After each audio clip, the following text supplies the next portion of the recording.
Trojan family, Trojan gang. What it do, y'all? What it do, y'all? Back with another one in USC. Back with another recruit. Now, I told y'all USC was bullies on this recruiting trail. I told y'all whoever USC put their eyes on, they gonna pretty much get this time. Now, the question is, how fast we finna fill up? Like, it's like we gonna have our full class by the summer. Before the summer over, we gonna have our class. Just like last year. Now we got this kid, Javon Vital Jr. or Vital. I ain't sure I'm pronouncing that right.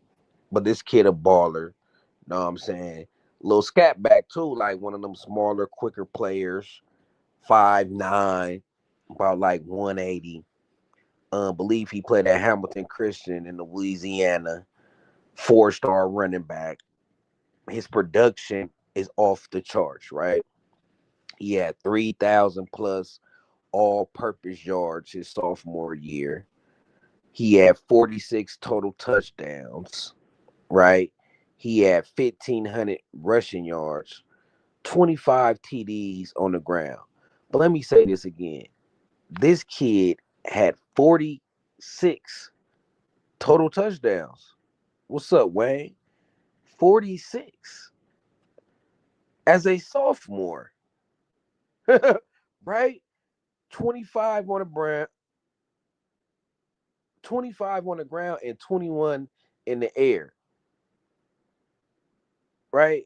So it's like he's a touchdown machine. He gonna put the ball in the end zone, right? Dude kind of remind me of Noel Devine. You know what I'm saying? He just gonna make plays. And USC got this kid, right? Um, what else about this game can I break down to y'all? Because his stats just blow my mind. 3,000 all-purpose yards, 46 total touchdowns. Play style, dynamic, all-purpose weapon, right? He got speed, space. He gonna be the playmaker type, right? Can line up in multiple ways, running back, slot, return, punts, and kickoffs. His strength, that elite burst and speed. You know what I'm saying? Quick acceleration through the hole.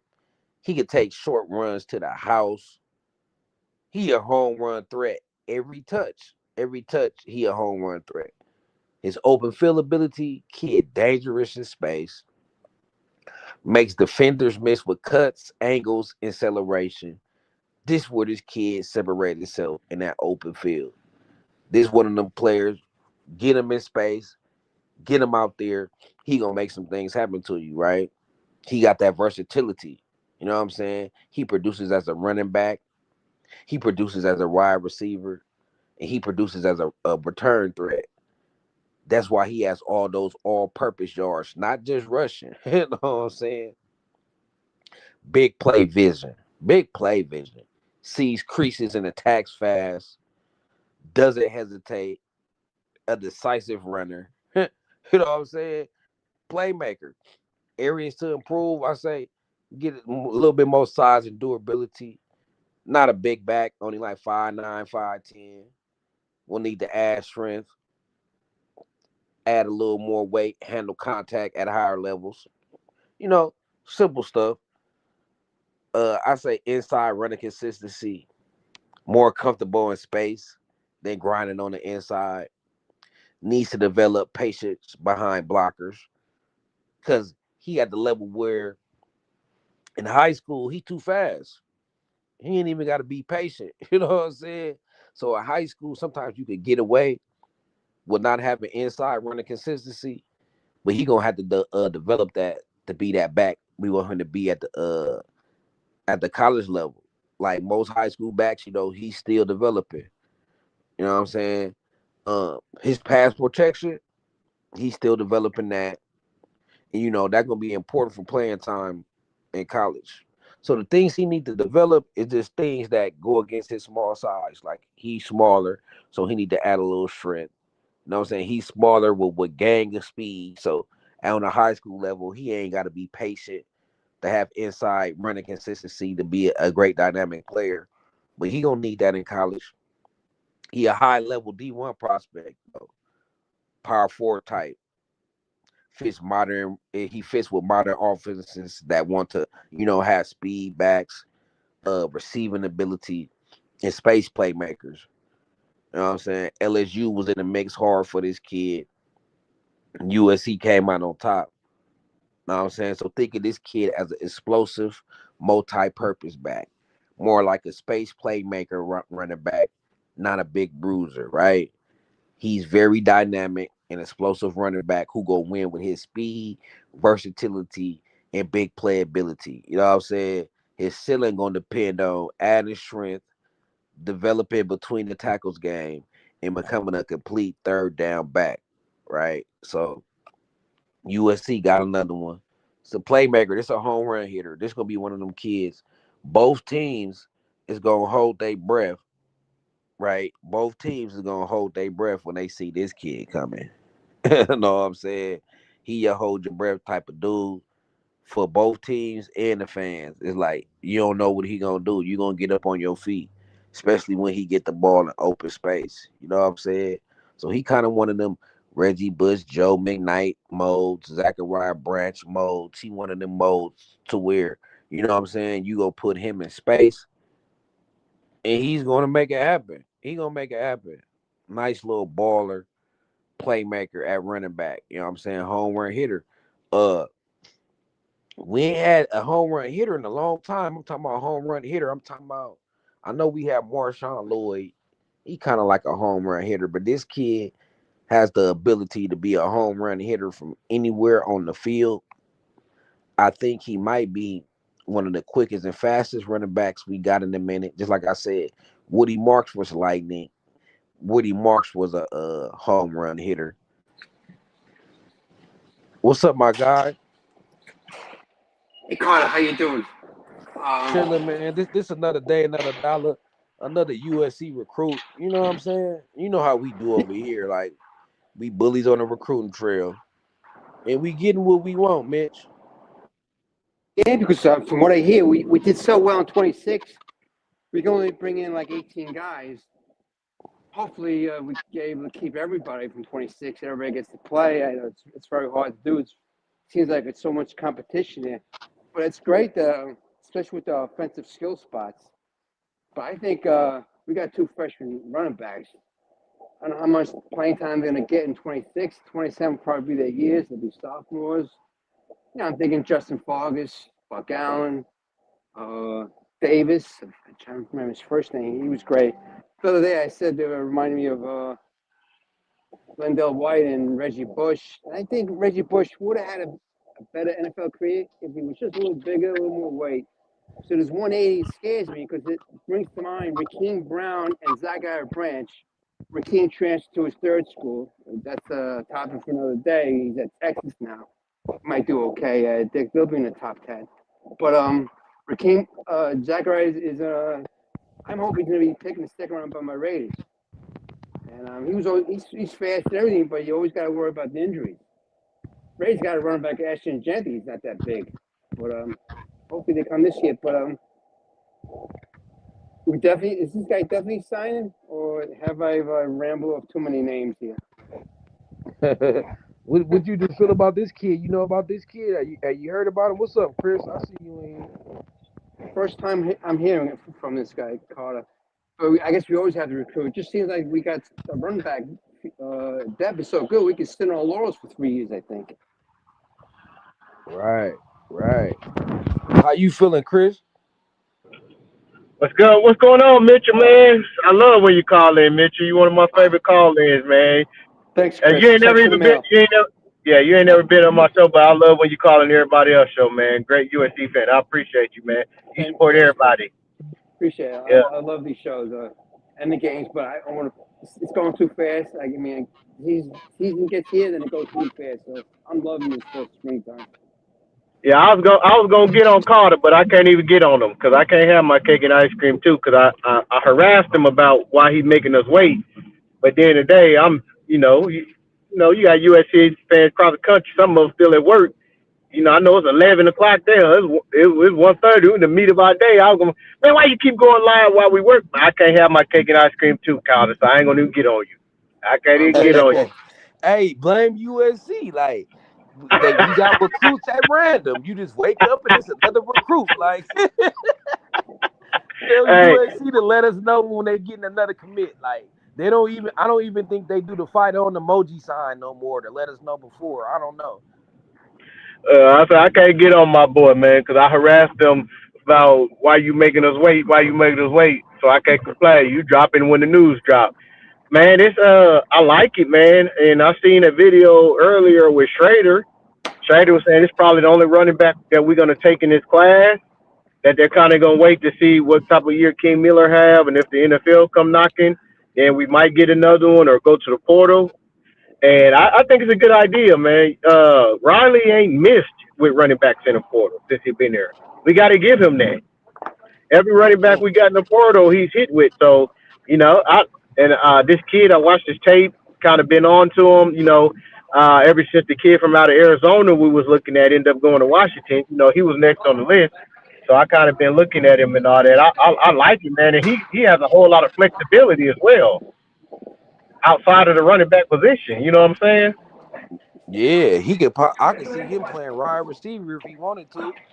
He can't. I mean, but it's crazy because if you look at if you bring them up on Google, that's what I was confused about because Google have, you know what I'm saying, and a lot of the recruits, like they don't even have them listed at running back. They got them listed at wide receiver. So that tell me like they might as well just list him as an athlete then on Yeah, the offensive side. he reminds you of the kid that we had signed. That was, I think, was a quarterback, and but we were recruiting him as running back, or something like that, or whatever. But anyway, he ended up decommitting and going to Tennessee either last year or the year before. I can't remember exactly what year. Thank you. Yeah, I forget his name too. I think I know who you're talking about. Dwayne something. Yeah. Yeah, that's what we put you in the mindset of, man. But I like it, man. We recruiting at a high level. What I love is like it's great when you can take 35. But when you dwindle that in half, and you got to think about okay, what we could possibly in the portal, and I love that coaches are being real selective, and the people that they're getting, you know what I'm saying, that they're going after, like it fits what we're trying to do. It fits our what's the word I'm looking for? The not the custom, but the not the mentality, the culture. The culture that we're trying to have and the players we're trying to have. I love it. Dwayne Morris, yes, thank you, Corey Lee, 4662. He puts you in the mindset of Dwayne Morris type player. Okay, yeah, I wanted him too. And I think he's gonna be perfect for a Riley offense. And then the balance, if you look at what we got with the future, like we got Sean Austin, he a little power back. Even Deshaun Rideau, he kind of like run in between the tackles. So it's good to get like one of those running backs that everybody gonna hold their breath when he get the ball. Like, Come on. see if he make a play. He one of them kids, you get him in space, he gonna make something happen. But it's interesting, like you said, what position is he really? Some people say running back, some people say wide receiver, and it be kind of hard to tell in high school because in high school, the best athlete, you gonna just play where your team needs you at. You know what I'm saying? I even think he be playing wildcat quarterback sometimes. Yeah, he do. You know what I'm saying? So it'll be very interesting to see what Lincoln Riley do with him. I think what's gonna determine whether he play running back and wide receiver is how well he can run in between the tackles. You know what I'm saying? Because he great at bouncing the outside. I'm watching his film, checking out his scouting report. He kind of do need to develop a little bit more patience running on the inside.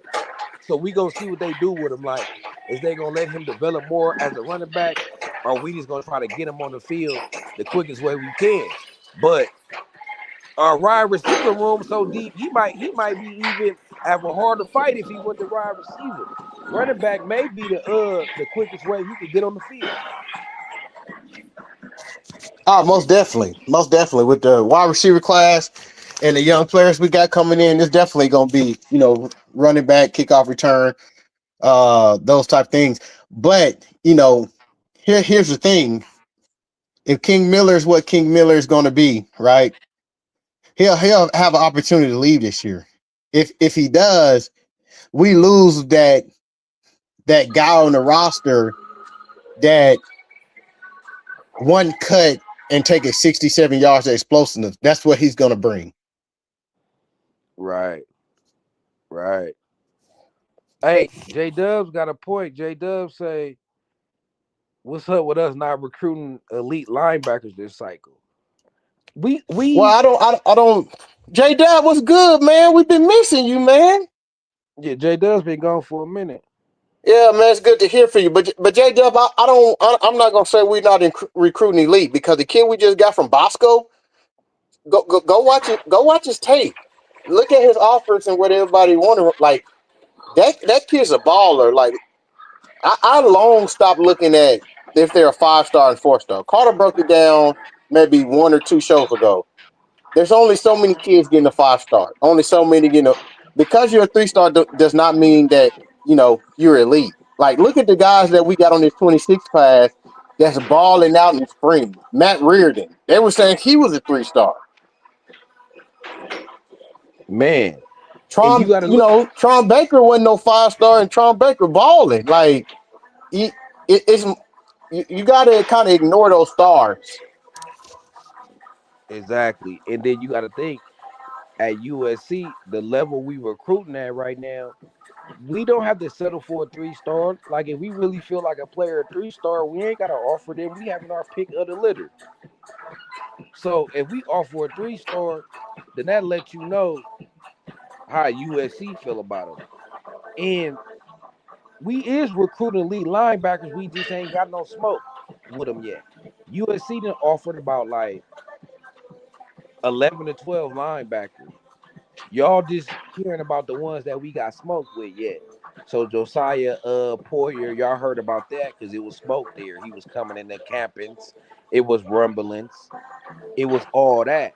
So it's not that we ain't recruiting linebackers. We offering them. This our linebacker coaches. They got to just do a little better to gain interest. Because we didn't offer Caden Henderson. Um, we didn't offer us a few linebackers. Matter of fact, hold on right there. I'll tell you the linebackers we didn't offer right now.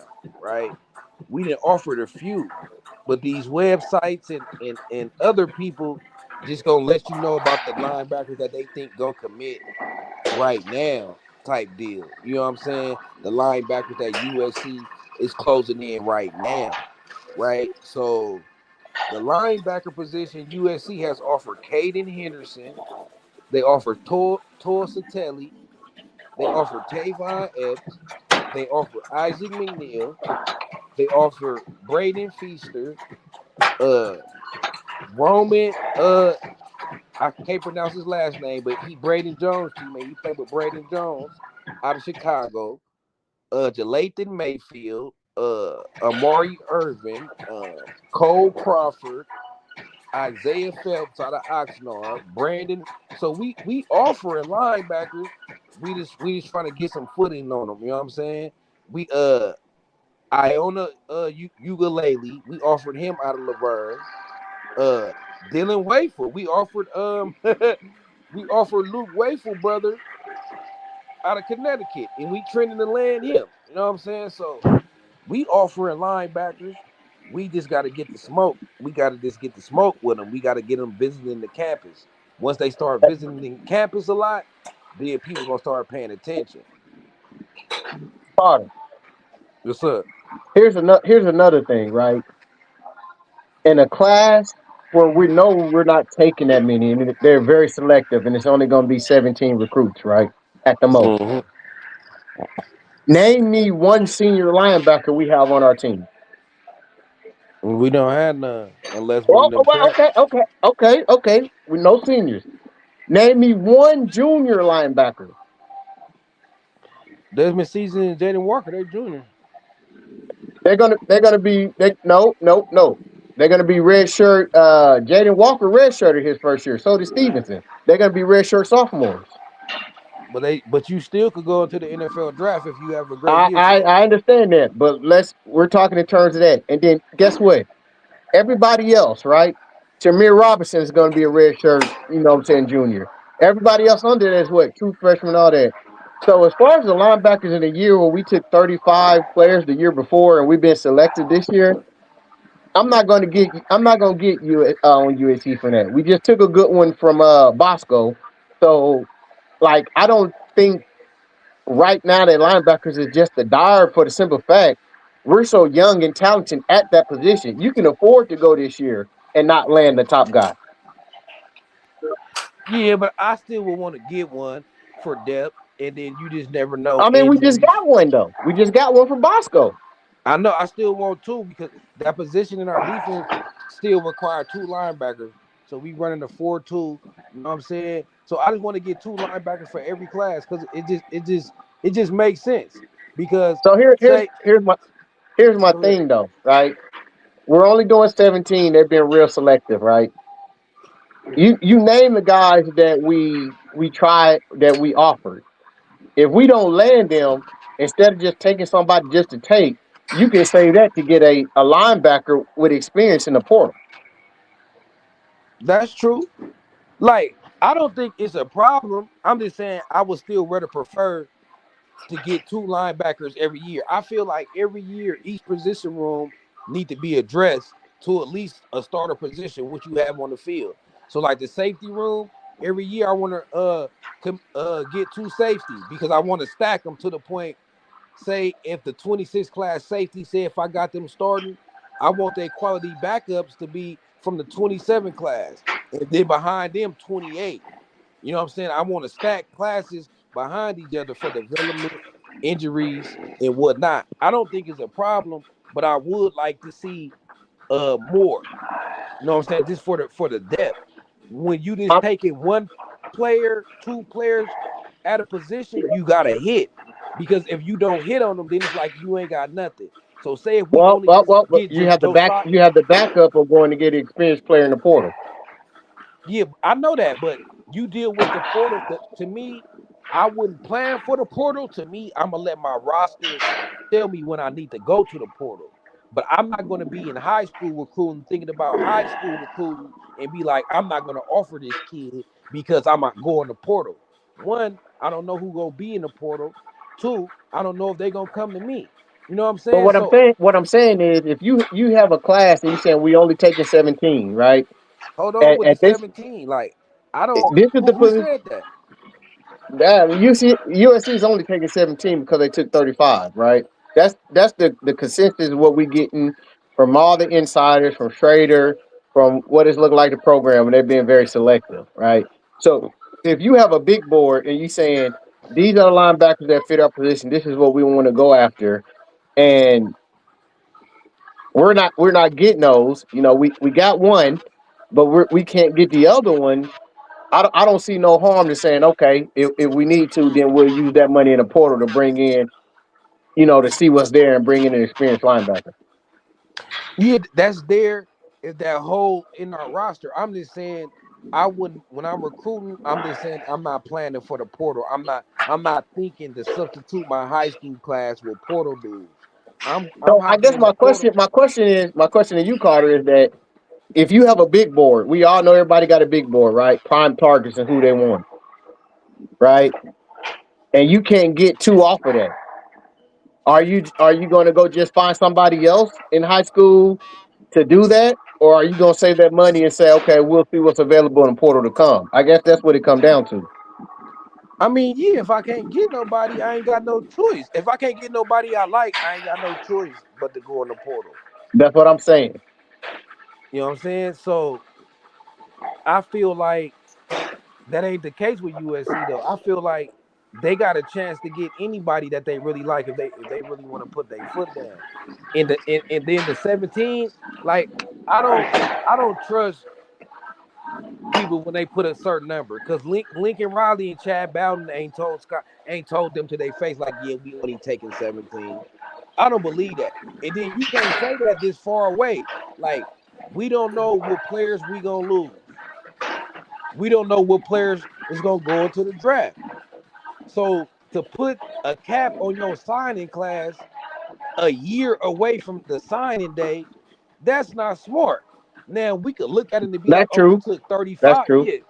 Yeah, That's we could true. look at it right now and say, okay, we took 35, so we ain't gonna be taking 35 again next year. Like the numbers don't add up. But you can't put an exact number right now unless you Nostradamus, unless you know who gonna leave, who gonna go into the draft, who gonna get hurt, who gonna turn out. So you can't put an exact number like 17. I can see you give an estimate like, oh, maybe 18 to 21, 22. But when they say exact numbers like 17, I'll be like, you capping. Because there ain't no way we know we only taking 17. It's a That's year true. away. It might be That's another true. player that ain't even on our radar right now that's super developed and be a 5-star and want to come to us.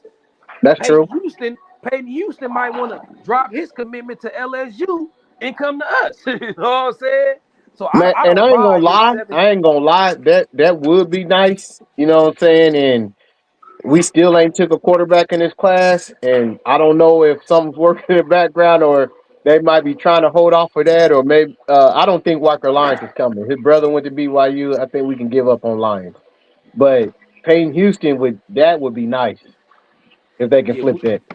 hey, they ain't giving up on Peyton Houston. I know they ain't. That's why we ain't even offered Dane Weaver. You know what I'm saying? So Oh, I know they still trying to get Peyton Houston. I know they is. Because there's other quarterbacks that'll I come hope to us so. right now. There's other quarterbacks that'll come to us right now. So the thing about the hold on. About us limited, then dang Chris, we about to fill up our class quick. How many commits we got? We got like 9 right now. 9. Yep, I think about 9. Yep, with today 9. All right, so say if you is right, Chris, just for conversation's sake. No, no, Say no, no. I don't have any inside scoop. Don't no, say if I'm all right. Just right. say if No, USC, I ain't putting if the your name on USC, it. yeah. No, I'm just saying. So say if Scott Schrader or whoever you heard right, say if they is right, and we only taking That means we 17. only got 8 more. You're right. So what positions we hitting with them 8? Because most of them been filled up with wide receiver, and they're saying it might be one more wide receiver, so we could say 10.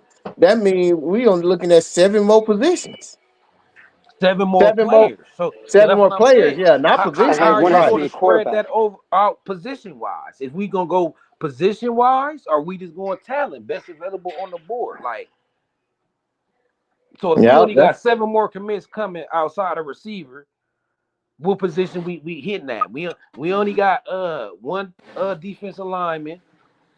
We got one one offensive linebacker. lineman. Yeah, one linebacker, two DBs. Well, it depends because my guy from Dago, it depends on what are they looking at him as safety and running back or just run, what I'm saying, just safety. You know what I mean? Yeah. But as far as position wise, one true running back. You know what I'm saying? One linebacker, two corners, right? Well, two DBs. Corner and the safety. If we're saying we're gonna put him at safety, you know what I'm saying? So I mean, it's a lot more. I mean, are they gonna? That's a question for the internal team, and I really can't answer that. It's like, are we gonna be looking at one position for the rest of the team? Like, are we gonna say, what I'm saying? I don't know if we need a tight end, but are we gonna play one tight end? You know what I'm saying? One D end, one more corner, one.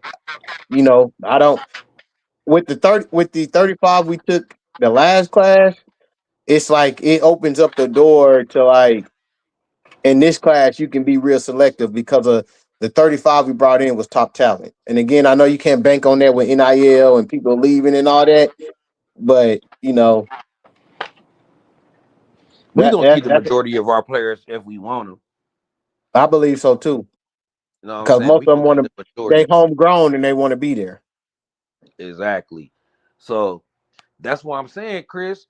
It's like kind of tricky to limit your scholarships and then decide on what position. Like we got a lot of skill position players, right? We got a few receivers. You like another one coming. We got some DBs, and now we grabbed a running back. Well, So it, to be honest, I think the next one probably if it's a wide receiver because I think the kid from Arizona is probably going to reclassify. I mean, yeah, we got his Roy commitment. Oliver. Yeah, he hasn't reclassified yet, so he's basically not in this next class. But I think he's going to reclassify, and they're banking on that.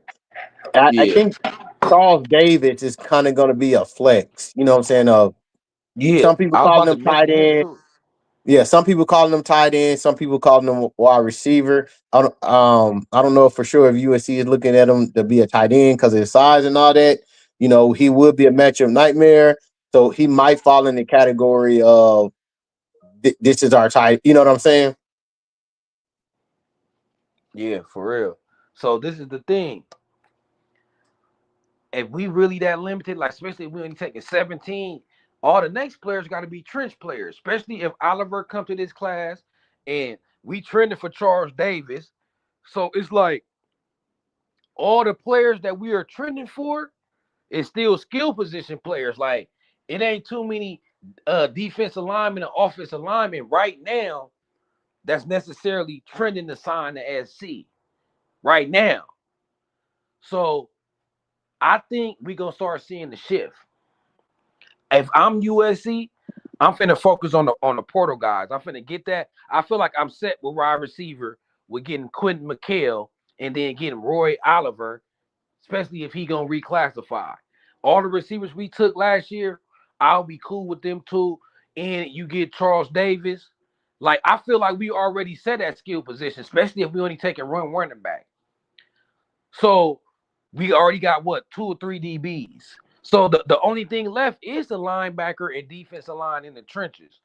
So it's curious that's why I think we taking a little more than what people say because I know we ain't gonna forget about the trenches, right? And it seems like right now we getting all Riley toys, and them are the type of kids that's probably easy to recruit the skill positions. You know what I'm saying? You see Lincoln Riley, you see all the skill that come out of USC, Makai Lemons, Woody Marks.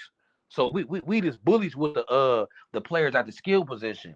Now I want to see us get back down in those trenches like last year. I know we want a short class, but I want a trench class every year, just like last year. So I would never limit myself to trench players, right? So even if I'm at 17 and a trench player come, another Jakeem, another Floyd, another Kenye Pepe, I'm getting them. I'm not turning away no star players in them trenches. The skill positions you can find them a dime a dozen, just like you said. Even if say Vital say he don't come and he decommit, just like you said, Lincoln Riley never missed in the portal with running backs. We always gonna have some receivers, so it's nice to see these skill position players recruit to reconfirm that our offense and our skill players is always gonna be elite. But what really get my blood jumping is when I see a 300-pounder commit, when I see a 280 Yep. pound defensive end commit. That's what's gonna Those get my those are blood the pumping. those are the harder positions to get in the portal. Is the trenches. Exactly. That's why I want to get him out of coming out of high school. Right, and develop them because in the trenches, a lot of the starters are not just leaving. It's like people who have size and who was great stars coming to high school, but you haven't seen it on the field. So you banking on projection, right? Yep. There's very few top defensive linemen and offensive linemen that's hitting the portal. Very So few. what do you think about what Corey Health 4662 right here? What do you say? I ain't looking at the phone right now. I'm It's a talking to y'all getting Carter. ready for work. It's a Carter saying we have to hit because of graduate players, transfers, and guys going pro. We got to beat Oregon though. No excuses. Yeah, look, so back to that point. So say if we only take one linebacker, say if we only take Josiah Poyer, right? If the Josiah Poyer don't turn out, then it's like we didn't even take a linebacker that class, right? Or if he transfer out, it's just like how AJ Tuateli transferred and Matai Tegal transferred. Now we didn't have no linebackers from that class. So So here's my thing about that though. With the youth of our linebackers and the talent to come in, we would have to miss across the board. You can afford to miss, right? With the top, like the last 2 years with the top linebackers we have got coming in, right? Like you would have to miss on all of them, right? With what we have now and the guys we got in the 26 and 27 class coming in, you would have to miss on all of them. Like I'm saying, we're so young at that position with talent that in order for us to really feel the effect of not getting top linebackers in this next class outside of what we got, you would have to miss 3 years straight. And that's I don't possible. think so. We already missed. Look, we already missed 1 year. We missed 1 year. So this, if we miss again this year, that will be two. We missed last year because the linebackers we got last year hopped into the portal. Chris, that's what I'm saying. Now this year we hit. We got Talanoa Ely. We got Tabo. But what I'm saying is with the linebackers that we got that's actually playing, right? They still gonna have another year. With the linebackers that we got in the 26 class, they're young and talented and all that. So what I'm saying is that if But I we hear what you said. Look. We still will be able to have two frontline starters that's quality, but we ain't gonna have nothing the behind depth, them, bro. the depth. I Yeah, got you. we ain't gonna have the depth. And I want the depth because linebacker is a brutal position. You just said Desmond Stevens played the whole season with broken ribs.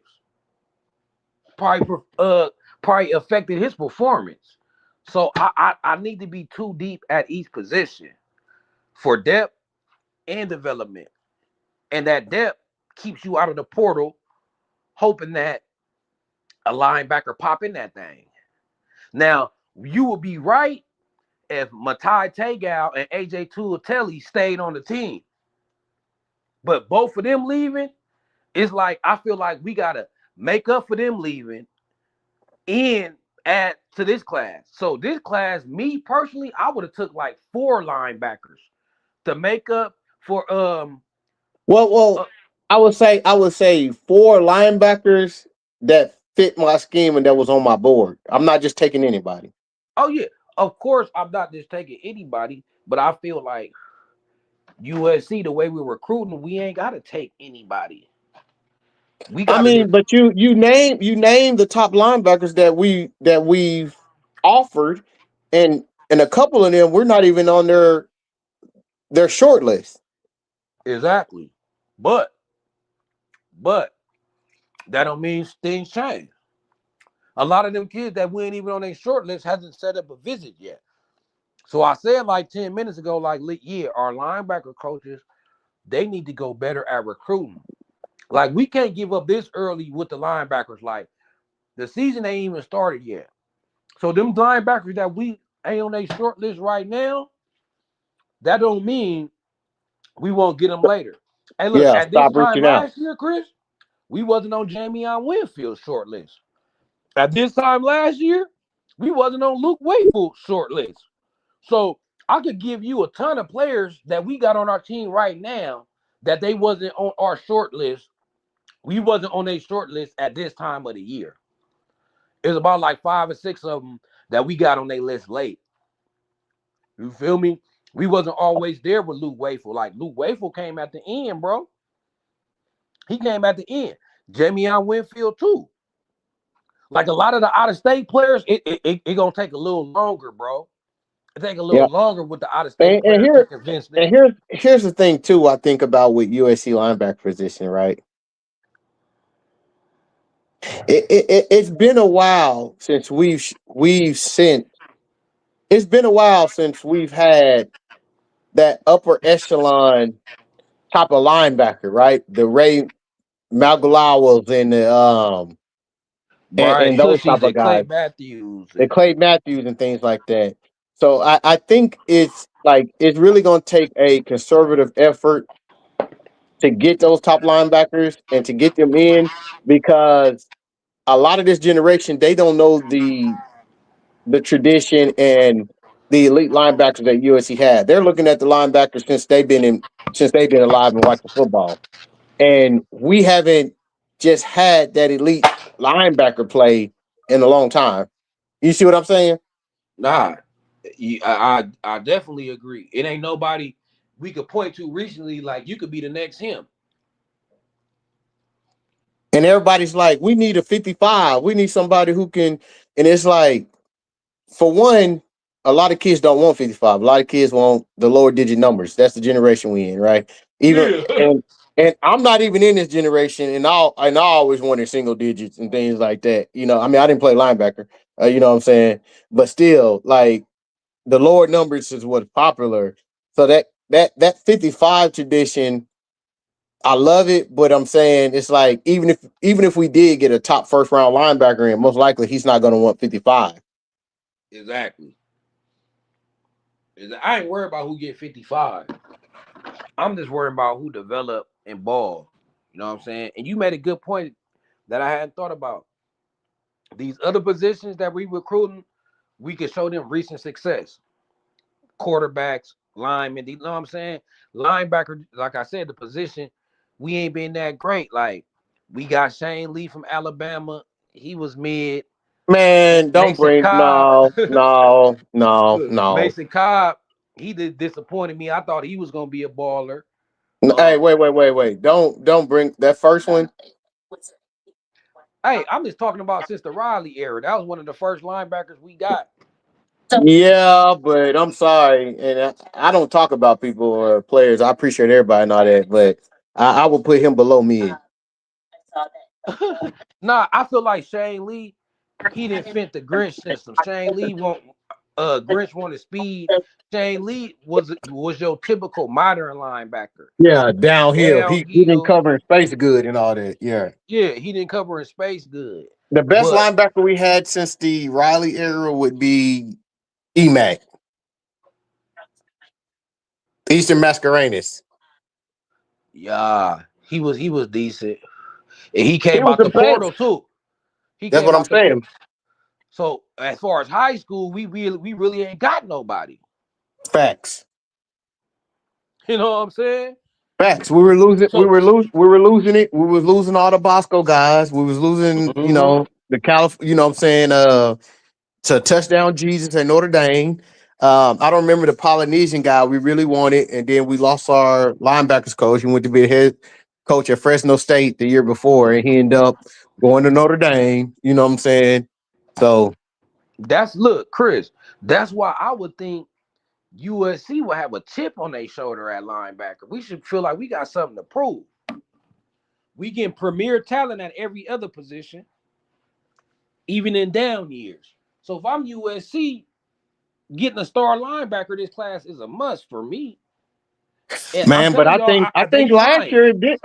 Last year it was a change, right? With getting Ely, Sean Scott. You know what I'm saying? Like we seeing the Tabo, shift. yeah.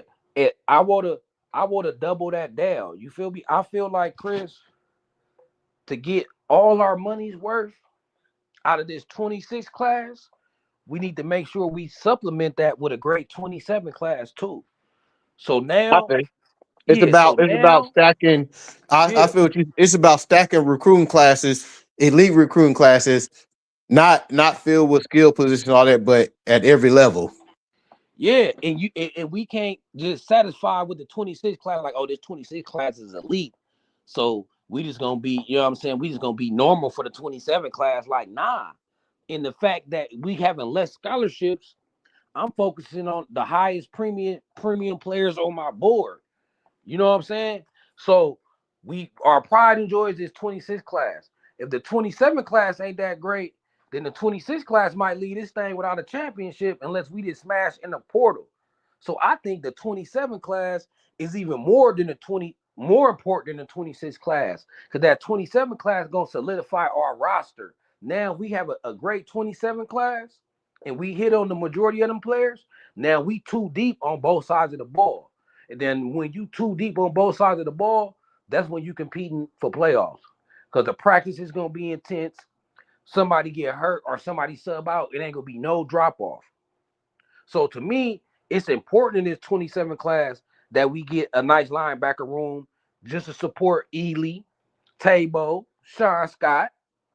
You know what I'm saying? Have some depth behind them for the future. So I feel like USC, no. I just feel like we think that we going light on linebacker just because of the noise. Like you said, a lot of linebackers, we ain't even on their top list right now.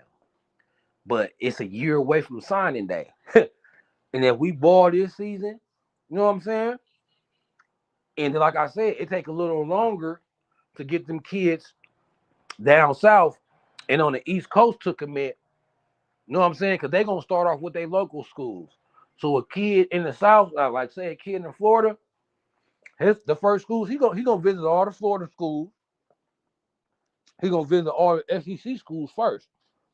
And how this recruiting thing work, the percentages in the crystal balls, it go by visits.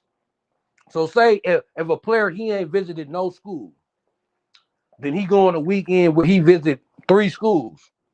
Well, guess what? The prediction rankings gonna have him. They gonna have them 3 schools in it. Now, out of them 3 schools, whoever he visits the most, they gonna predict you to land there the most.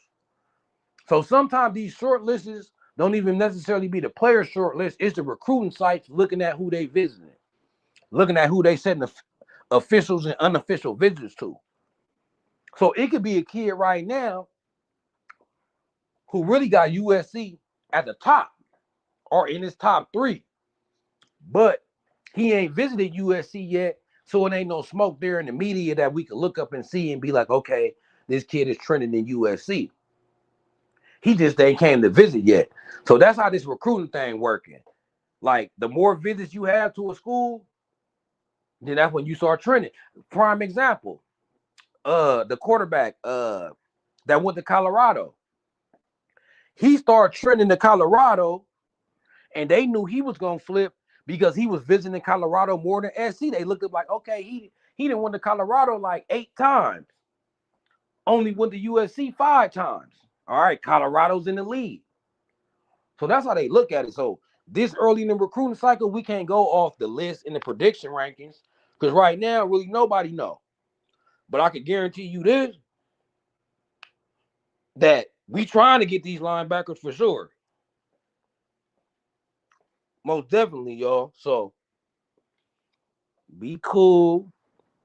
We gonna get our trench players. We gonna get our linebackers. We gonna get our front 7. Right? I definitely think we at least gonna take another linebacker for sure. We got to, because since we lost our 2 linebackers last year, guess what? That means we 3 linebackers behind if we only take 1 this class. Because we really supposed to make up for them 2 that left. So when we lost Matai and when we lost AJ Tuateli, that put us -2 on the recruiting with the linebackers.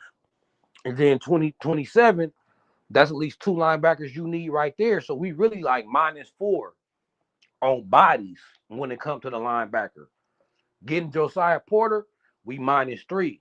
So I still feel like just on body and roster competition and roster composition, we 3 dudes behind when it comes to linebacker. We need 3 more. So I'll be damned if we don't at least get 1 more. Because that 25 class linebacker room is vacant. Nobody's on our roster that will be a sophomore linebacker, 2 sophomore, or a redshirt freshman. So we definitely need that linebacker depth for sure, and we gonna get it most definitely. We bullies on the recruiting trail, and it's somebody right now that's probably in the Trinity League. It's probably somebody right now in the Trinity League, Southern California, Bay Area, Arizona, Vegas, who ain't on the radar yet. Probably somebody that's a 3-star, right? Who ain't on the radar yet. Ain't gonna pop up. So y'all don't worry about our recruiting the linebacker. We trying and we gonna get one. This is gonna be who we gonna get. My more concern is who committing right now in the roster balance, right? So I feel like we set at skill position. I feel like right now, the next 2 or 3 commits, if it's me, I'm focusing on the trenches, especially if we really limited. You don't want to fill all your spots with skill position players and be overstacked, especially at wide receiver and DB, because we already rich. You know what I'm saying? We already rich at wide receiver and DB. We already expect some wide receivers to transfer off this roster. Like we already expected attrition because we so deep in certain rooms. You hear me? So we need to focus on what we weak at. And the only position where we weak at when it comes to bodies is the linebacker position. Is the linebacker position. So I'm attacking that. We attack the linebacker position, then we loaded at every position. We loaded at every position because we loaded at the DBs. Loaded. We loaded at the wide receivers. We loaded at the running back. So we kind of loaded that offensive line too. So the only thing I'm trying to load up more on is defensive line and linebacker. Any other position is overkill. Like even the DBs, like Dante Wright, 5-star DB, right? I think he ranked the #1 DB in California. He didn't even consider USC because of our DB room in the 26th class, right? So we keep stacking these same rooms, we gonna have problems like that. It can be great players that be like, man, I would want to go to USC, but damn, my room is full of 5 and 4 stars. Like y'all think about this. Dante Wright looked at USC DB room and looked at Georgia DB room and was like, I'm good on SC. You know what I'm saying? I'm good. So Dante Wright, he feel like it's more young talent in the DB room at SC than it is at Georgia. You know what I'm saying? So I feel like we could chill on the DB room for right now. We could chill on the wide receiver room right now. Let's attack that defensive line and linebacker because you never can have enough defensive linemen and we thin that linebacker. So I need USC to reserve some positions for these players. Now, if we want to take all the skilled players that want to come to us, cool. But we got to be willing to go over that 17, 18, right? If that means signing a star defensive lineman. That's why I was telling Chris, like, we can't limit this roster because we don't know. It could be another Luke Wayfield that come at the end. It could be a Luke Wayfield, Javion Winfield combo come again at the end of the recruiting like it did last year. And you ain't gonna tell them no, right? So instead of having to crunch the numbers and instead of having to go over what you want to go over, I'm only focused on defensive linemen and linebackers right now and a quarterback. Because like I said, you in the waiting room? I thought you was on stage, bro. You ain't in the waiting room. Oh, my bad, Chris. My bad. Mitch in the waiting room too. My bad. How y'all all end up in the waiting Yeah, room? believe That's that. crazy. I'd rather talk than lift weights, but Yeah, Chris, I've I been, got you up. linebackers. hey, we've been messaging like, man, we in the way. Elijah Haven. You feel like Elijah Haven, the #1 quarterback? I love Peyton Houston. I ain't saying Elijah Haven ain't. I ain't really watched his film. But I know Peyton Houston is a perfect quarterback for Lincoln Riley's system. How about Haven? Mitch and Chris, I can't hear y'all if y'all talking. Oh, how about You Haven? can't hear me? Haven, I hear you guys, but I I don't can know if hear you can hear Mitchell. me. Mitchell, can you hear me? Mitchell, can you hear me? I mean,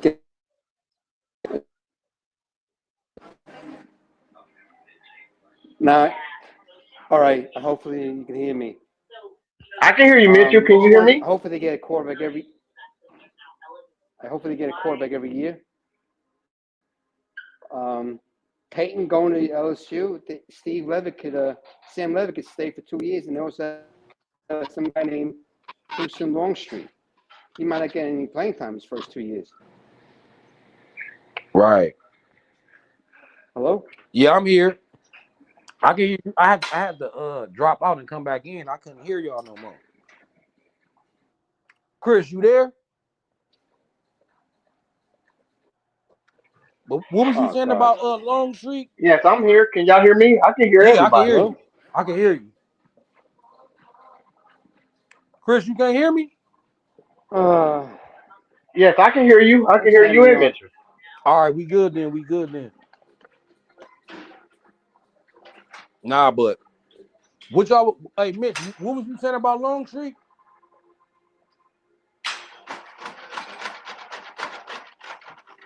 I don't think Mitch can hear us. Hello. Mitch, you can't hear us? Yeah, Mitch can't hear or something. But the Long Street situation, you talking about Long Street? I really feel like Long Street, the Hello. Jonas Williams effect. I really feel that like that was part Jonas.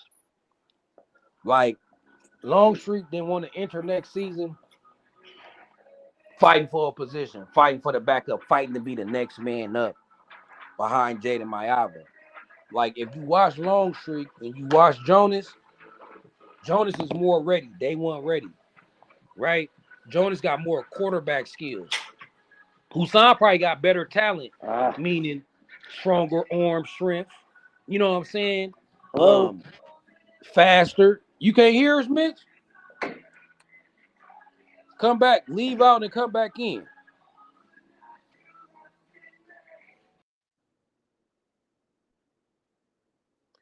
Yeah, hey Mitch, if you still listening, leave out and come back in. Chris, you there? Yeah, Longstreet may be the third quarterback at LSU. I feel like Longstreet probably kind of know he made a mistake, but it's too late now.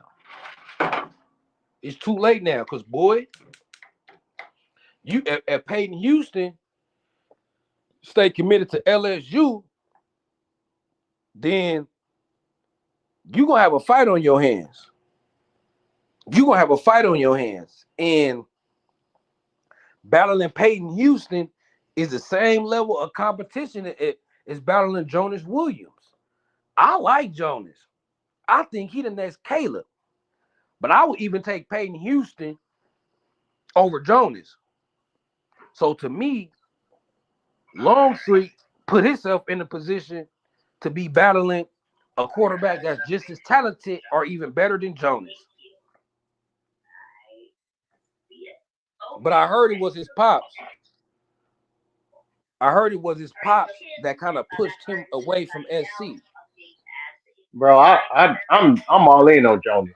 Like we Hello. talked No, I'm about it all even in on before that. Jonas. I'm just saying, like, We if you're a Longstreet and you looking at your competition, at, you ain't downgraded when you in the one with Peyton Houston. well, here's my thing about Longstreet, right? He's Mm-hmm. not going to LSU to play next year. You got to think about it. LSU brought two quarterbacks in. Sam Levin is going to start, and then the other quarterback they brought from what was that smaller school? They say that kid is a baller. Mm-hmm. So you went to LSU, same amount of money out here, right? Same amount of money, same around the ideal.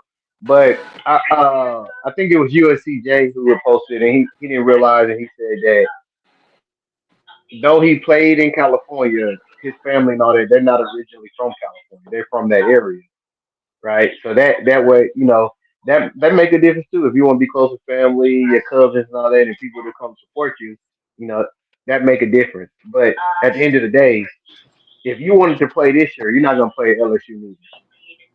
But I'm okay with it. But it's another thing too, though, right? You brought it up, Carter, a few months ago. Did he see what we had coming and ran away from the competition? Because Jonas is for real. We all said, as far as athlete wise, yes, who's on, faster, better runner, on that. But when it comes to just the pure passer and thrower, Jonas is that guy, man. He's like the second coming to Caleb. Everything around his game reminds you of Caleb. I most definitely think he looked at what was coming. Most definitely. Because why would you leave? Because think about it. If you confident in yourself and you that 5-star and you believe that, you don't care who coming in behind you. You supposed to feel like I've been here a year.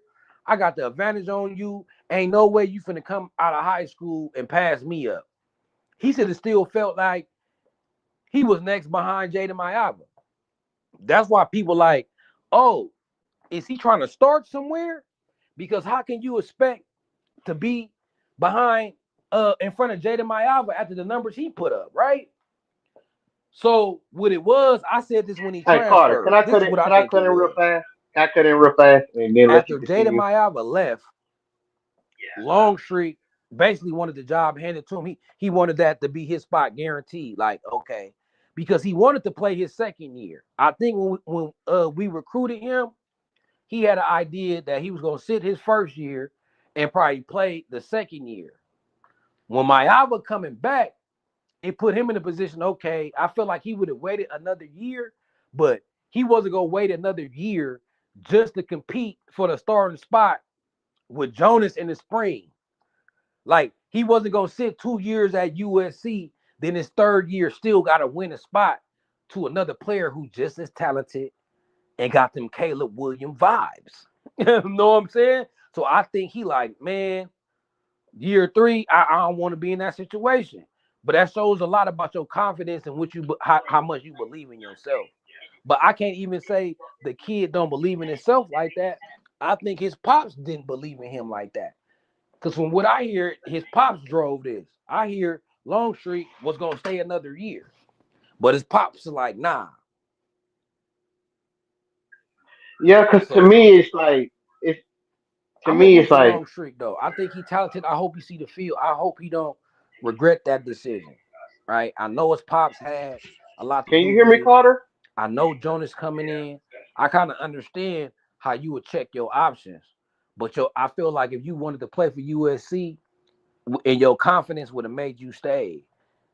But a parent could sway that, right? You could be 50-50, and your pops could be like, nah, we doing this and that. And his pops been in his life, and he probably been following the decision of his father his whole life. And following his father led him to this athlete and led him to college. So he probably trusted pops and said, all right. Not knowing though, what's cold about that, as soon as Longstreet went over there, they went quarterback crazy.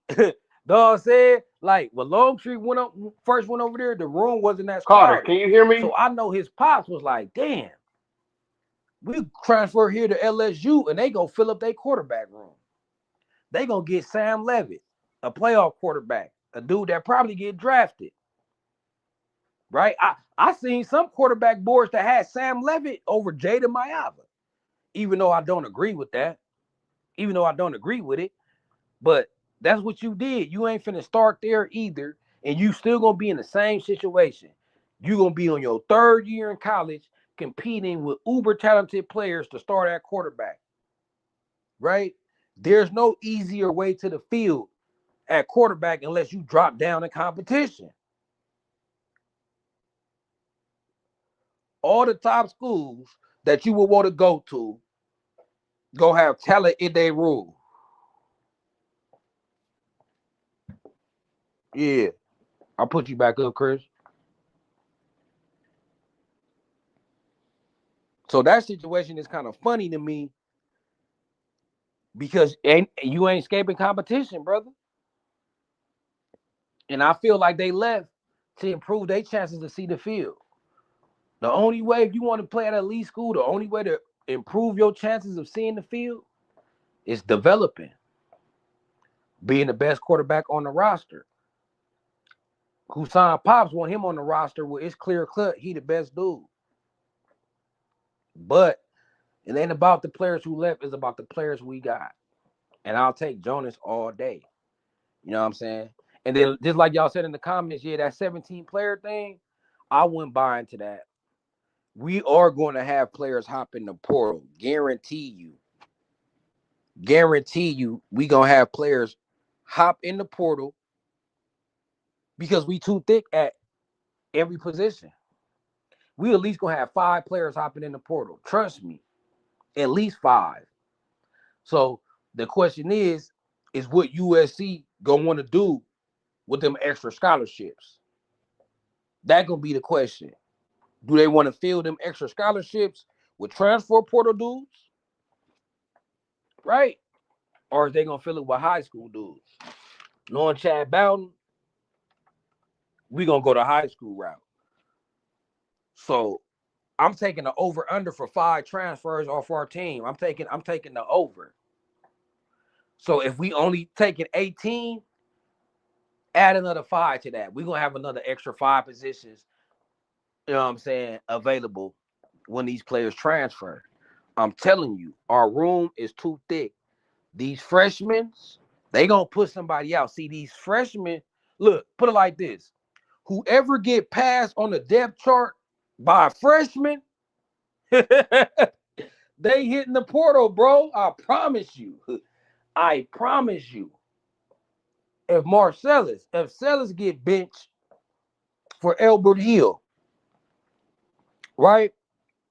He probably hop in the portal. I remember being at the USC game, and Marcella's family, they wasn't happy with the playing time he was getting early in the season. Remember DJ Harvey started out starting that corner. Then eventually Marcellus replaced him and got them reps. But before that happened, Sellers family wasn't happy. Sellers family ain't gonna accept Marcellus being on the bench. I'm telling y'all. Like I'm telling y'all. I was at the game in the family section and heard them rumblings. They had a problem with Sellers not starting. So, you know what I'm saying? Whoever get passed by some freshmen, they're going to hop in the portal. And I see Elbert Hill taking somebody's spot. I see Luke Wayfield taking somebody's reps. I see Trent Mosley and Booby Feaster taking somebody's reps. We going to have transfers, bro. And we stacked in the offensive line room.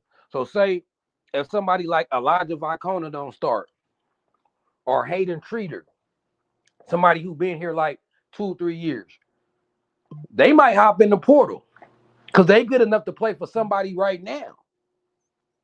So we guaranteed to have some transfers, but that's a good thing in a way in today's college football, y'all, because that means your roster is stacked with talent. These are good problems to have. So I expect 20 plus players. I expect anywhere from 20 to 22, 23. Especially if we taking this many commitments this fast before the season even played. Like, we don't know how these commits gonna play during the season. We don't know if we gonna like somebody more than them. We don't know if some players gonna hop on the radar that we have to have.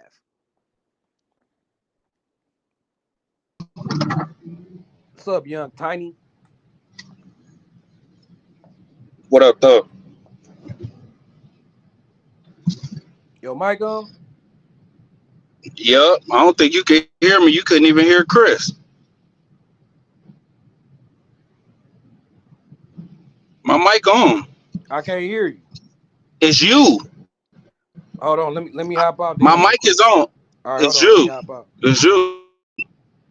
All right. Hey, chat. Can you hear me? Somebody let me know in the comments. Can you hear me? Because I know Chris was having the same issue. Anybody in the chat, just put yeah. We can hear you. All right, I can hear you now. Nah, it's like You could, yeah. I see like when somebody drop out or somebody drop down, my mic mess up. Either I can't Uh huh. hear y'all or y'all can't I hear think me. I think Chris.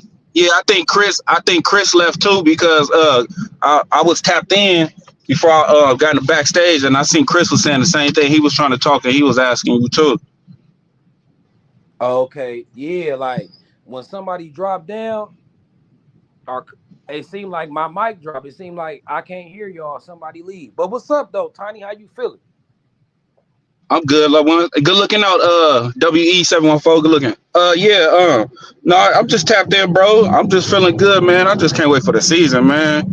I'm ready to see this action on the field. You know what I'm saying? But I'm optimistic, man. I like everything that's taking place going on, and we just got to see the finished product. We got to see how we look on the field. Game time. Love the momentum. Love the recruiting. Love all that. Love the reports I'm hearing for spring. But man, I'm waiting to see this action, bro. I want to ask you You this: know. what you think about the so-called scholarship limitation in the scholarship distribution, as far as like positions? We were talking about. I feel like Uh. I feel like we need more linebackers. Chris feel like we cool at linebackers. I feel like we need more, especially since AJ Tuatelli and Matai Tegai left. Like our whole 2025 Mhm. linebacker class bounced on us. Are you talking about more as in now, or more like for the 27 class we need to go ham? Yeah, I'm talking about the 27 class as far as Oh recruiting. yeah, of course. Because of course. Because how old is because Newbie and Tamir Robinson they juniors or seniors? They're gonna be seniors this season. Newbie gonna be a They're junior. juniors. Yeah, they're juniors. My bad. Okay, but those transfers, like the one we got from Georgia State, or excuse me if I'm getting the school wrong. A couple of them Georgetown, other, the ones we're not talking about, they're older, right? They're seniors, right? I think That so. would have added depth, if I'm not Yeah. mistaken. So yeah, we do need more linebackers. I mean, of course, you got to keep stacking up, kind of how we did the cornerback room, how we do the running back room. I mean, you got to stack up, man. But realistically, we know the era we in. It's gonna be some transfers, man. We don't. I hate to speculate and say who this that. I kind of got an idea, especially from certain position groups. But like right now, it's like, hey, you recruit, you stack the talent, stack the depth, and if people hang in there, they hang in there, and the ones that's gonna get on, they gonna get on. That's why I'm careful from just putting a limit on our recruiting class this year. I never was one to say, oh, we only taking 17, 18. I don't believe that to be true. You know what I'm saying? I think it's going, of course, it's probably not 35. I will say that, but I don't think it's going to be as low as what everybody think just because we took 35 last cycle. You know what I'm saying? Based on, we know people going to be hitting the portal, and you know what I'm saying? Like, of course, I don't think 35, but I'm staying away from saying like 17, 18, 16, like stuff like that. Oh, this class gonna fill up fast. Like, yeah, it's gonna fill up, but we ain't taking 35. But I'm one that I'm not gonna put that limit on it. I'll say we still gonna be probably in the 20s. If I had to Exactly. say.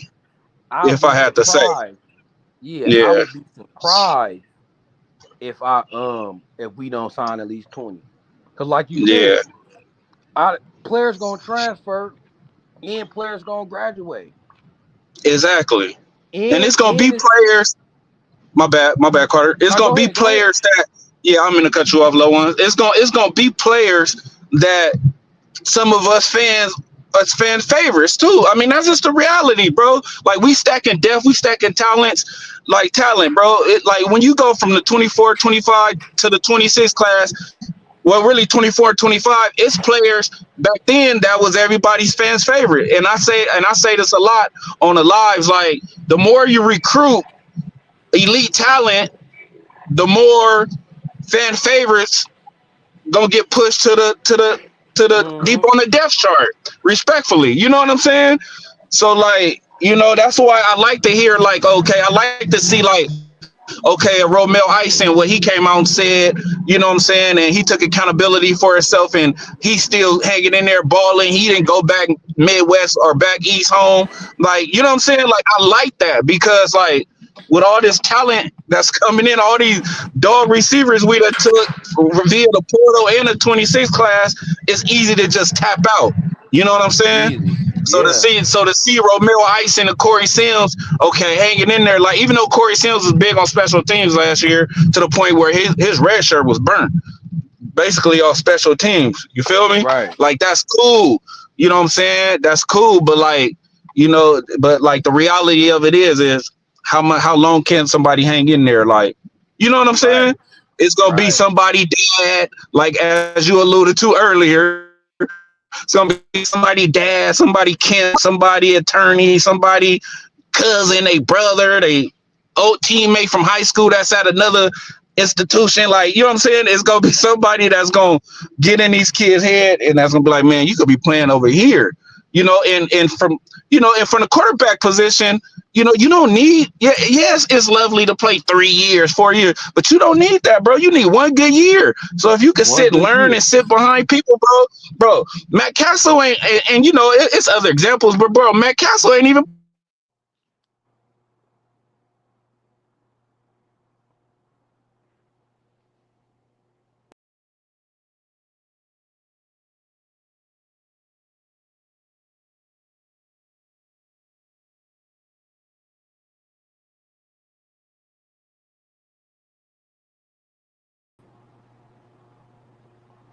Did Tiny go out, or is it me? I can't hear him. Chris.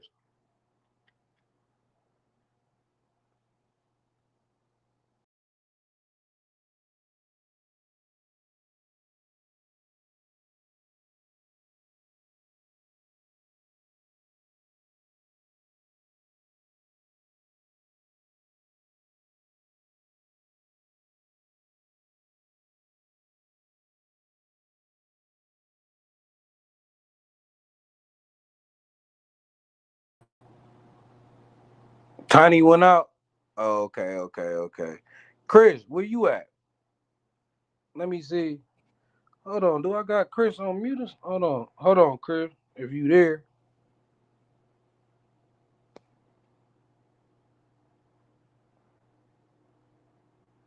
Oh, Chris on mute. He must be at work.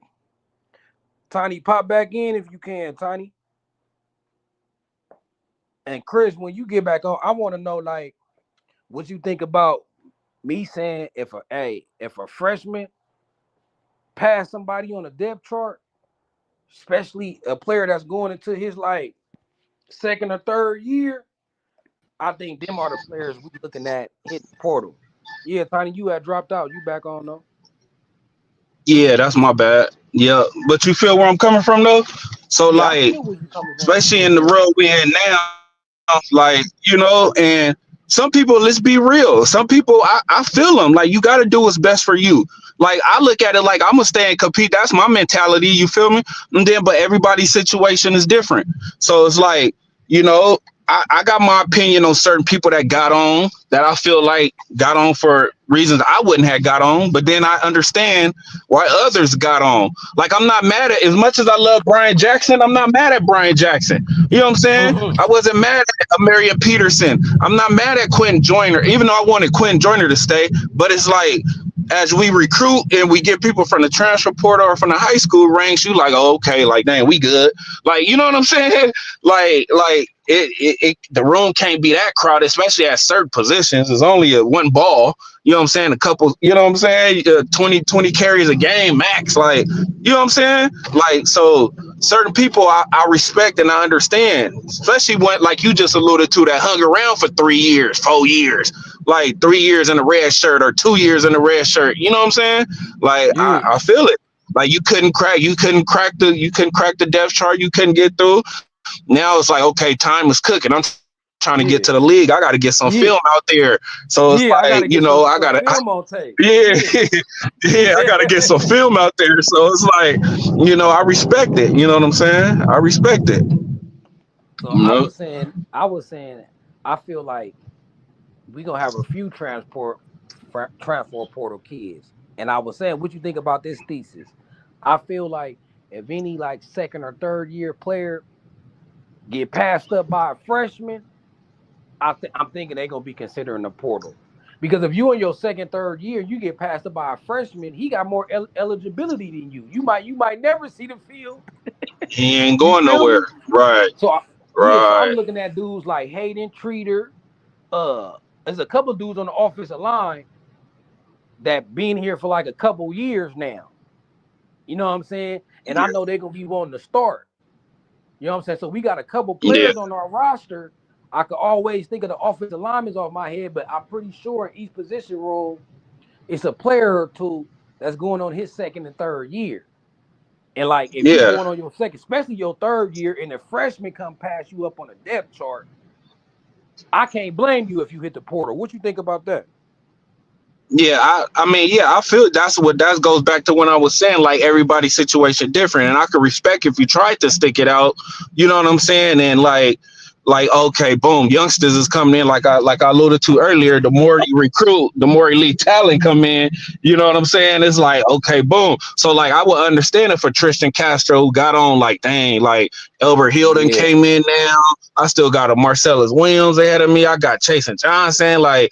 You know what I'm saying? Like they still and we got more corners coming in, like Sermons in there. Like I will feel I wouldn't be mad at Tristan Castro, and I ain't name checking to be disrespectful. I'm just keeping it 100. Like I yeah, wouldn't, I would understand like a Tristan Castro, like dang, like you feel me? Like man, like I need to get out, go get some film in. Like I'm pushing my third year, two with a red shirt potentially. Like I get it. Hayden Treater, I've been hearing good things about him. But like you say, like we don't know what people camps, how they feeling, and this and this and that. You know what I'm saying? Then you'll look at players that stuck around and waited on their turn because shoot, Christian Pierce could have been got on and went to go start and play somewhere else. He waited his turn. You know what I'm saying? Makai Lemon. You know what I'm saying? He waited his turn. You know what I'm saying? We was bringing in since his freshman year, we was bringing in transfers and different recruits every season. He hung in there. Blinker called for award winner, about to be a first round pick. You feel me? When we when right. we got when we got Taj Washington, I told everybody straight up for 3 years straight, Taj Washington was our best receiver, most consistent best receiver. You feel me? Nah, Like he was. like for real, that was my dude. Like I was always like, man, Taj is hard. You know what I'm saying? We bringing in blue chippers and 5 stars, and you know what I'm saying. Everybody talking about everybody else. I'm like, nah, bro. Taj Washington still gonna be our best receiver. Like you know what I'm saying? So it's just the mind frame is people camps, whether it be parents, agents, and it's like you know what I'm saying, situational. You know what I'm saying? I don't feel like Longstreet should have got on, but you was right. Everything you were saying earlier about his dad and all that, because my boy's son played at Centennial with him, and they basically, you know what I'm saying, kind of put in my ear, like, because I didn't know them, but they, you know what I'm saying, basically put in my ear what they was going through and what they was on. You know what I'm saying? Even Right. coming out of high school, so it was I like, know dang, bro. Longstreet wanted to be starting by his second year for sure. But why though, bro? You know what I'm saying? Like you learning under like the like we all would say one of the top, if not the top best quarterback, whisperer, coach, whatever, however you want to word it. You know what I'm saying? His track record is proven with quarterbacks. Let's keep it 100. You know what I'm saying? You behind Maava, like who also waited. It's like chill. You don't need to start in college for 3-4 years to get to the league no more. Like you don't. You know what I'm saying? You don't. You don't. Like chill. You gonna You need one good year of tape, and they gonna count the that's all years.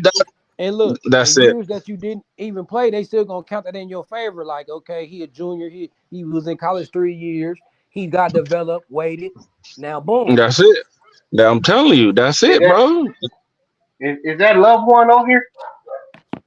Yes, sir. What's up, loved one? What's going on, young tiny man? What's up with it, loved one? Yes, sir. I can't Tapped talk. in. What you cook?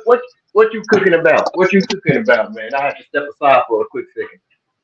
Oh, we just a little all over the place. Just talking about like situationals why people transfer and how we can understand why certain players do transfer, how we might not agree, why others transfer so soon. You know what I'm saying? Just we was just basically on that.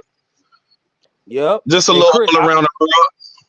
Chris, I wanted to ask you, like, what do you think about them players, them second, third year players? I feel like if they get passed on the depth chart by a freshman, they portal bound. I agree. We're in a popcorn society, and it's like I understand those players a little more. That when you only got 1 year left, and you know you're not gonna play, I understand you going on somewhere else and try to get, you know what I'm saying, some playing Go time get and some get you film. some. Go The get some film, film on right? some film, But a Like an risk, Anthony Beaver, like an Anthony Beaver or something. I understand. right, Like right, you right, gotta go right. do what you gotta do. But Yeah. a red show freshman to Nah. transfer and go somewhere else where you still not gonna play, and you, Right. I, I don't get it. But and it's a symbol of money. I don't get it unless you just you know. But hey, man, this is one thing I learned about life, man. Like I'm a godly man and all that, but at the end of the core, sociology, it's proven, man. Everybody working their own self interest, right? I mean, even as a godly man, if I go feed the homeless and I go do this and that, I still get something from it. I get a feeling of I helped out that I did my godly duty. So at the Right. core, everybody works in their own self interest, right? So it's the same thing, man. These players in this day and age, they have the opportunity. They're gonna do what's best for them and their family. And if that's what they Right. choose, even though we might not agree or understand with it, they doing what they got to do for them. Yeah, absolutely. And that's what I kind of alluded to earlier. Like we might not agree ourselves, we wouldn't do it, but everybody's situation is different. Like I was saying earlier, like they camp is in their ear, they home situation. Like you know what I'm saying? We don't be knowing, what I'm saying, everybody in and out situation. But like I feel like that also though, like nobody's getting it. I'm not gonna say nobody, but the mass is not even looking to get an education no more either, because you can't be at 4 schools in 4 seasons, and you can't Tiny, tell me you on pace to graduate. Tiny. Like, Look at the numbers. Look at the numbers. The yeah, graduation rate for college is down because of that. that's what I'm saying, man. You People, know what I'm and then saying? even people who go transfer and they are senior, a lot of them still don't graduate. You got to remember, certain schools don't take certain credits in certain classes Exactly. and things like that when you transfer. So it's not even about what's best for the kids no more in their future after college. You know what I'm saying? It's all about what can you do for me while you in college, and they like Wow. okay, but Yeah. at the end of the day, they like I go make me a meal, I go make me 2 million. I don't need no college degree. I can take that and do what I got to do with it. Yeah. Yeah. But But then what come into play? the What come other into thing play with is that? Yeah. the other thing is it's kind of your upbringing too, right? And I say this because Hmm. people are like, "Hey, the Chargers left San Diego. Why you a Chargers fan?" I'm like, "I've been a Chargers fan my whole life. I ain't never changed, no matter where they go." Right? I'm a Padres fan through and through. I'm a US. It is what it is. These are the teams I was born into, and I rooted for, and I'll never change. Right? But I can remember being in San Diego. The people like Ricky Williams, the Reggie Bushes, the other individuals who left the neighborhood and went to play at other schools. Like when I was in Pop Warner playing with these guys and doing this stuff, there were people who wanted me to go out to Scripps Ranch where Kellen Winslow went and go out to these other schools and all that. And it wasn't even a choice of mine. My dad said, "No, you ain't going out there. You live in this neighborhood. You going to this school." You know what I'm saying? Like you Same. gotta have some Same. loyalty. You gotta have some loyalty somewhere, this and it, and why everybody else, went out and great players from our neighborhood when it played otherwhere and other stuff like that. And that just always stuck with me that, you know, I'm loyal. You know what I'm saying? So if I committed to a school, that's that's where I'm gonna be because and I'm not saying nobody else is wrong or right. I'm just saying well, as far as my upbringing, loyalty was important, right? Yep. Family, Absolutely. loyalty, true to be that's something that we hold dear. Like unfortunately, I'm one of them people. Either I'm all the way with you or I'm not. There's no in between. I love Absolutely. hard. If I dislike hard. It Hold on, ain't I'll it be ain't right back. no Hold on. it ain't no in between. If I mess with you, I mess with you. If I don't, I don't. You know what I'm saying? Absolutely. So, not everybody have that same type of, mentality and their commitment and loyalty. Like if my dad was different, if I didn't have the type of dad that like you need to that taught me loyalty and you need to be loyal. No, this is where you go. This is where you started. This is where you going. You know what I'm saying? You ain't gonna run for no competition. You're not gonna run from this. I don't care how bad it is. Y'all can lose every game. That loyalty is important. I might have a different mentality on it. But I'm just saying, as far as my Mhm. upbringing and who I am, loyalty matters. Yep. I agree. That's how I was raised too. And same scenario, man. I could have went, man. I used to have coaches coming to different practices of mine, like, hey, come play in this league, come play in this league, come play with us, come do this. Like, no, that's how I was raised, man. I didn't go to the same high school that everybody was stacking up to go to. You know, I made my own path. You know what I'm saying? And it, like you say, everybody's situation is different. Upbringing has a lot to do with it. And nowadays, like your camp and your family on top of upbringing has a lot to do with it too. Like I say, I ain't mad at certain players. I ain't mad at none of them, but you know what I'm saying? I could understand why some make that move more or less than others. You know what I'm saying? So it's like, you know, it is what it is. Hey, what y'all feel about that that Before you go on before you go on your time, one thing I want to say is that before hey, hold your thought while we on it before we move away. I do want to show props and show love. Big Ruben was on this show. Big Isaiah Ruben Senior. yeah, Wilbur? Yeah. And one thing he said that stuck out to me in USC Nation we can appreciate. He said people was calling this and this and this.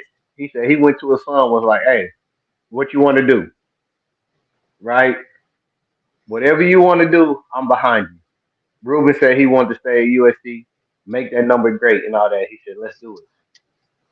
That right there, because there's a lot of parents who try to live their life through their kids Yeah. and their dreams out, and force them to say, "Oh no, we going here. They gonna pay you this."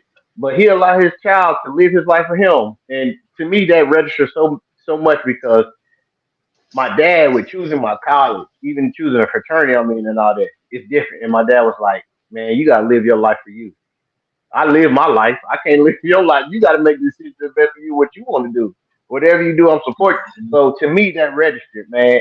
And to big Isaiah, that just shot out. You know what I'm saying? Because what's going on in NIL today and all this, they're not reaching out to these kids. They're reaching out to the parents. We can do this for Mhm. you. We can do this, that, and that. And they're trying to live out their life and their dreams through their child, even though it might not be the best decision or even what the child wants. Oh, and the Yeah, ones with the single moms, they really be on them. Telling you, if fathers ain't in the picture or the fathers in the pen or something locked up, and the moms is just out here trying to, you know what I'm saying? And I seen it firsthand. Like they really be on the single moms. Like they be on them. You know what I'm yeah. saying? Like they be Hey, on them. look, recruiting starts with the parents. They start with the parent and your high school coaches first. Yeah. Know what I'm saying? And they know that the parents could be a tiebreaker. So if you a kid and you like 50-50 on two schools, they know the parents could swing that edge. Yeah. So Yeah. that's why USC we got the advantage too, because we be having all the parents. So because of our great education, our great alumni base, what it gonna do for you after football? Like think about it. Right. Look, Woody Marks, he was here for 1 year, right? His mama still rooting for the Trojans. She's still a Trojan. Like she be rooting for our Mhm. football team, women's basketball team. She was mad when we got smashed by South Carolina. So we we Right. we got game for the parents. The parents always love USC, brother. They know I how to agree. talk to Yeah. them parents, like, because they know how to tell the parents, like, look, if you come to USC, even if your son don't go pro, he's still gonna be good. He's still And gonna be good. we got something too. A lot of people don't get. We don't give her a lot of credit. I don't remember her first name, so forgive me if she's listening. But her last name is Brown. It's a woman that's on Chad Ballard recruiting staff that came with her from Notre Dame, right? And I Oh remember yeah, I Woody know who you Marks' talking about. mom. Yeah, I Hmm. remember Woody Marks' mom and everybody else was saying, like, she called him like, "Oh no, we gonna take care of your son." Like she like a second mother up there, and she ain't even that old. You know what I'm saying? Nah, She might nah, be she a our cool age or a sister little. too. Yeah, I met her. Yeah, she Yeah, a cool sister too. Yeah, cause we just yeah, lost. and it's We just lost. What's her name though? What's her name with the Michigan? She was on. She was with her too. She was part of that whole little crew. But yeah, we I know exactly who you talking about. Dang, her name crossed my mind. Light skinned sister with the braids. I know you talking about. I know you talking about.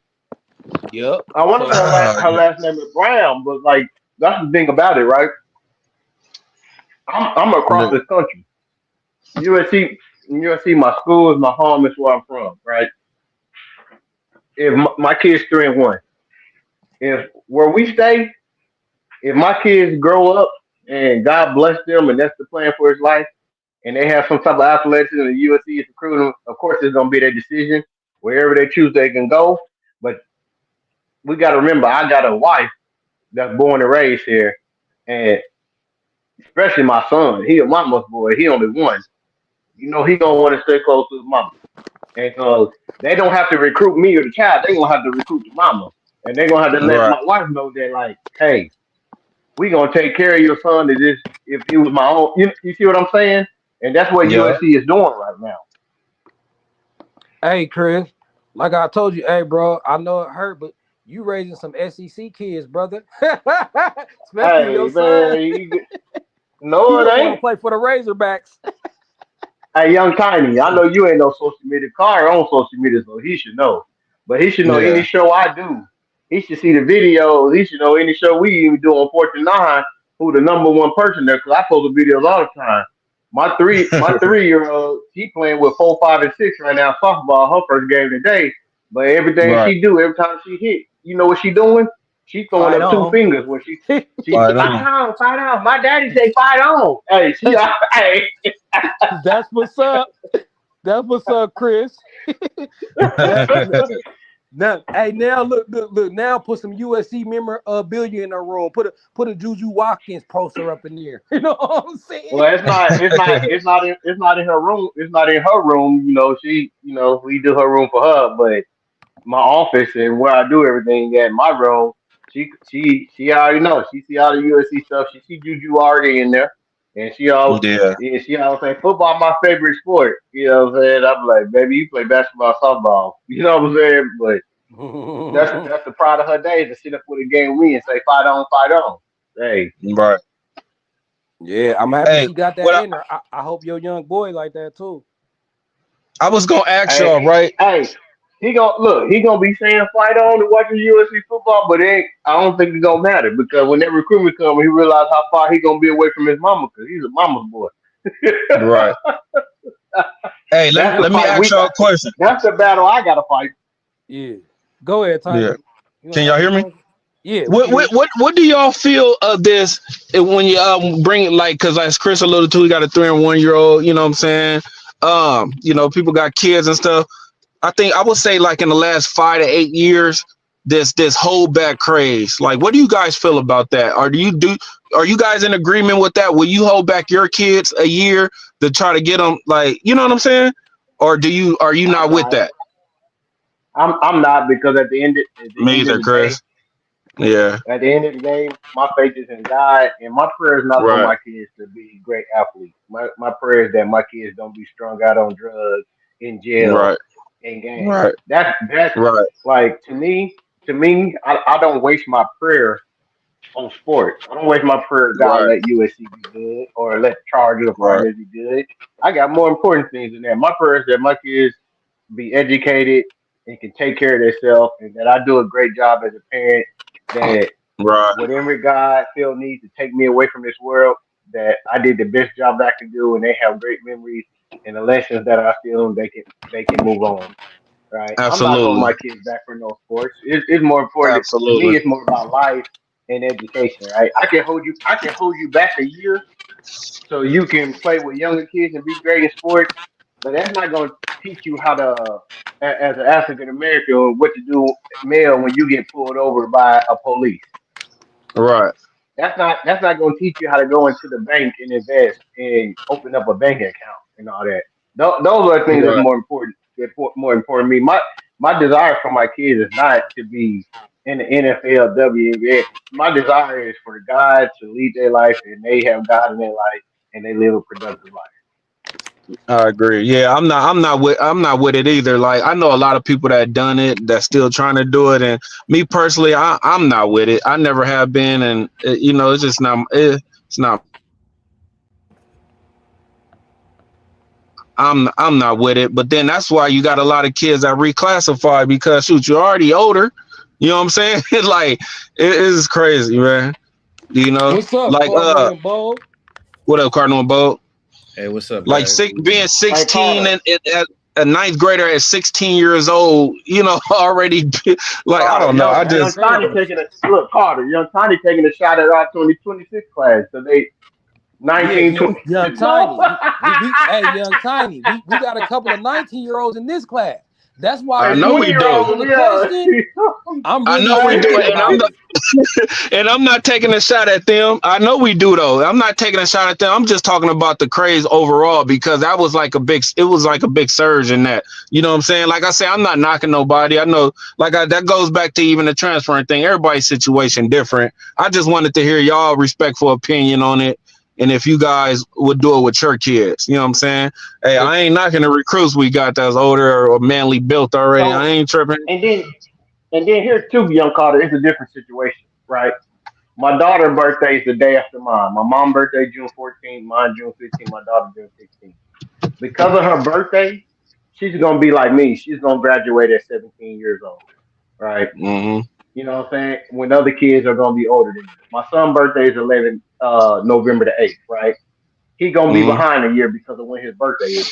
So sometimes it's not even about that you're trying to hold him back. It's about when you can go to When they kindergarten. birthday You land. know, yes. No, I Now, know that aspect of it. And in Yeah. the school district you in, certain school districts got different little age rules. So yeah, you but can get held here's the back. thing. But I understand what young Tiny talking about, like a Calvin Ridley, who was a senior in high school and was like 20 years old and couldn't even play the second half of the season because he was too old.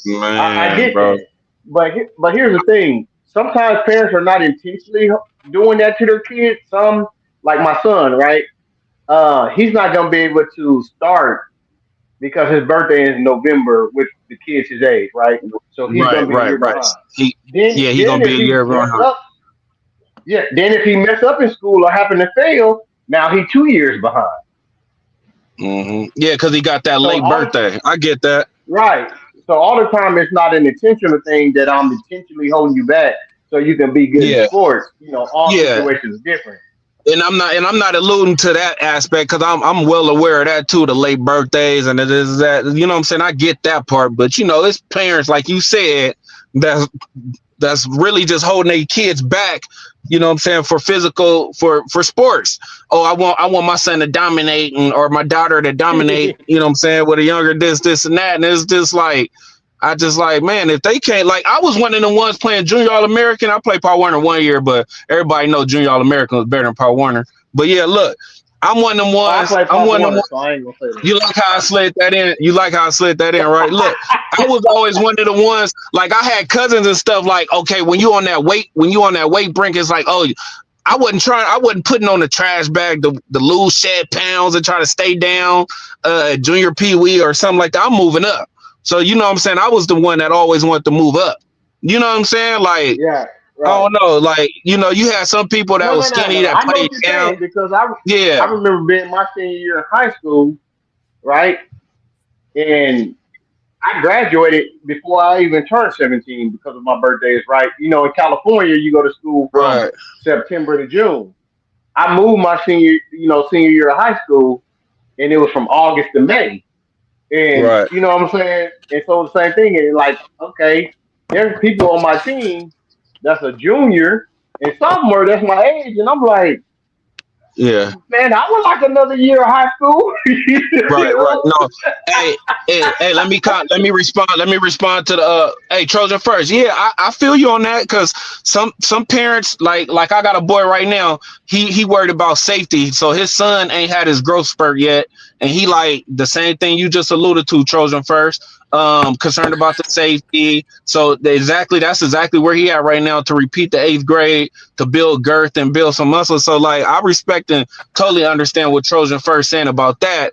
I'm just saying, me personally, like if I can't get you right off diet and just, you know, where these is and some of these parents ain't working out with their kids. Some of these parents is letting their kids eat processed food all day and snack and play Fortnite all day. They ain't feeding them, they ain't dieting them right. But still though, respectfully, I understand where Trojan first coming from as far as the safety, you But know what I'm yeah, saying, to yeah, build Tanya, muscles. I understand. Hey, I hold on, y'all. understand that, right? Hold on, Chris. Yeah. Let me Hold get on, Cardinal and fast. Bold in I here real quick. understand that. Yo, Chris, hold on, fast. I understand the safety first, right? But at the same time, if your kid the same age as another kid, and that's the Exactly. grade they're supposed to be in, Yeah, that to it is me, what it is. that's not it is right. It is what it is. Yeah, yeah. That's when that diet. What's up, Cardinal Bolt? Hey man, I know there's probably some nuances that I don't know of, and I know it's quite common what's happening as far as kids um, graduating early, reclassifying. But to answer your question from my standpoint, I'm against it, man. I think you got to play the game straight. Me too. You See, play it. I feel. I agree. I kind of think that's just like cheating is a strong word, but I just feel like it's kind of like trying to manipulate the game. Yeah. Well, Cardinal Bowl though. Wait. Reclassifying is different than what Tiny's talking Oh about. no, I'm not talking about Reclassifying, reclassifying. I'm talking about holding back yeah. specifically to give them an advantage. Well, Reclassifying yeah, is Yeah. different. reclassifying is Reclassifying is saying normally I'm giving up to a move year forward, to right? play up. What Young Okay. So Tiny is Cardinal talking Bolt. about is yeah. Look, so Cardinal Bowl, you got a seventh grader, right? He hasn't hit his growth spurt yet, or you got a seventh grade girl, because they doing them for both. They haven't hit their growth spurt yet. And you like, oh man, in the eighth grade, like, oh, when they get to high school, I want them to be bigger or this, that. I'm gonna let them stay down at Pop Warner or Junior American and dominate with these kids. You know what I'm saying? Or To just me, something like, that's just part of the process. Nah, that's just part of the. It's that's going just to part be. of the process. It's going to be. Yep. It's going to play out how it's going to play out. I don't want to get involved to kind of rig the system. I'm gonna let the system. I'm Cardinal and Bolt. I'm right there with you, my brother. Yeah, I agree that's with how I you. view I it. agree You know what with I you. mean? Yep. Now Yep. here's the thing. If society doesn't have any shame on it, and then it's going to be everyone's going to do it. But Yeah. I think there was a point, like I know for my generation when I was growing up, I know we kind of frowned upon certain things. So it was already there was a detour, right? It wasn't encouraged. So, but I Right. think now it's such a everybody is trying to get that bag, right? Everybody's trying to get that NIL, which I don't knock, right? I don't knock because a kid could make a good NIL for 4 years. That could be his biggest salary for his entire life. Right. So And I can't knock here's that, the thing you know I what I think mean? But Cardinal.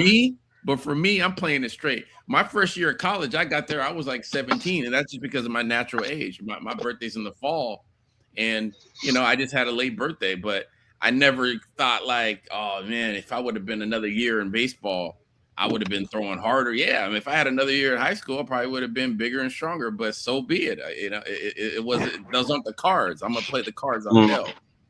Yeah, And I I agree. think here's the thing we're missing, right? If you play down in weight and all that because you light and Pop Warner and all that, that's a different story, right? Because when you get to high school, you still have to play with your age group and all that. The problem comes in is when you're failing a kid or leaving a kid behind in a That's what classroom I'm saying. Yeah. to be able to get another year. Because now you got to look at too, right? look at Yeah, the this kid's gonna academics be more. part. The kid's gonna be more developed and all that, but like Cardinal Bo said, like if you was in our class and you ain't in the classroom the next year and you a grade behind, we trying to figure out what happened. We That's a today whole they nother don't do story. that now the kid got to what I'm saying now think about what that Yeah. do to the kid. The label on this kid is like, oh well he failed a grade that he So ain't how they try to intelligent, he hide ain't that? smart. How they try to hide that though, right, Chris? Nowadays is all these academy schools and these different people getting accreditations. They like, okay, we not gonna hold you back at the same school. We gonna send you over here to this academy school, or you know Where what I'm saying? nobody They know got you so much failed, where where you nobody was know you held back. failed. Exactly, bro. But still, where's everybody I came up with through elementary and all that? They ain't stupid. I still live at the same house. I'm still seeing them. They like, where you go to school at? Damn, we supposed to be here together. Like we done went through here. So like I'm just totally I don't agree with the failing your kid, holding your kid back for the purpose of that. Now I get playing down in weight because you know the weight is 165 and you 170. I don't want to put that pressure on the kid to make them lose weight. So you could play up or you could play down. But as far as purposely holding your kid back for the purpose beneficial to hope they get physically fit, because just because you hold them back don't mean that they gonna be it's still gonna be physically where you mature where you will want them. You know what I'm saying? I feel like what Cardinal Bow said it perfectly, man. It is what it is. I'm gonna play my cards as dealt. You know what I'm saying? Hey, hit the weights, get a good diet. If that don't work for you, then I'm sorry. You know what I'm saying? Hey man, listen, it's tough to have that mentality, man. Maybe I'm a dinosaur. Times are changing so fast. Nah, we probably came up on the same era, bro. So like, Yeah, you know I'm what I from an mean. era like Chris alluded to earlier. Like, we played at the high school where it was to our address. You know what I'm saying? We wasn't. Yeah. I wasn't trying to go 3-4 cities across the way because they potentially have a better program or a couple more stars, or like, you know what I'm saying? Like, we played park and rec where we live. We played at the high school where our district is, at our, you know what I'm saying, where our home is, like, Hey, we wasn't trying to go use the homie address or the, you know what I'm saying, somebody I play travel baseball with. I'm not trying to use their address to, to go 4 cities away. This is a great example of that. So one of my older brothers in high school, he went back-to-back CIFs. But check this out. His team in high school were damn near the same team in Pop Warner. They all knew each other. They all came up together. Where was that at? So when they Cardinal, were all in high school, it was already a San Diego well-oiled High? machine. Cardinal, where you from? Cause I know you're from San Diego and you went to Hey play man, my boy. I don't be trying to reveal too much, man. Where you at? Where was he at? San Diego High? Where was he at? I'll just say this: back-to-back Lincoln High School. That's all I'll say. No, okay, your brother went to Lincoln. Okay. Man, So, we Cardinal family. Ball, it's all right. If you a Southeast kid, it's all good. Hey, You ain't got so check this out. I'm saying, what you mean? I'm Southeast. That's what I'm trying to say. Look. Now I feel like Cardinal and Bowl got gang ties now. Hey, we gonna change. Maybe find out Lincoln or something. We're gonna change the topic, but like you said, they used to be. Like, literally, he said from Pop Warner to high school, he said they was already a well-oiled machine. And you're so correct when you say that, man, because if you look at Southeast San Diego, if everybody stayed to 2 high schools, there would be more CIFs there. Yeah. But everybody be shipped, hey, we all know the busing, people be shipped here, people go to Mission Bay, people go to Mount Vista. I mean, so many, especially in San Diego, people be scattered. Monte Vista, they be going to Healy. Hey, in fact, check this out, you guys. The recruit Johnson, Faavala, I heard he lives in National City. So wait. Time out. I heard he lives and gets bussed or something. I might be wrong. I heard he's bussed. Well, this is the thing, bro. Cardinal, I don't know if you know. Okay. On his recruitment, he gave props to his uncle, right? It's a whole lot of Falavis coming. I'm real cool with his uncle. We grew up together. He was on my Pop Warner team growing all the way up. And you're right? Because you know where Nashville is, right? And you know the closest school is Sweetwater. When we was growing up, all the Falaves went to Sweetwater. So you're not lying. That's deep. Hey, Carter, that's some deep history right there. Hey, I'm just sitting back listening to this SD history. I'm chilling. I'm just respecting it right now. I feel to this day, I still talk to Eva. We was chopping it up the other day, man. They just be on the aware. It's a whole lot of Falaves coming. There's an offensive lineman that committed to USC 2 years away already, a Falave, the other day. But yeah. That Falave family, great athletes, man. They head busters growing up. They all play linebackers and defensive line, but when we was growing up, they all went to Sweetwater. We all played at South Bay together. Oh, man, South Bay Eagles. You played at Balboa, so you know about us. Hey, South Bay. So when I was growing up, the top 4 here were the top 4 Pop Warners. It was VP, Skyline, Valencia Park. They went to Lincoln. Skyline went to Morris. Yeah, Skyline went to Morris. Yeah. Where's the 4th one? But hey, you know which one was probably 5th? You guys remember Los Toros? Yep, the Bulls. Yeah, Well, who was 4 Yeah, though? Los Who you Toros say and the Bull. 4 is? Who was the? Am I missing someone? It was VP, Skyline, South Bay, and it was one more that were like the 4 that were really Man, I can strong. tell you this.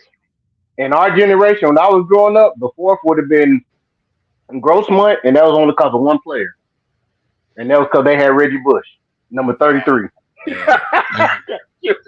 I remember. And that joker was fast. That joker was My fast. check it out, my SD fam. I remember though when I'm coming up. Once I didn't go D1 right away in my junior college days. Though I remember Grossmont, Palomar, Southwest, but Grossmont was it. Man, no, I'm gonna say Grossmont, Grossmont, like as far, Grossmont was the day back then when I was when JC. Grossmont was I'm gonna say the team, I'm gonna say this not is why. Southwest or Palomar. It was Grossmont. I'm gonna say this is why. I'm gonna say this is why, young Tony, because we probably the same age group. From top to bottom, because you had Mighty Mike, Pee Wee, Junior Pee Wee. I mean, you had Bantam before Pee Wee, Junior Bantam, Bantam Pee Wee, all the way up to midget league. From top to bottom, Grossmont won like that. The Grossmont team you aware of probably because Reggie Bush was on that team. Oh no, I'm talking about junior college. I'm talking about the JC Oh ranking. no. I'm Okay, talking I'm about sorry. I thought you were what talking I'm about Pop talking Warner. I about. got you. No. I'm sorry. I thought you heard me. I said JC. So I'm talking about Grossmont, Palomar, Southwest. You know what I'm saying? Those was Mesa and Yeah. Mesa and Mesa. Well, But Grossmont, when I was coming up, Grossmont was the school out there, the JC, for sure. The best example of that was the Keely Smith. Yeah. Palomar was cool. Southwest and Mesa, not so much at that time. Mesa. But Grossmont though, yeah, bro. To the point where it was people from my area that had to go JC. They didn't want to go to RCC, which is Riverside or Chaffee out there in Ontario, or even San Bernardino Valley College. They was talking about going to, or Mount Sac, of course. They was going out to Grossmont. Grossmont was like number 1 back then. In our time, we all the same age. You know what I'm saying? We all the same age. So Hey, you can't yeah. forget Chafee. We talking about junior college. We talking about junior college. I said Chaffee, Carter. I said Chaffee. Okay. That's where we was really going because that's where I went, Carter. I went to Chaffee. You know what I'm saying? For like a half a semester. We talking about junior college. The only reason in Mesa was like Mesa right there in San Diego. The only reason I couldn't say Mesa because they look like Notre Dame. but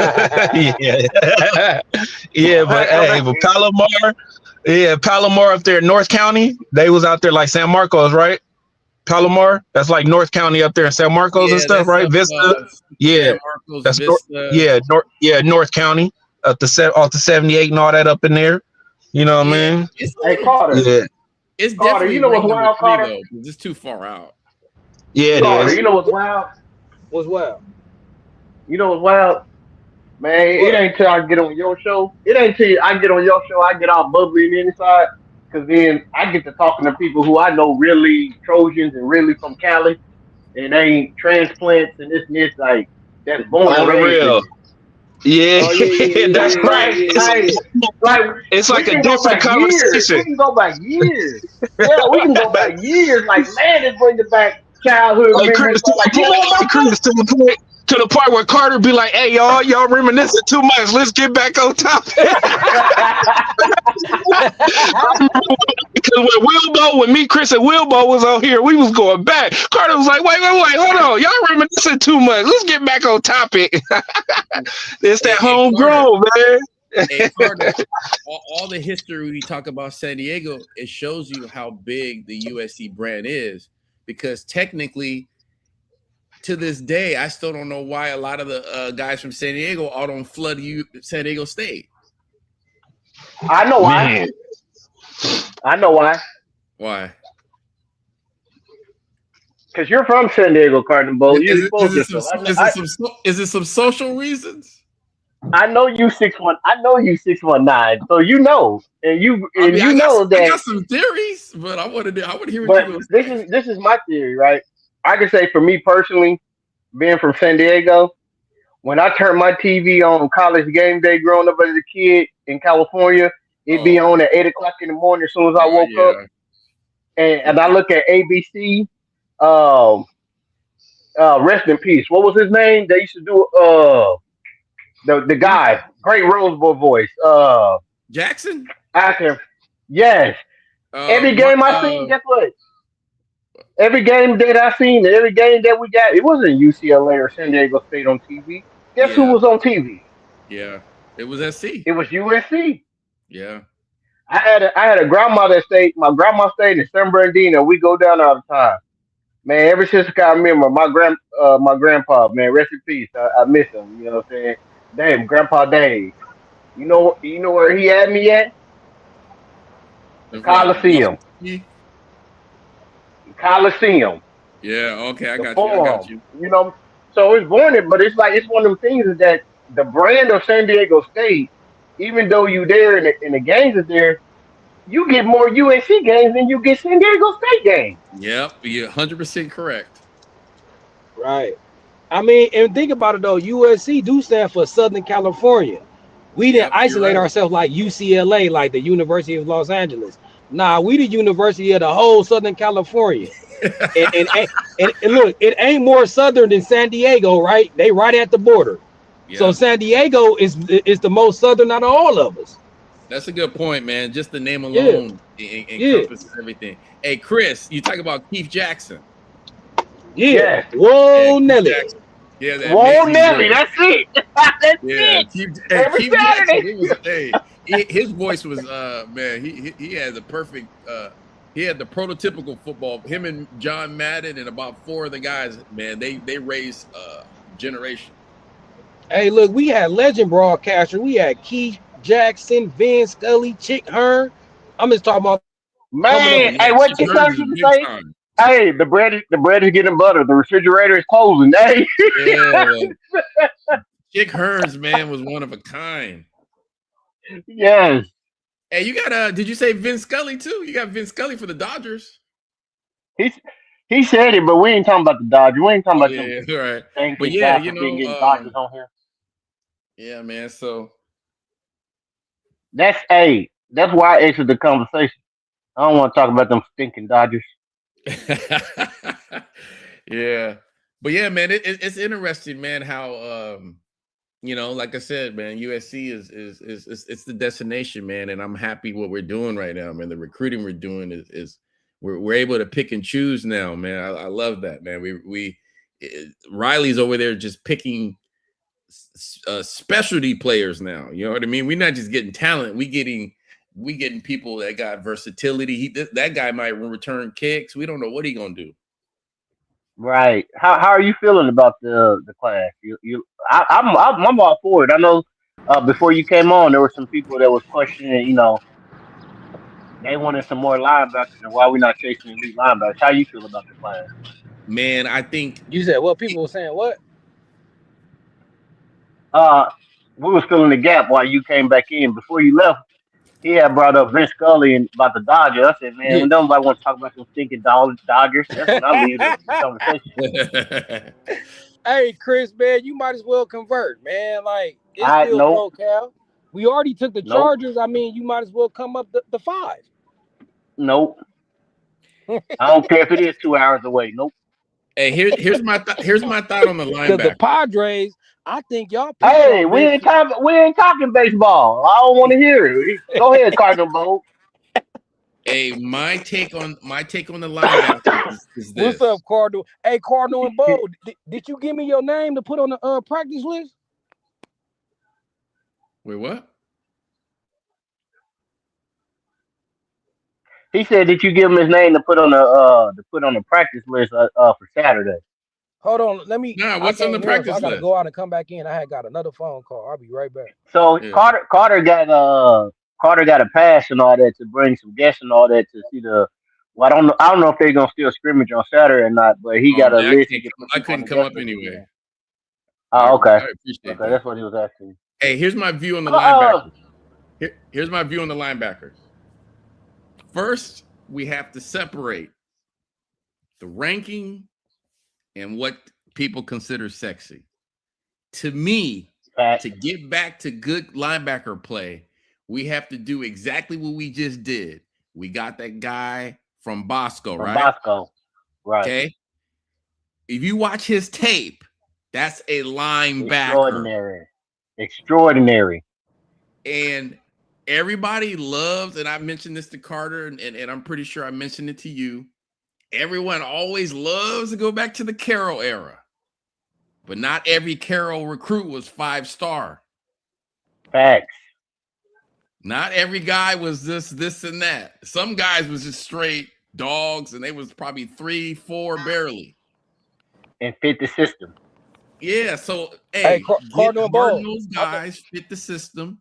The guy from Bosco is a great example because he's not 5-star. There's probably some guy way more decorated, but just put on the tape. Man, he's balling. And not scared of physical contact, all that. And then I like what we're doing with Sean. His name is Sean Scott, right? Carter, the guy from Modern Day. Yeah, we just took. Yeah, we took it in 26 class, right? I'm willing to roll the dice on Eckler working with the talent. We have to let him cook for at least a year to see what he can do before I start sweating whether this guy's 5-star or we need to get the #1 ranked linebacker in the entire country. Before I even get to that, I want to see if Eckler could work with the talent we're going to acquire. So that's my opinion on that. One thing we got to remember too is that we got to remember at TCU Patterson, he got the I don't want to say the bottom of the barrel, but he didn't get his top choices and picks. So he became a great evaluator of film and talent and what they can do, right? So I don't care if you're a 2-star. If you can fit my system and I see you can do this and that with the other 4 and 5 stars I got along the front 7, and you can do what else I need you to do, oh, I'm grabbing you. Because now I can make you a 5-star.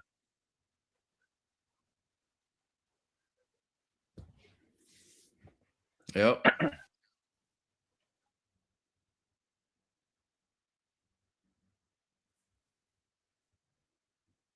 Yeah, and I think that's overlooked. You know what I mean? I think the same way we had teams that had great recruiting classes and we didn't live up to expectations, we had mediocre seasons.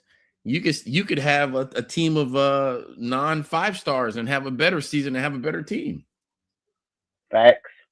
So I just look at it like, hey man, I just look at it like let's breathe a little bit and let our coaching staff cook, because I really like our coaching staff.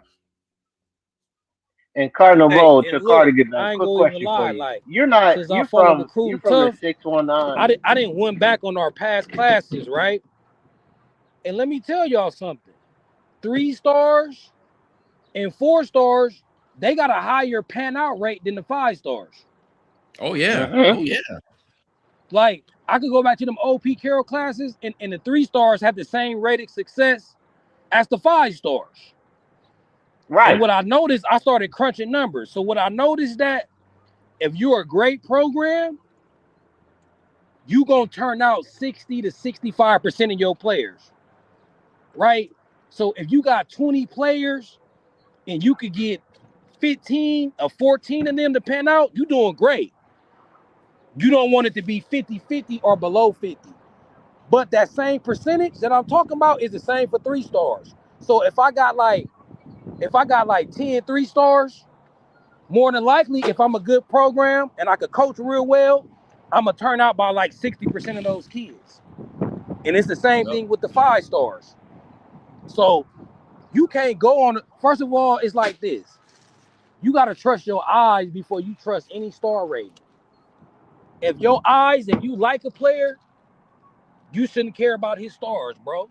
And like I keep telling the fans, if USC is recruiting you, especially when we getting our pick of the litter, they don't look at you as a 3-star. They look at you as a high quality player. And then another thing, people got to realize that 3 stars, they're stars too. Most people don't know that there is a such thing as a 2-star. You know what I'm saying? There's a such thing as a 2-star and a 1-star. So even a 3-star is considered to have NFL potential. Yeah. Cardinal Bowl. One quick question for you. And I don't even want to talk about this no more because I don't even want to get Carter going and get him on his high horse. But you from the 619-858, you a Padre fan, right? Okay, so check this out. No. Well, that tells me my answer. Let's move on. I don't want to hear Yeah. Okay. So you want to know my team growing up? it. Yeah, My favorite player was Ricky Henderson. with the A's. So I like the A's growing up.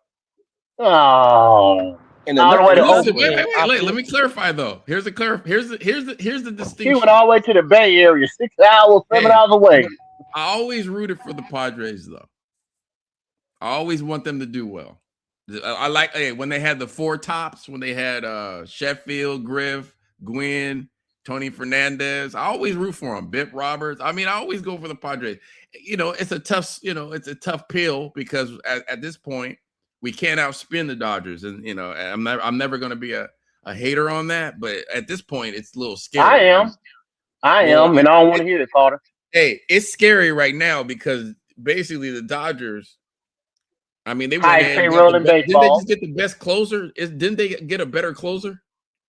Highest payroll in baseball. Come on, keep Yep, going. Edwin Don't get Diaz. Yeah, caught so on they his got a hours. better closer. They got the Japanese pipeline open, and they're pumping out nothing but dogs. It's scary, man. It's scary. We tried to spend money. That was that Juan Soto year, and it didn't work because you still need pitching. So I don't know what the Padres gonna do, man. Yeah, but we're smart market. You My got to think. question about you think Padres fans before I get back on no, we USC. done. Let's get back to USC football. I don't want to How hear can you you gloat. become a fan I of don't a want to hear team that you ain't never gloat won about the shit? Dodgers. I don't want to hear you gloat Just about the because of San Dodgers. Diego ties? Just because We're going to you USC being loyal to the football. soil and shit? Hey, We're going to USC Wait, football. real quick. What was the question, Carter? Carter, what was the question? Did he say why you would root for San Diego? He didn't ask me that when he know I'm from the 619. It's tatted on my body.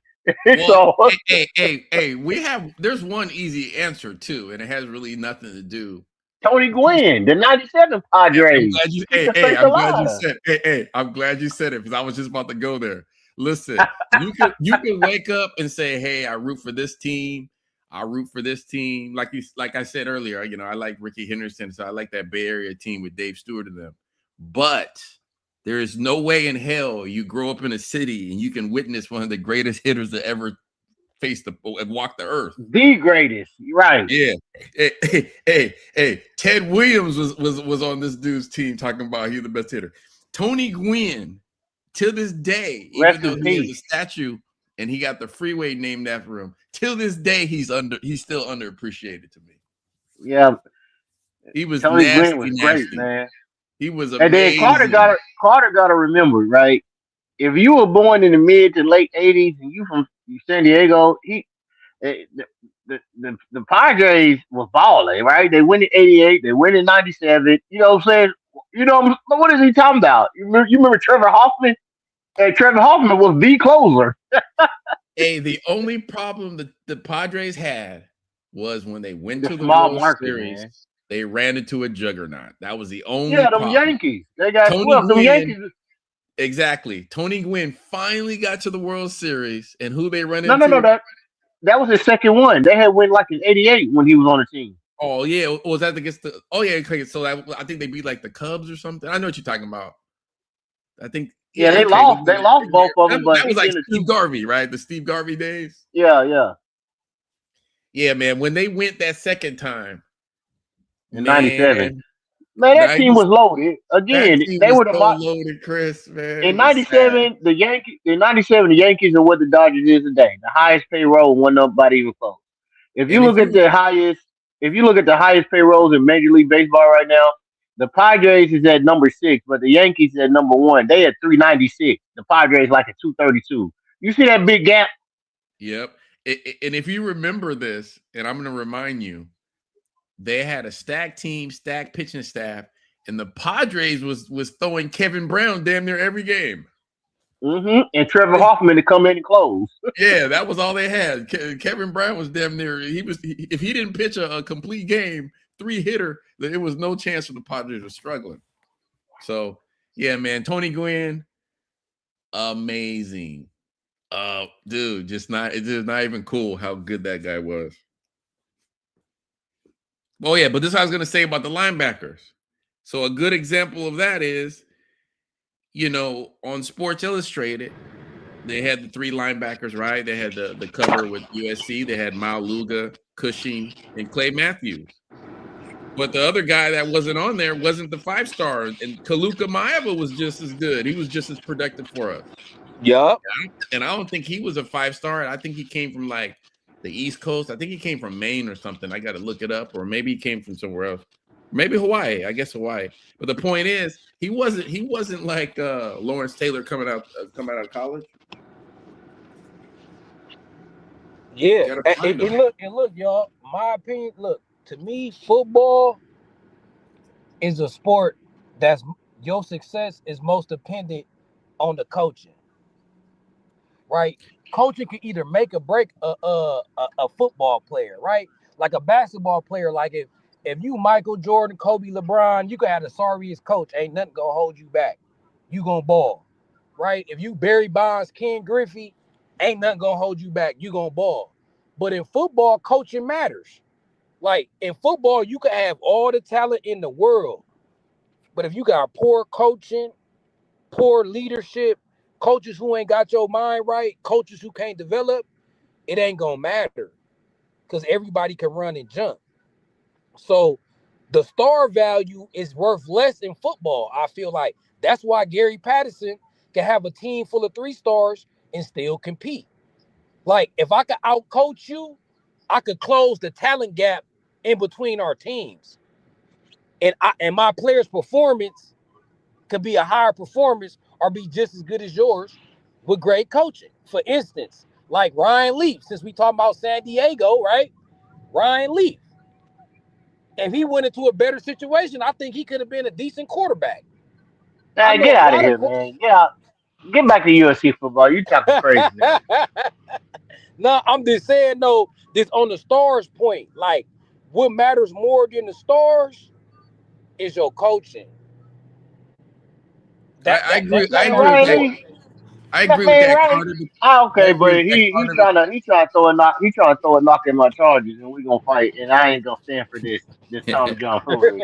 No, I ain't Ryan Lee saying did that. no Like, Ryan Lee didn't have it above the shoulder. Ryan Lee had all type of mental issues and some other stuff going on. Man, cut it out. But Carter, I see what you're saying on one angle, because if you look at football, regardless of the team, there's a couple simple fundamentals that if you don't do, you could be in the game. If you're a quarterback and you don't excessively turn the ball over, penalties, right? You could be the most talented team. If you're going off sides and holding all day, you're gonna give any team a chance to win, and that could be a mediocre team. Shoot, you could have a mediocre team with an elite kicker and win a game. yeah, and look, I could be a elite shutdown corner, but if my coach is Deion Lynn and he insists I play 10 yards off the ball, I can't show that. You know what I'm saying? Something simple as that. Like I could be a great man-on-man corner. I could be the next Deion, but you making me play zone and I'm average at zone. Now I'm not able to sharpen my man-on-man skills, and then I might lose a little confidence playing this zone. Now I'm Yep. finna put weak shit on tape. Now I ain't even finna get drafted. All because of the coaching. Coaching can also, like you said, and I'm gonna piggyback off that point. Coaching can also add to the mentality, right? You could have a passive mentality. Exactly. You can play too. Hey, you can play too conservative. That has nothing to do with your ranking, like you said, the scheme, and you could just, because I remember, if you guys are okay, it's funny that we talking about San Diego, but you guys remember the number one critique of Marty Schottenheimer? What was it? They say he would play in playoff games where he had to win. He played way too conservative. He never played to win. He just played to kind of play it safe. So when it Hey, they comes to say the the same thing about Chargers and the our Chiefs, coach. Hey, look, we ain't gotta go to Marty Schottenheimer. They say the same thing about Lincoln Riley. Like he coached soft teams. Like they say if your coach soft, your team gonna be soft. yeah, some people think that. I mean, some people believe. I mean, there was a couple drives with Caleb couple of games where, you know, if we're up 21-3, right? Or let's say we're up 21-10, some people would say you gotta stick the knife in and turn it. But then sometimes some coaches, you know, they start to kind of, oh, okay, well, it's okay. We could just settle here and just punt. And then all of a sudden, 21-10 is 21-17. Now it's a close game. Exactly. And see, this is another thing too. Like, if what example I was about to use? For instance, like NFL. How many times have we seen an NFL team one year, the year before they win 4 games, and the next year they make the playoffs with the same squad? Yeah. With the same squad. So what happened? How this 4-12 team end up going 10-6 the next year? Coaching. It gotta be. If you got the same players, like, you don't see that in the NBA. Like, if an NBA team is sorry this year and they bring back the same players, guess what? They're gonna be sorry this year too. You know what I'm saying?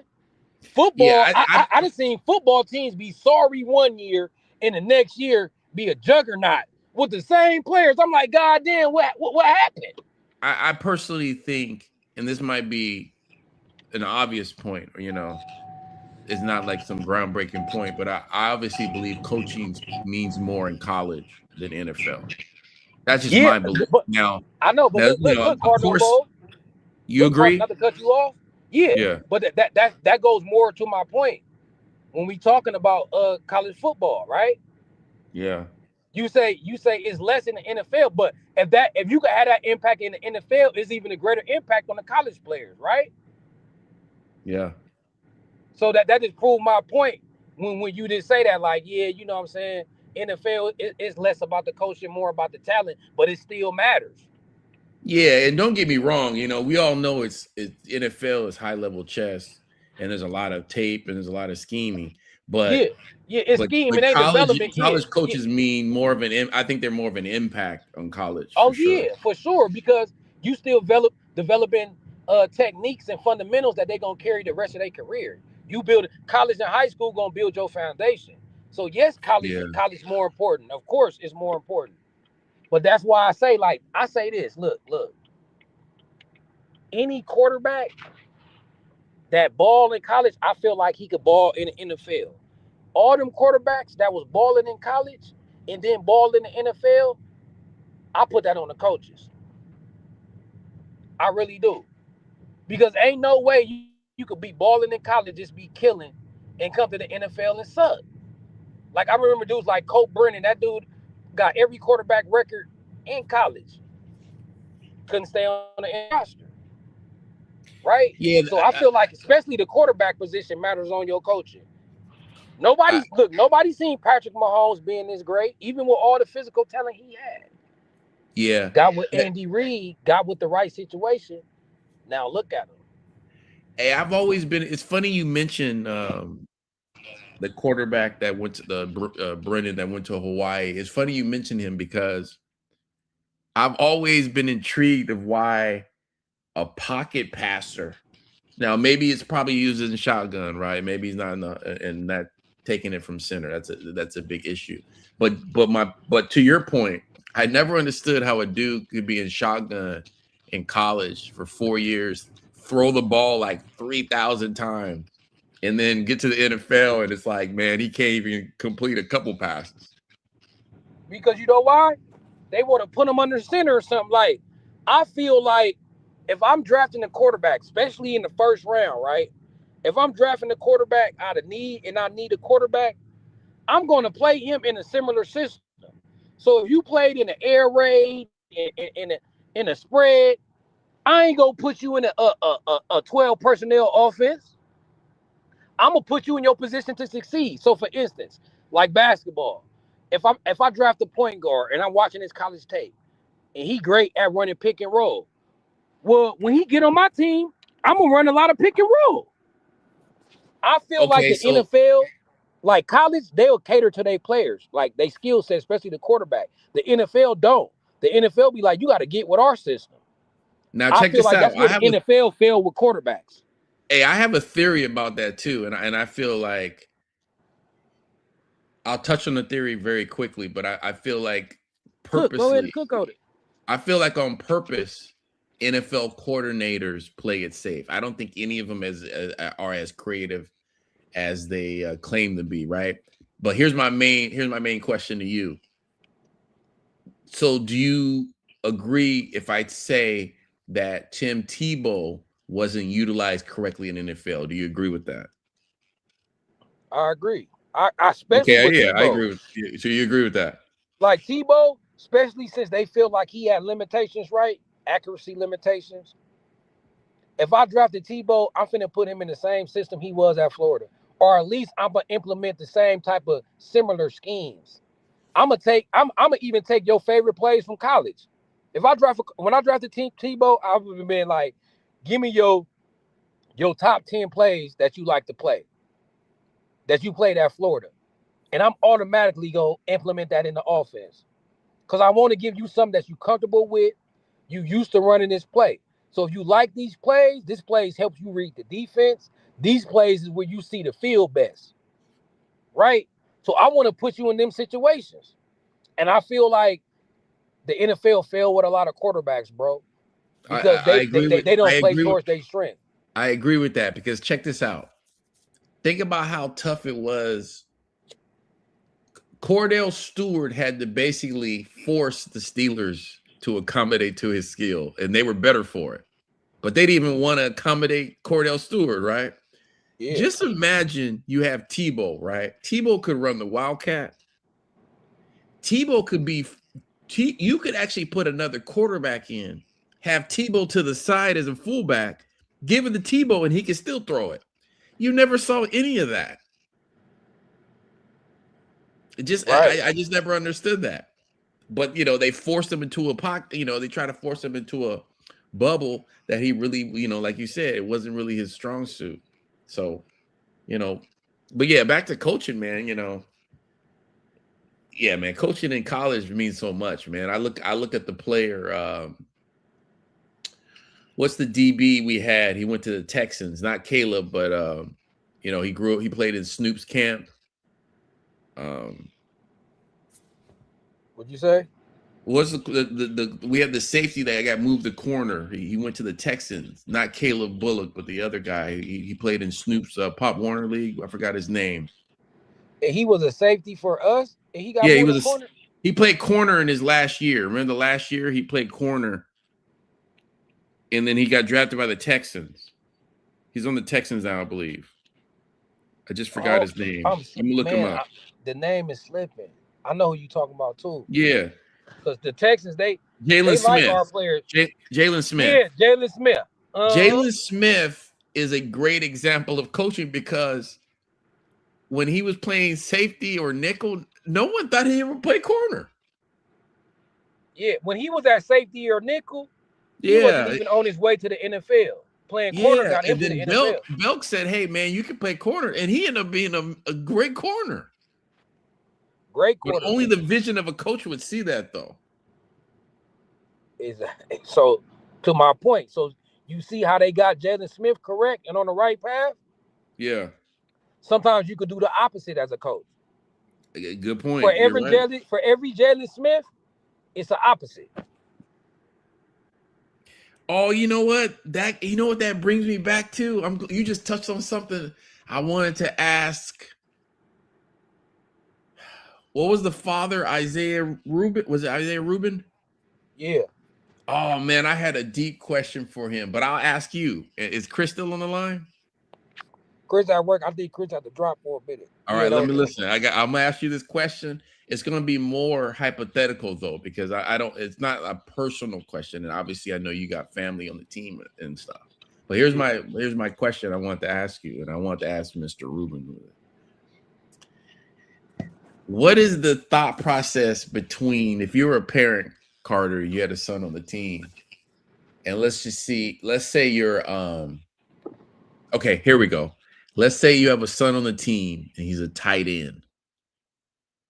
And then the coaching staff comes to you and say, "Hey, we want to switch him to the O-line."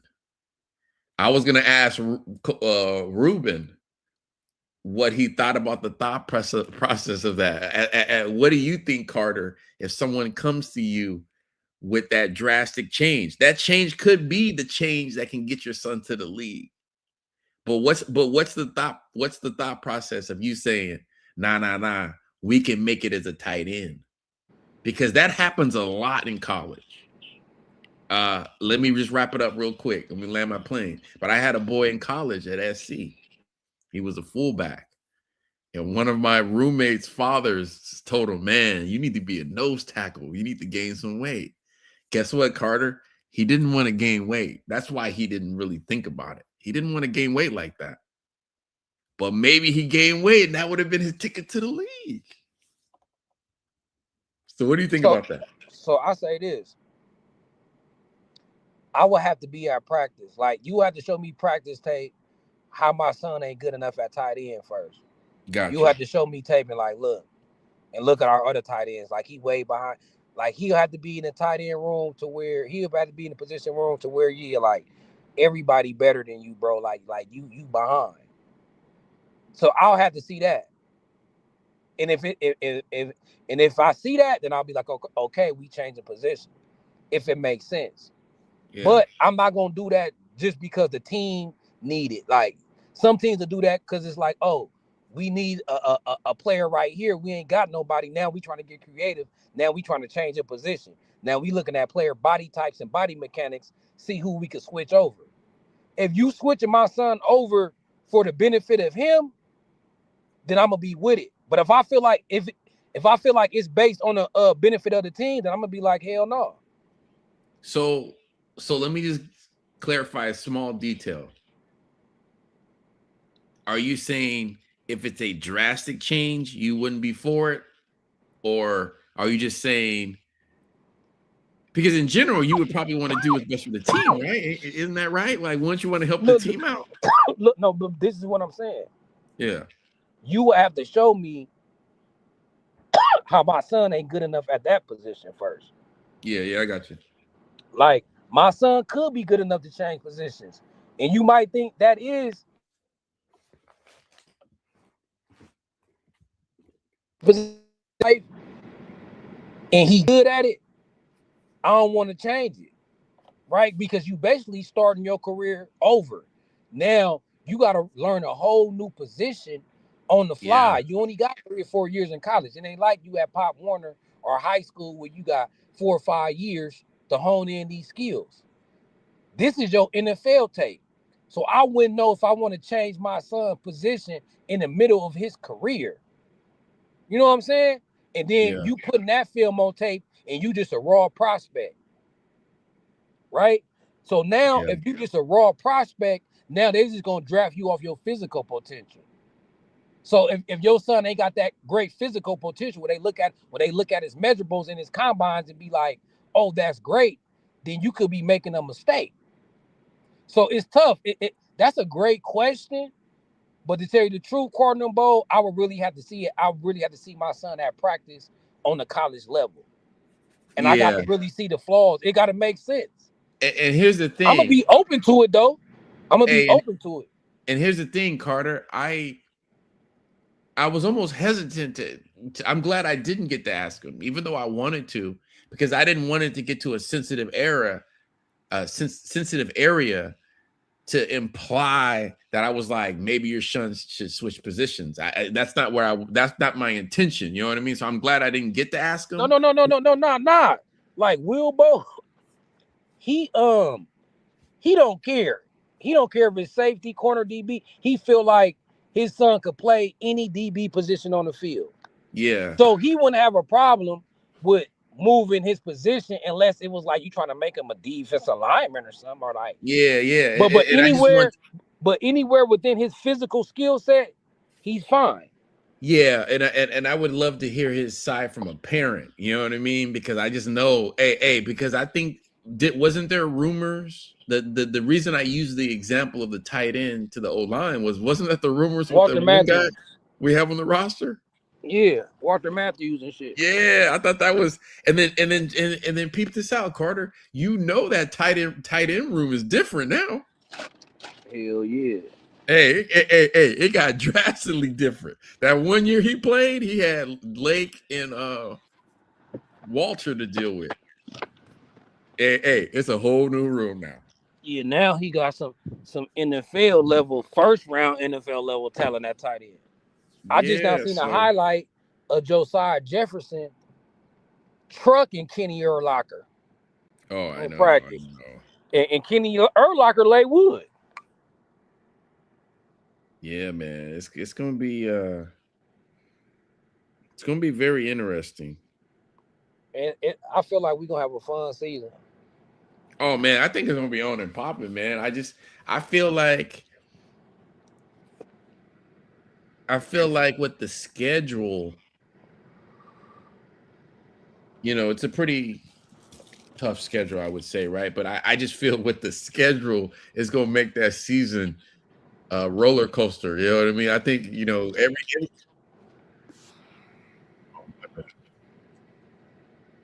hold up.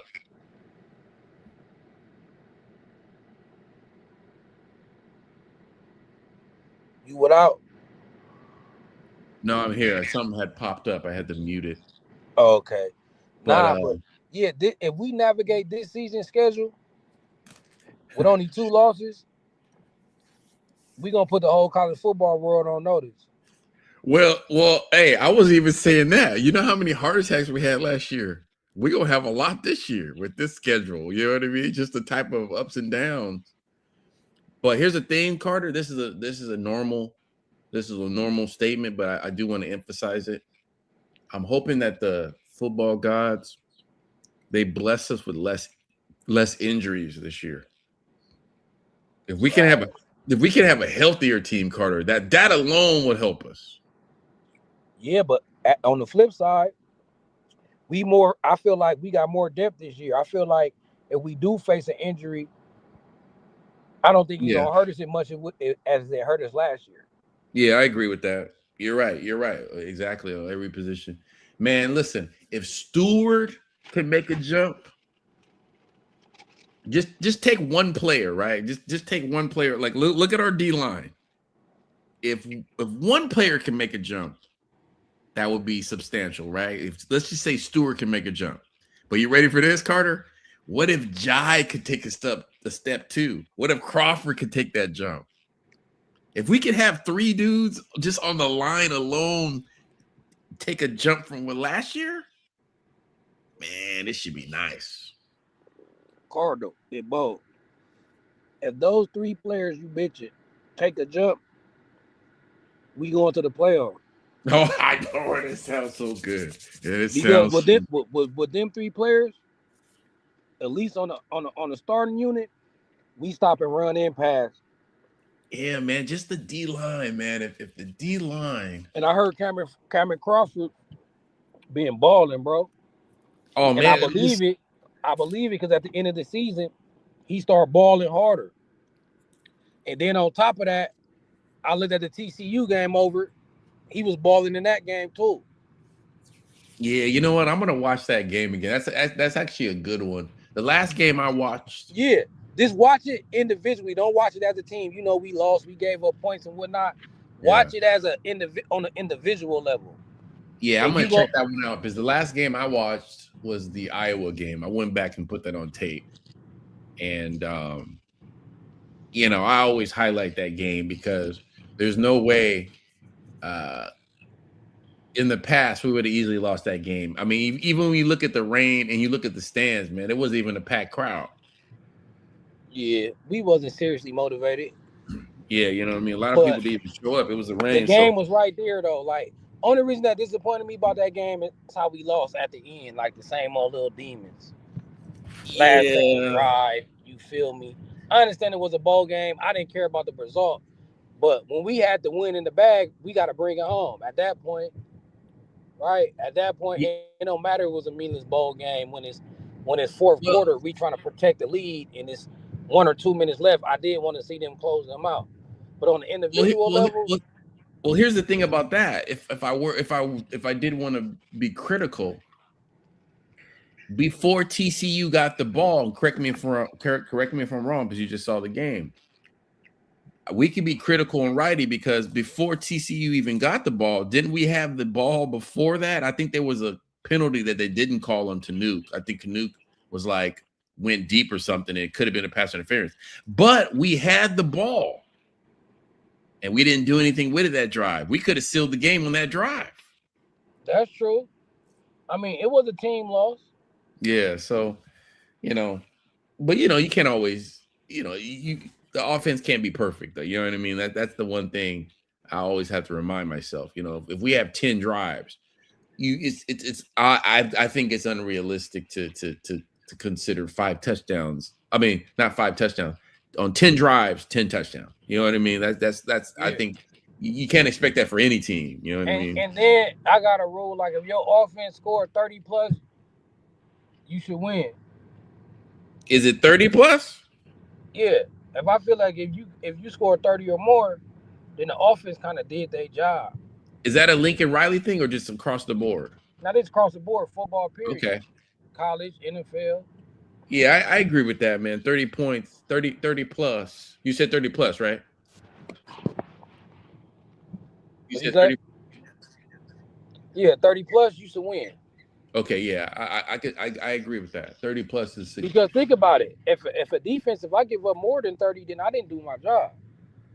Yeah, I mean 3 touchdowns, 21. Even with a field goal, that's still not 30. Exactly. So yeah, you're right. Yeah, I agree with that. But this back to what you saying, I've been saying this Cardinal Bowl like this whole off season. For us to be a better team, it's going to take a lot of players to not progress. Oh, yeah. Right, so think about it. Like, if everybody on the D-line stayed the same, but Jakeem took that jump to where he a double-digit sack dude. Just with everybody staying the same and Jakeem giving us a pass rush, going to improve our chances mightily.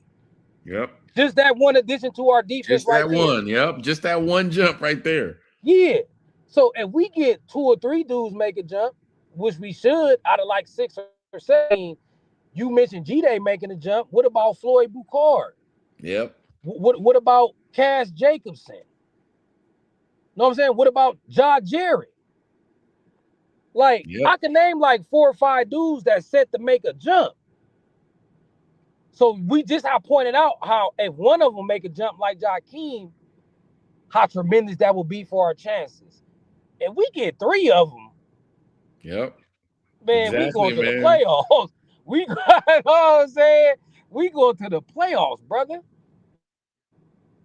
Yeah. So that's why I can't help but be bullish on this team. Because the only way I don't see us being better if that happened. Like our coaching got us suck. We didn't develop nothing. Like nothing didn't develop.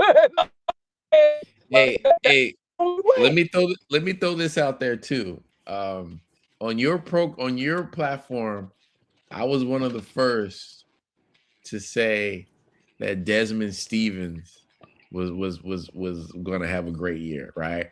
Now it's gathering steam, right? But that shows you how important your platform is, though, because it's gathering steam now. A lot of people will be listening. A lot of people ghost listen too, by the way. So let me say another one. And I mentioned this before. And when I say this, Carter, some Trojan fans might not like this. You ready? I'm ready. A lot of Trojan fans might look at this as they might look at it on the negative. They might think it's a bad indicator. But don't be surprised if Marcellus Williams and Urlacher start. Hey, I don't know if you wasn't on here earlier, but if Marcellus don't start, I think he going into the portal. If Marcellus don't? Yeah, if he don't start, he's going to be a portal candidate. Trust me. That's... Look, I feel you, man. That's tough because he started 2 years in a row, right? No. Or he started one year, but he had last year.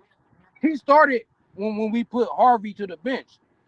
Now, this Okay. is the Oh point yeah, I'm you're making. right. This is Because I'm he getting at. split time, right? He split time with Braylon, right?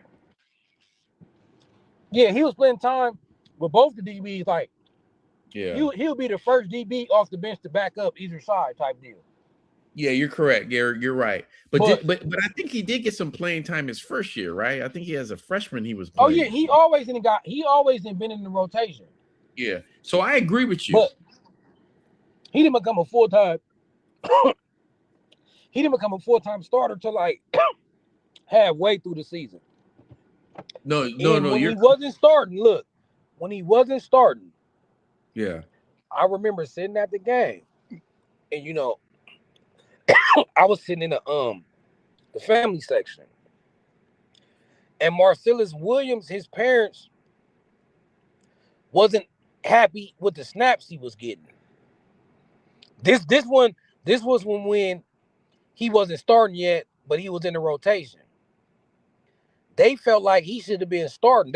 They wasn't they was unhappy for a minute how Marcellus was being used, especially in the spring too. Like even early in the spring, like I remember the spring game, he wasn't getting any snaps as the other D's, and his family didn't like that, bro. Not to even tell that business or not, but I know they didn't. They wasn't at one point the he's getting.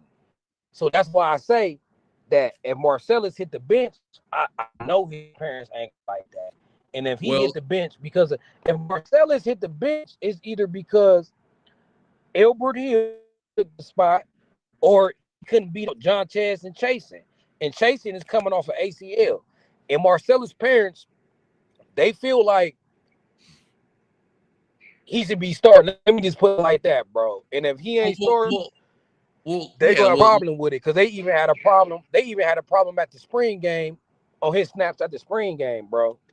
So let Marcellus, me I know that's your boy. He better start because I well know his parents gonna be like, let me add to that because I agree with you 100% because if you look at the trajectory, right? So we already established he got some run his freshman year. Second year, he was battling. Well, first of all, in camp, he probably had to deal with Harvey being transferred, right? Everybody like, who's going to start? Who's going to start? He got chasing, like you said. He split time with 22, who ended up transferring. I think he went to Nebraska, I think. And then he became the starter. But check this out. If you look at his numbers, they got better towards the end of the season. Him and Nicholson started to have, they finished the year strong. So I agree with you 100%. If I started my freshman year, I got some time, and now I ended the year as a starter, and I end up being, finishing the year strong, at least the regular season, not, discounting the bowl game or whatever. Yeah, man, I'm going into camp thinking, hey, man, I'm the one who's going to be started. So, and you're right. If a new guy starts, that's pretty much putting himself on the back burner. Because then the youth is going to take over. So yeah, because if it's like, so if it's like in my third year, if I went from starter to backup, I'm going backwards. Yeah, you're going backwards, and you're right. He probably would take off. But I do want to say this now. I wouldn't. I'm just saying it first. I know it's not. I don't know how people would. I think you should interpret it that maybe these guys got better, right? And they're picking the best player. But I wouldn't be surprised if Urlacher and Williams are starting because I just think they are going to rise to the occasion. You know what I mean? I think that iron sharpens iron, and I think those young cats are going to help the veterans. I think those veterans. Some people thought maybe Lynn. I know we thought, and I'll get on board with you on that one. I wouldn't doubt if Lynn had his favorites. And when you already have favorites, that means practices aren't as hungry as people would be.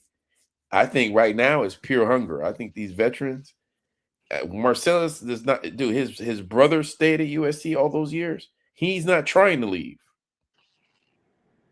So I think he's gonna be, he gonna give it his all. So I'm just throwing that out there, man. I just think I would be, especially with Urlacher. because Urlacher's the one too where people are kind of, they want to almost see more tape. You know what I mean? They're almost kind of like, well, he filled in when the season was, as the season was ending, he filled in for Fitzgerald and he played his part. But some people are like, he's not a guaranteed starter. So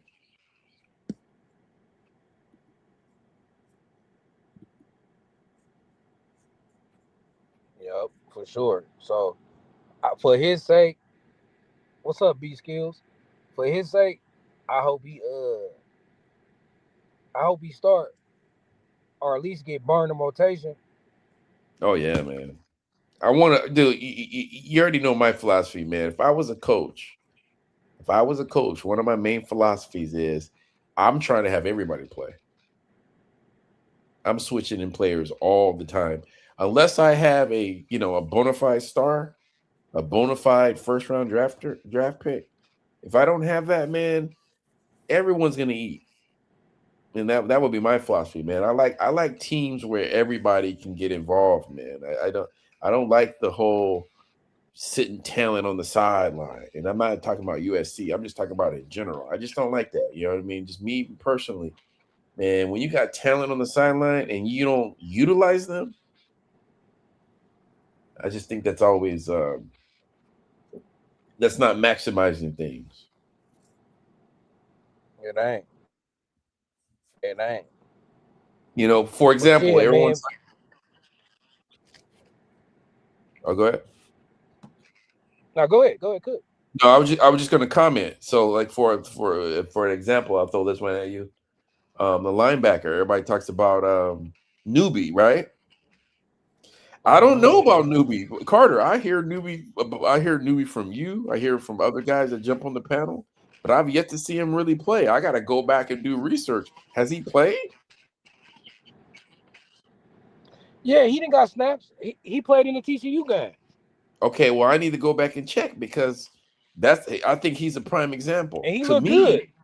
Well, and that's a prime example. There's no reason in that linebacker room the struggles we had where I didn't see him more. Mm-hmm. And that's just my philosophy. You know Yeah. what I mean? That's my philosophy. Yeah. My philosophy Yeah. is like, come on, dude, give this guy. I mean, well, I'm not saying 20 snaps a game. Can he get 6? So, Man, because and the thing about newbie is what frustrated me when he was out there, he looked good. He was around the ball, he made plays. yeah, That's how I really knew Lynn played favorites, and that's why he had to go. Like you said, it was a point where we were struggling mightily at the linebacker position, and we'll throw newbie in, and he'll look good, but he still get took out and don't get no burn. yeah. Listen, man, when you play Notre Dame and we give up 300, well, I think it was 300 plus yards. Right. I mean, if that was back in the 80s, that's a guaranteed new linebacker lineup the next Man, game. somebody else getting a shot for sure. Yeah, that was guaranteed. Like, hey, they gave up 300. Okay, cool. We're gonna have so and so start. He might not finish the game, but somebody else is starting. But we just, it is what Like, it is. yeah, even like when somebody a miss a tackle or make a bonehead mistake penalty, they wouldn't even get pulled. Like even if you just pulling the even if you just pulling the starter just to teach him a lesson, like they wouldn't even do that. So you making it seem like the backup is so bad that you can't even take out the starter for messing up. Yeah.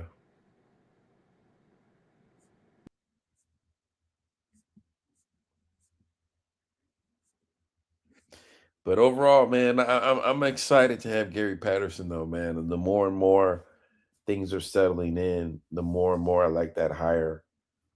And I think that Patterson is going to bring so much football IQ and wisdom.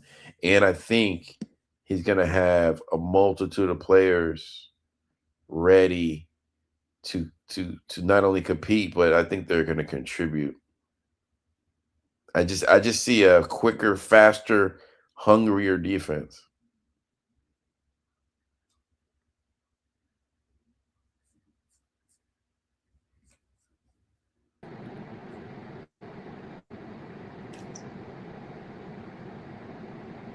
Yeah, man. I just see that. Oh, Tiny, you pop back in, huh? Yeah, no, I was in the back for a minute, a little while ago. Oh, I didn't see you. My bad. No, I'm driving like I know. I'm at work No, yeah, shit. I'm doing all kind yeah, of see, stuff. yeah, that me too. That's why I was just kind of in and out, but I was still listening. I was listening to Bro Cook right now, and yeah, I was in the back, and then I had to jump back out, so I just hopped back in. Like, let me tap back in, but I'm doing the same thing you doing, loved ones. Nah, what Bro was just saying. Who was that? Cardinal Bo still? Yeah. Oh, okay, yeah. Well, he was just saying about his vision as a coach to let everybody play and heavy rotations. I feel you on that, but do you feel like every position that's beneficial? Because we look at like a lot of, and I never like to compare us. I know a lot of people compare us to like to compare our program to other programs, but in that sense, when you look at a lot of other teams, just say from the wide receiver standpoint, like a lot of teams don't do no heavy rotating. They let them dudes cook. You know what I'm saying? But I get what you're saying, like from a point of view of a coach, like unless I just got a bona fide first round, like that guy, you know what I'm saying? That like, nah, I mean, you crazy, you stupid to take him out. You know what I'm saying? Hey Like, man, hey, it's a great question. So let's examine it. But no, that you're asking a great question. So let's go with the easy one. O-line, right? I want some right, consistency on the O-line, right? So I really wouldn't, absolutely, yeah, I really wouldn't, mess with the rotation too much. I would just want absolutely. depth. I would just want depth. Okay.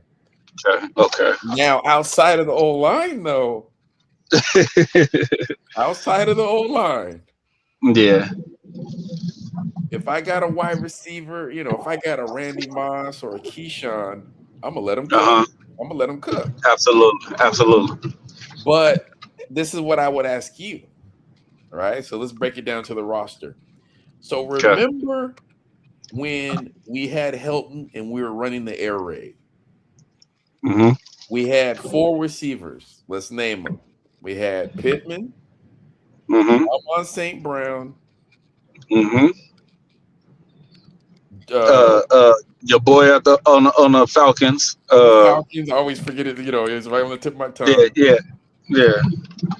Drake London, Yeah. Drake London, Jake London. Yeah. and we Drake had London. Vaughn, and we had Vaughn.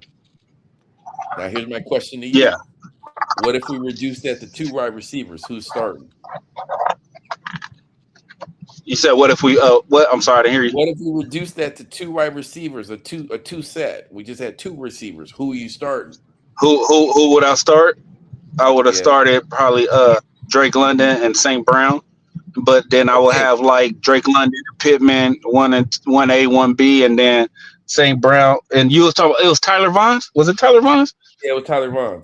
Those are the Yeah. four.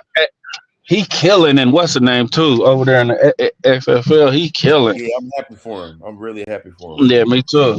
Yeah, yeah. So No, I you get get what you're what saying. you see what I'm saying? Yeah, Like, so well, yeah. basically, we would have Pittman on the bench. No, no, you'll rotate. You know what I mean? Yeah, Like, I see. so Yeah, I know what even you're with saying. those four, hey, even with those four, I'm still like, man, I still want to feed I everybody. know. It's a I challenge. know. I'm not acknowledging. I'm not like disregarding that. I just feel I in know. college football, when you got so much talent in college football, I feel I like know. it's an advantage even against the defense. So let's just say you're a Yeah. corner. Let's say you're a corner. If Hold you're a on. Stay corner, at receiver real quick. Stay at receiver real quick. I want to say what it's we have. Would you say it was safe to say that? Yeah, they was getting snaps and probably some special teams. But would you say his first two seasons, Makai was basically on the bench? Makai Lemon? oh, oh yeah, Makai, Yeah. I will always say this, and I was at that Holiday Bowl game. That Hmm. was that was the breakout game for Makai and Jacoby.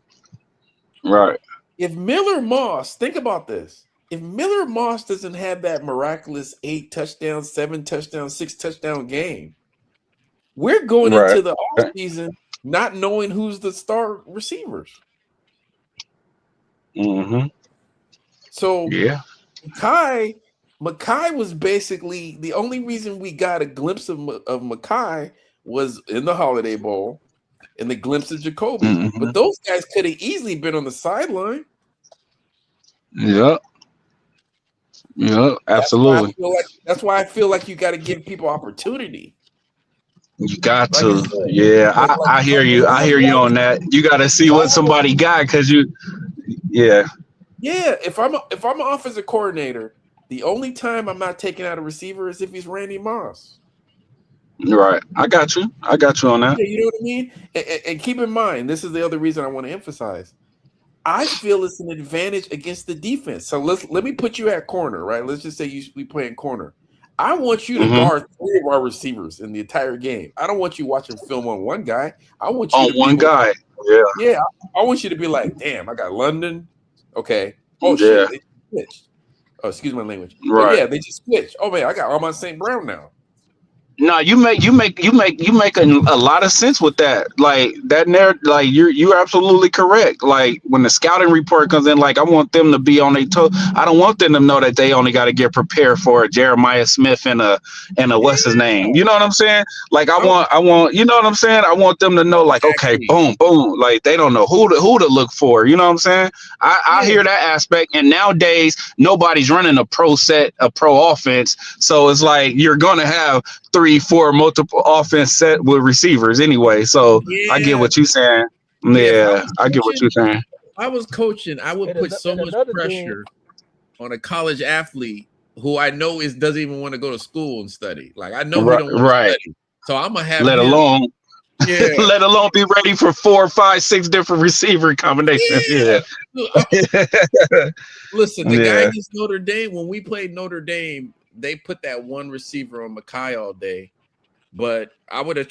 And don't get me wrong, man. Some of what I'm saying is just all theory based, but that's I hear you though.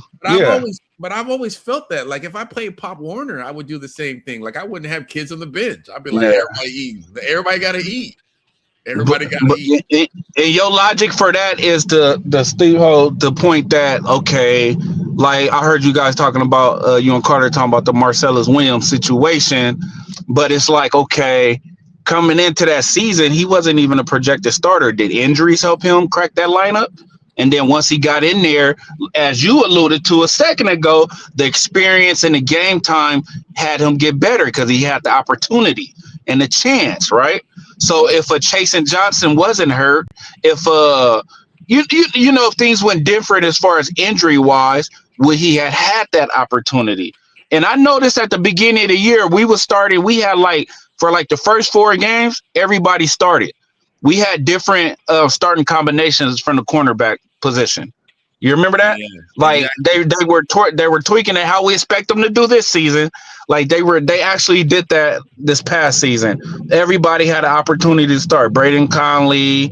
That's what you was talking about earlier when you said with the Nebraska. You had Georgia now. You know what I'm saying? Braylon Conley. No, I know who you was talking about. Yeah. Braylon Conley. But what's his name? Our boy is at Nebraska, but he been there like 2 years now. He might. As a matter of fact, is he going to the league this year? You talking about he was the actor, the child actor. Yeah, the actor that played with LeBron. He was in LeBron. Yeah. He should probably he probably going to the league now. Huh. I don't want to say Cedric, but wasn't it Cedric? What up, Josh? What up, Josh? Chilling. Just got done watching that boy's highlight tape. Sierra Wright. Yeah, that's what you're talking about. Sierra Wright. Who highlights, Josh? The guy we just signed from Louisiana, 49 touchdowns. Oh, that running back? God. Oh, yeah, man. That's that East and West, man. They looking at it like we got Sean Austin with the bulkiness. We got some bulkiness already. They trying to get that little scat back, like that little Riley Wormley type, like, you know what I'm saying? Hey, I heard Austin has jets too. Yeah, oh yeah, absolutely. Yeah, absolutely. Man. Hey, Chad Bowden's on a heater right now. This is wild. Yeah, man. He's like Oregon's ranked 18th. You see, Oregon's ranked 18th in recruiting. We keep taking all of them. Yeah, all good. They went from 6th to 18th in 1 week. That's crazy. It's all good. You know what I'm saying? It's all good. We just trying to fill in. We being strategic about it too. What we doing, and we still getting them dudes. You know what I'm saying? It's a good look. But yeah, about the heavy rotation though, like I feel you, Cardinal and Bo. Like you want to let everybody play. I feel you. I just feel a certain position groups though, like you got to let them cook. And Yeah, because I would say that's O not gonna line. discourage them. That's not gonna. It is still discouraged. If somebody willing to the transfer because they got kicked out of the, they not starting or they not running with the ones. The odds that they was if they still just rotate and not getting the snaps that they feel they should have, they'll probably still get on in. You know what I'm Well, saying? well, Some let me yeah. ask you this question. Let me ask you, and this is part of my premise. If I was a college coach, can you still get to the league with a Just getting reps resume? and not starting Yeah, snaps. can you get to the league without a full season of reps? Yeah, you could get to the league with a couple seasons. You can have some film. You know what I mean? You can have some Okay. film. As long as you get film and you're willing to play special teams, like, yeah, you get to the league. Okay. Yeah. See, So my you mentality is like, okay, if I'm not running with the ones at my specific position group, I'm doing anything to get on the field. Coach, I want to be on every special teams. I want to be on kick return, kickoff. I want to be on punt team as a gunner. Like, that's my mentality. You know what I'm saying? A lot of these dudes coming in, but not a lot. Let's just say some coming in from high school with that, oh, I'm the guy mentality. When now you at USC, everybody was the guy at their high school. You know what I'm saying? Like you gotta kick it into another totally different gear. You know what I'm saying? Because I don't care what you did in high school. High school got you the scholarship, but it's like, okay, everybody got a clean slate now. Now what you doing? As we already alluded to with Gary Patterson, like Gary Patterson don't care what happened with if you was on a roster with Grant or with Deontai Lynn. What you doing now? Like, okay, what we on? What you on? Let's show it. You know what I'm saying? Like, you got to prove yours. And I feel like a lot of them got a lot of guys coming up, especially and it's crazy because it's gonna go back to what we was talking about earlier, especially the holdbacks that have been starring since they were younger. You know what I'm saying? Especially the holdbacks that been starring. That's all they know is them being the man, the man. So when a little competition come into play, and you got that daddy that just was always doing daddy coaching or daddy ball, like, oh yeah, my son better be starting. He's the best player. Why he not? Like, you arguing about your son getting 30 carries and Pop Warner or Junior All American? Like, you know what I'm saying? Those type of parents that so check this out. that's living they old career that never happened through their kid. You know what I'm saying? That's not teaching them good. What's the word I'm looking for? Like, you get what I'm saying, Cardinal Bowl? Like, Yeah. it's So a check this different. out. Like, oh, if my son don't start, I'm telling them to transfer. Like, bro, like, what? So let me give you one more point to my philosophy about playing everybody. We've already, as collectively, college football has already done that at the running back position because they don't have no more Ron Danes where dudes are we're usually getting like 40 carries a game. 30 carries a game. Most 30. games right.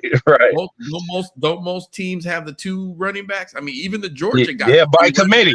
Running back by committee. So why can't every other position be by committee?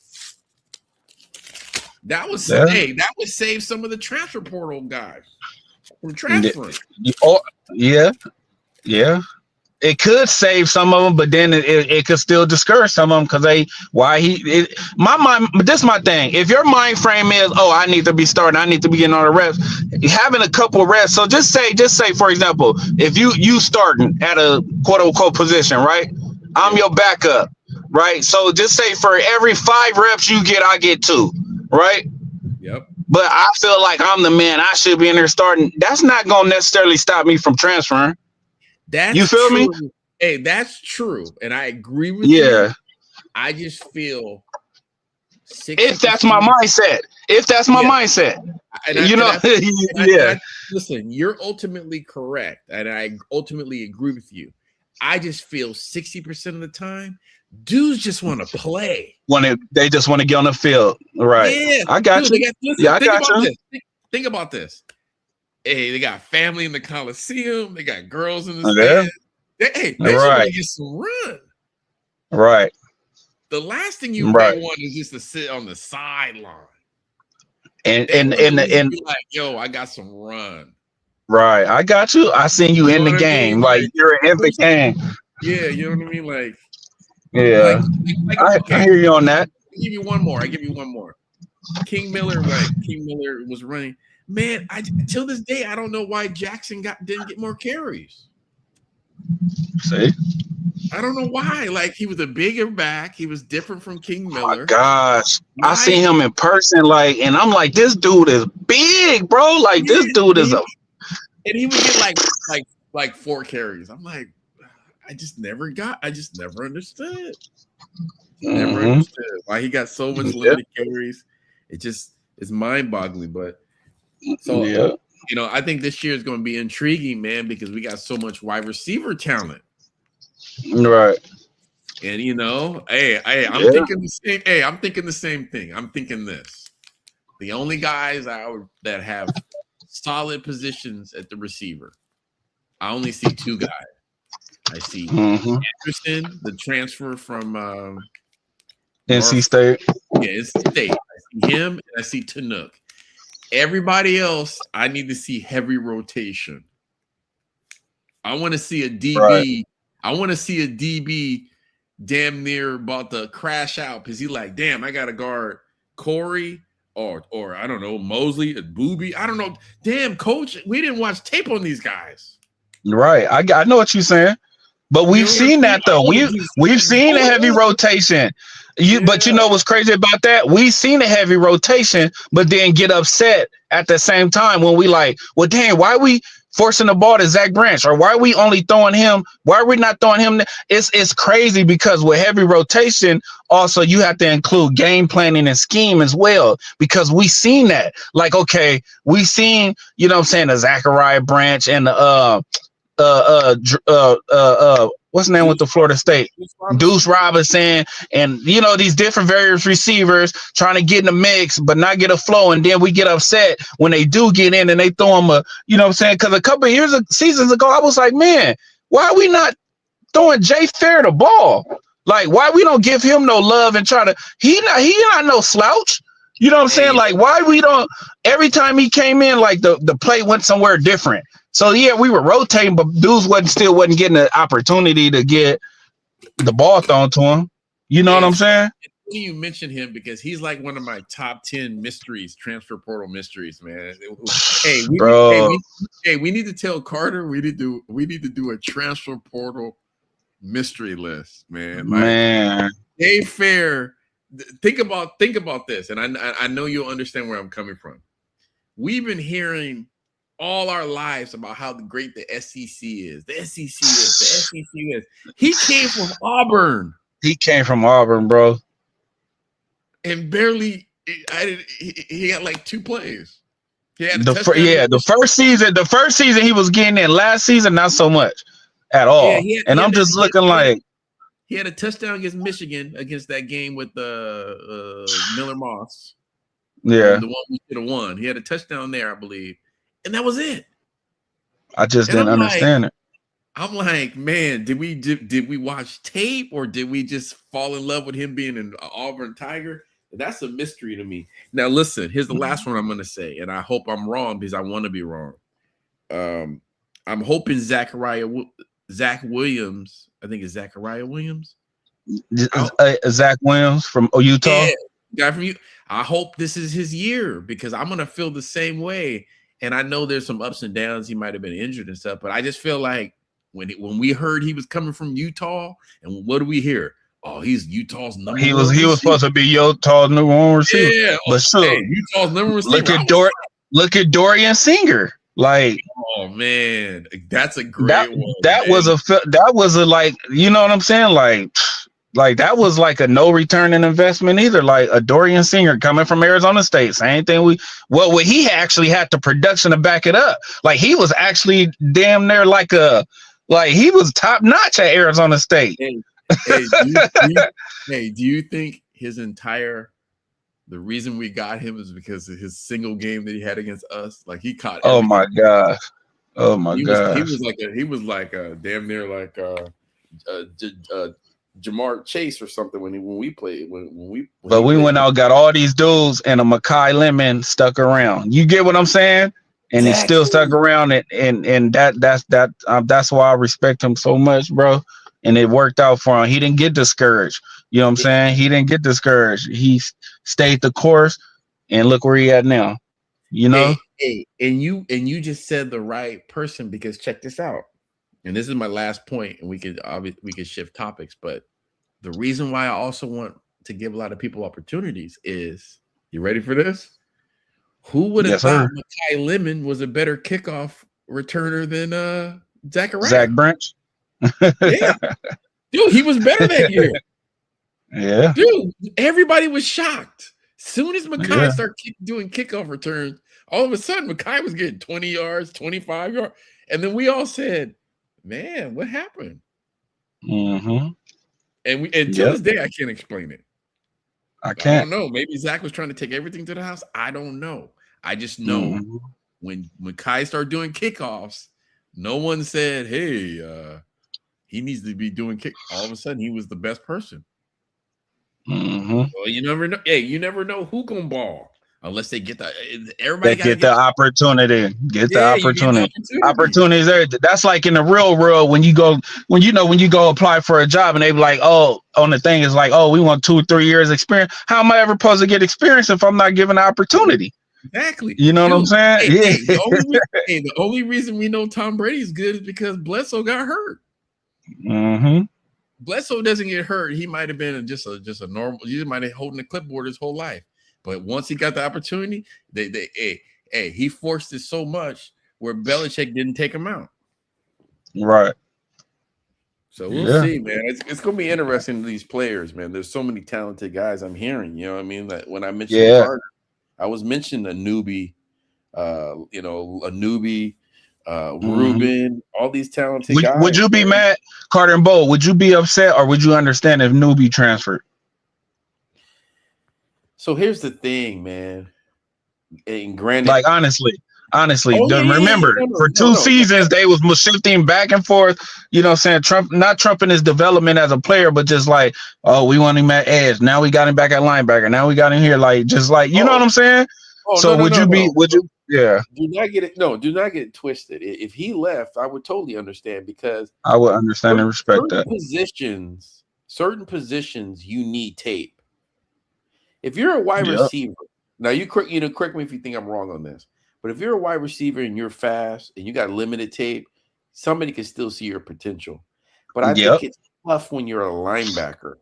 Yeah. To Certain be very positions you need tape, you need film. Yeah, like if You you're a know, it's linebacker, a somebody needs to different. see you Yeah. ball. Yeah, somebody needs to see you, what you can really do. And Right. That's like from the D line. I don't care if he's D-line, 6'6", you should be having 350. Hey, Nah, that don't mean somebody got nothing. Measurables ain't gonna count right here. Cause look how exactly. undersized Thule was. His production got him first round and with the Chargers. Yeah, So like you can't, you know what I'm saying? You can't just look at I'm it. a D-line person, but I got 3 reps in 4 years. That's not tight. Right. Yeah, that's not gonna get you nowhere, brother. Yeah, that's not jumping off the paper. But That's not. but here's the sad part. Here's the sad part. With no sacks. Yeah. Here's the sad part. You can still run a 4.3 as a receiver and get run. And get run. Yeah, somebody could say, now they looking at you as kick return. They looking at you as a gunner on special team. There's just so many different aspects of the game that you're not limited to now. That's why I like a skill position player. For if you're not running with the ones, then you need to be in the special team meetings. You need to be trying to get on special teams. You got more opportunity than the 3. You know what I'm saying? Than certain positions. That's my thing. You know what I'm saying? Earn your spot. We seen a dude for the Patriots basically gonna be a Hall of Famer based off of being a special team player. You know what I'm saying? He didn't. No. The brother, his dad played in the league. What's his name? Remember, he was just a special. Yeah, man. He was a pro baller. He lasted in the league just for special teams, bro. There was a player for the Chargers who went to Senegal. He went to Senegal State. He played for the Chargers. He was a special team specialist. He was a pro man. Yeah, I gotta get his name. That's what I'm saying. He was really good. Yeah, absolutely. Yeah, so that's my answer to that. My answer is, honestly, I feel like this. if this season is obviously going to be crucial for certain players because you got a new coach, right? You got Gary Patterson. Gary Patterson should at least be at USC. And somebody said he wants to coach to be 70. I think technically, I think that's 3 to 4 years. So once Gary makes his decision on this new roster coming in, if I'm somebody like Newbie, if I don't get run this year, I got to deal with a whole new crop of linebackers. You know what I mean? And some of those guys are going to be highly touted, or they're just coming with a new look, right? Just a newer demand. You know what I mean? Some coaches are, this might be their guy. Right. Hey, Eckler might have saw the guy from Bosco and said, yo, we need him. Right. So back to your question, I wouldn't blink an eye, man. If Newbie said, "Hey, man, I need to get up out of here," I would. It's a couple of guys I feel like that about. And what's crazy is I know and I understand what they said, like about what Wilbo Rubin dad said. You know what I'm saying? People were reaching out, whatever. He ultimately let his son make the decision, and it's just crazy because now that that he been on Carter's show like numerous times. Now everybody is starting to talk about Rubin, but. Correct me if I'm wrong. I wasn't hearing nobody saying his name last season. Oh, not at all. Not at all. You know what I'm saying? That's why I love Carter's show to actually. Yeah, respectfully. Both. Yeah, Carter's show, Jay show. Like you get different insight to know. Like, oh, okay, like you know what I'm saying? Like, damn, okay, like over here with Carter, like okay, like Isaiah Rubin, okay, this was popping. We getting a different insight, his story, his point of view, like what he going through. You feel me? Over there, it was like okay, OJ show, like we was like the Michael Ben Wallace's and the different like the Cam Fountains and like okay, what they, you know what I'm saying? So I love it. I love getting a different aspect about it, and I say that with respect because I already know what we got in Rubin. You know what I'm saying? But what I'm saying is like a lot of people wasn't bringing him up, bro. You know what I'm saying? And now more. No, B Jones. I'm not. I know you. B Jones ain't trying to hear what I'm saying. B Jones, don't misconstrue what I'm saying, homie. I know you said it 2 years ago when you was at practice. I know that, B Jones. I'm talking about the masses, like the masses and like everybody, like the masses, bro. Like I know for sure. I remember 2 seasons ago or 2 springs or however many. B Jones was one of the main ones that was always talking about Rubin. You know what I'm saying? He was there or whatever at practice. He was one of the ones speaking up on him. I'm talking about this massive, like just a casual, regular fan. You get what I'm saying, Cardinal and Bo? And that's some real stuff. Yeah, Josh, you get what I'm saying, Josh. Yeah. Start me out, B Jones. I know you 2 seasons ago. No, that's my boy. Nah, he clowning with me. He said, okay, my bad. Yeah. Hey, but think about it. The reason why B Jones has to mention Rubin is a simple fact of what we're saying. You have to. Yeah. B Jones. Yeah. Right. Hey, this guy's not getting run. Josh, like, said, man, if I was a defensive coordinator, I wouldn't look at it as the NFL. That's just like right now. Like right now, fam, let's be real. Out of high school, we everybody was like, oh, okay, this kid, but like nobody's talking about like, for example, right? And this ain't no knock to him because we know he's talented, but it's just like you're kind of getting lost in the more talented room as we continue to recruit, like a Tristan Castro, right? Yeah. Like nobody's talking about him right now because you got the Elber Hills, the John Tess Williams transfers, the Chasen Johnson mystery. He left, came back. Now he's back. He hurt. Like, you know what I'm saying? Like the Marcellus Williams. Like we talking about the, you know what I'm saying? Like, boom. Nobody's talking about Tristan Castro right now. So it would take somebody like a B Jones or like somebody that would be. Look, see, Josh forgot about him. That will be at practice or whatever. Like, hey, man, this kid Tristan Castro, you know what I'm saying? Or for us to have his dad on, or you know what I'm saying? Well, it's the same thing right now. In the secondary, we're all talking about Elbert. We're all talking about Hill, right? We're talking about Alex Graham. But now in practice, Coach Riley's talking about Madden. Madden Reardon. Yeah, nobody's Yeah. really saying Madden. Nobody's like, hey, Madden. But Reardon, but in respects to that, he a true freshman coming in. So the talk about him is that he's coming in and still making plays as a true freshman. Tristan Castro done been on the roster for a few seasons now. You know what I'm saying?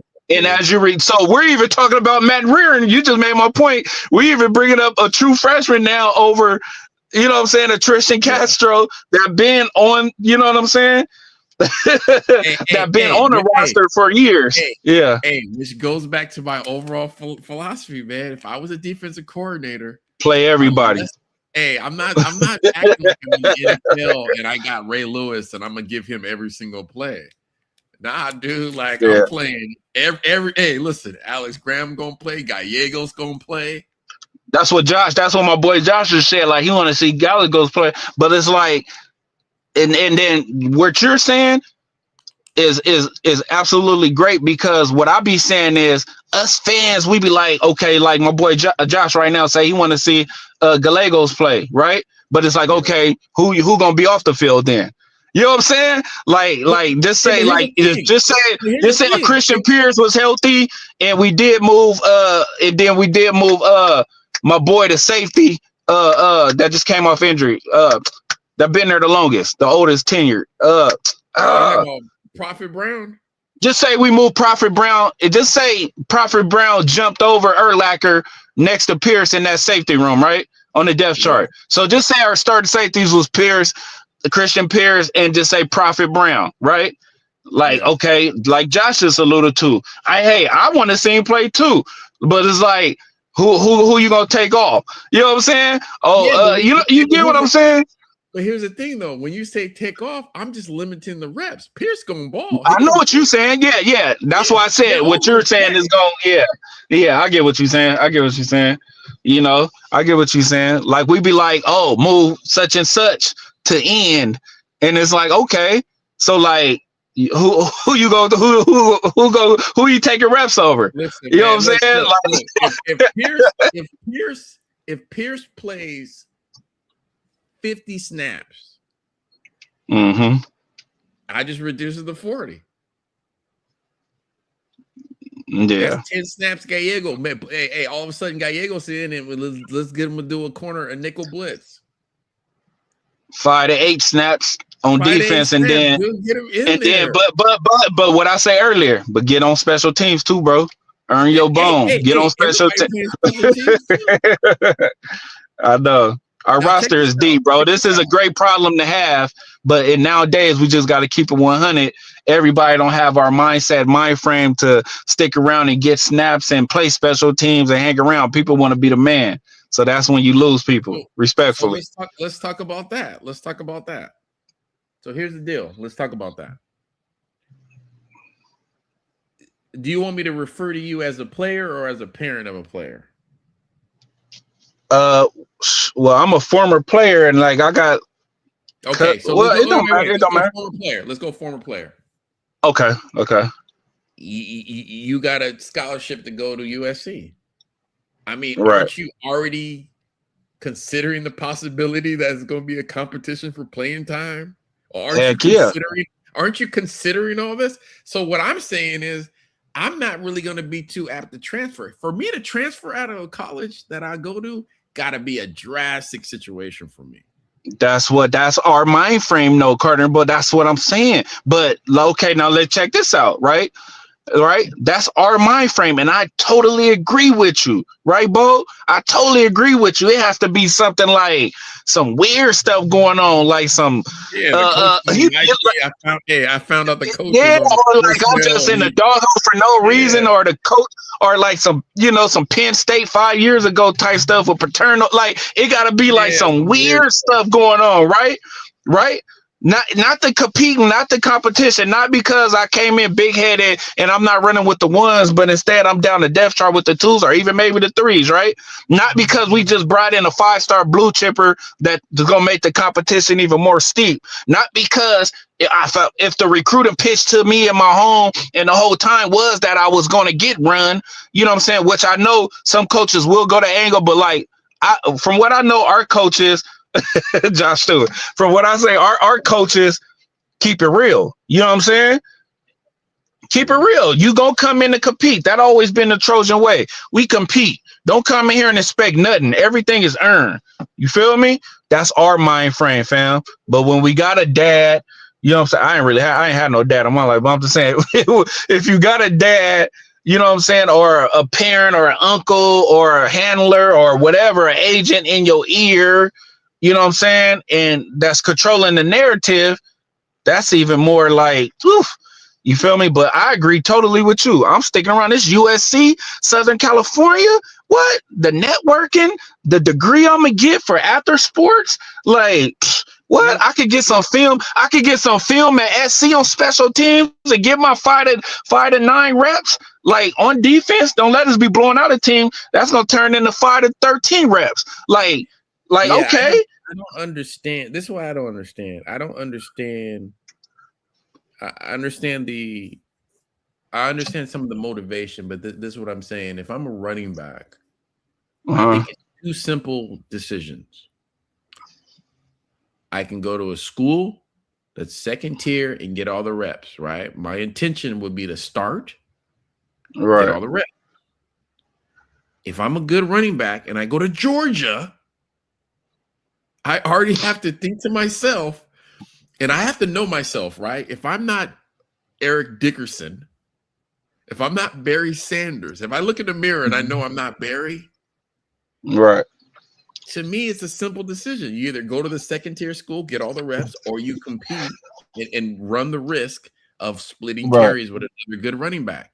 And guess what? Right. After that year, if I don't start and I split, they're going to have 2 new running backs. Right. So I don't know why guys go to big schools and then want to transfer so quickly anyway. Right, because it's kind of contradicting. I know what you're saying. It's kind of contradicting. Like I totally agree. I'm not gonna go to SC or Georgia thinking I'm about to be the man because I was a man in high school. No, I got to go there with the mind frame that everything starts over. I'm competing. If that's not your mind frame, then no disrespect to no lower schools. Go to Bowling Green. Go to Tulsa.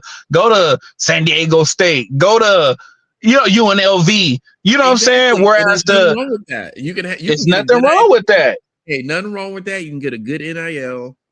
Get good NIL. Get a lot of film in, a lot of reps in, and get to the league.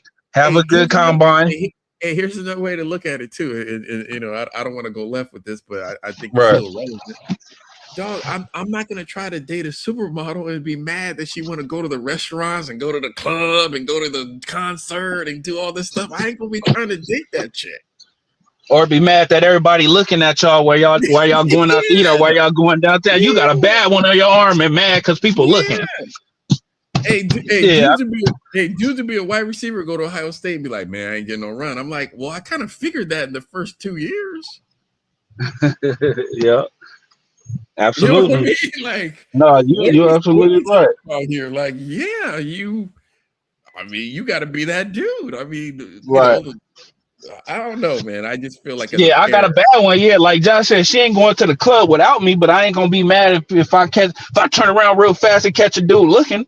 That happened all the time with me and mine. Right now, I'm like, I get it. As long as you don't be disrespectful or you know what I'm saying. Like it is what it is. Yeah, I'm gonna date one of those girls that want attention and be mad that she want to be them your eyes. I can't tell you what to do with your eyes. You know. You know what I mean? So I think that, I think what I'm getting at is just the preemptive thoughts of like, if I was a father and my son be like, hey man, hey dad, I want to go to so and so. Like, hey man, stick it. Okay, we're gonna go there, but we're gonna stick it out unless it's unless it's a real situation. Yeah. There's dire straits, or like we alluded to earlier, like or like respectfully, like if it's a point where you stuck around 2-3 years in a redshirt year and you don't see it and like you just hit a wall, you hit your wall, you need to get some film, some tape because you ultimately want to try to get to the next level. Then I understand you already got your degree, you still sitting here, these youngsters are steady coming in, passing me up on the depth chart. Like I gotta go somewhere where I could give myself a chance for my ultimate goal to get to the next level. Now here's the next part of that. So let's go to the next stage of that question. Here's another thing I don't understand. If I'm at that stage, Tiny, Yes. I'm going to a second tier. Oh yeah, I'm not. Oh yeah, I'm not about to like if I'm what's his name? Leah. Well, I'm not even gonna put nobody on blast. I'm not going. I'm not going from SC to Bama. Like or Listen, I'm not man. going from SC to Exactly. LSU to sit on the bench more. I'm gonna go to Tulane or Tulsa or to Exactly. you know what I'm saying? Like So so shoot, so like so here's another thing. like Here's Anthony another thing. B, where he go to Wyoming, Montana? Like he like man, I just need to go try to get some film real quick. Like Exactly. I So get it. here's the thing. Here's the thing. I think even beforehand, if we were the ones who were, if we were parents or we were the ones Yeah, making Josh, you decisions. already knew who I was talking about. No, go ahead, Bo. I hear you. There's another player we can mention. You already mentioned him earlier. I don't want to put anybody on blast either. No, but Hey, Josh already know what I'll be thinking. That's why I'm cracking up because I'm looking at the comments too. yeah, Josh, oh boy, I saw the player. Hey, I saw the player he mentioned. I don't even want yeah. to mention the one you mentioned earlier because he left Oh USC yeah. and went to Yeah, another school. So that's yeah. so as a parent, I'm like, okay, we decided to go Right, here. But then what I'm going to say to my son is, are we in love with brands or are we trying to get playing time? right. Because what I don't understand, like we just said, you have a guy go to USC and then he transferred to Bama. And I'm like, damn, dude, you better be that dude in Bama. Right. Because you surely wasn't that dude here. Because hey, if you don't start at Bama, they're gonna be 3 new dudes coming ready to eat. Come on, man. I mean, it's just crazy. So this whole transfer portal thing, what's the And then you reason? find, and then you see a cat like I could say his name because it's record, it's public record. It ain't no disrespect, but then you see a cat like Malachi Nelson, you leave discouraged thinking you were supposed to be a man. You go to Boise State, get jumped over there. Then you go, where you at? UTSA. He like at his 4th school now, right? Even So though check my this point out. is he wasn't going from top tier to top tier. He was downgrading per se, but you still ain't playing and starting. So So it's check like, this bro. out. Hey, check this out. Might be a crazy story, but do you know where he's at now? I want to say I'm gonna tell you where he's at, but check this out. what university, Texas, San Antonio, or Hey wait, Josh, he's not at UTEP anymore. Google it. yeah, Guess where he's UTEP. at? That's what I meant. UTEP. Yeah, he's not at UTEP anymore, you guys. He had his sports school. He actually could turn it around if he gets the start. It can be a great story.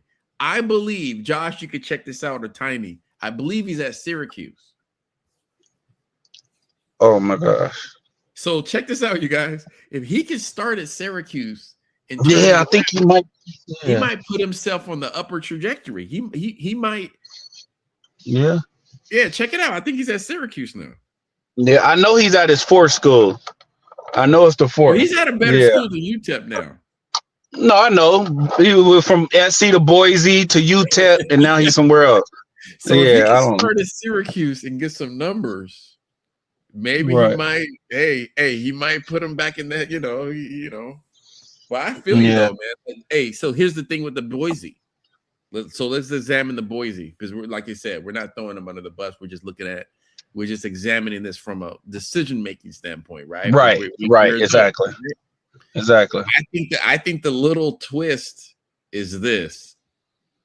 If I'm recruiting you, Tiny, am I guaranteeing you a spot or am I saying you got to compete? Because the problem I saw with Boise is this, you guys. He competed against a running quarterback. Mm-hmm. Malachi didn't scramble.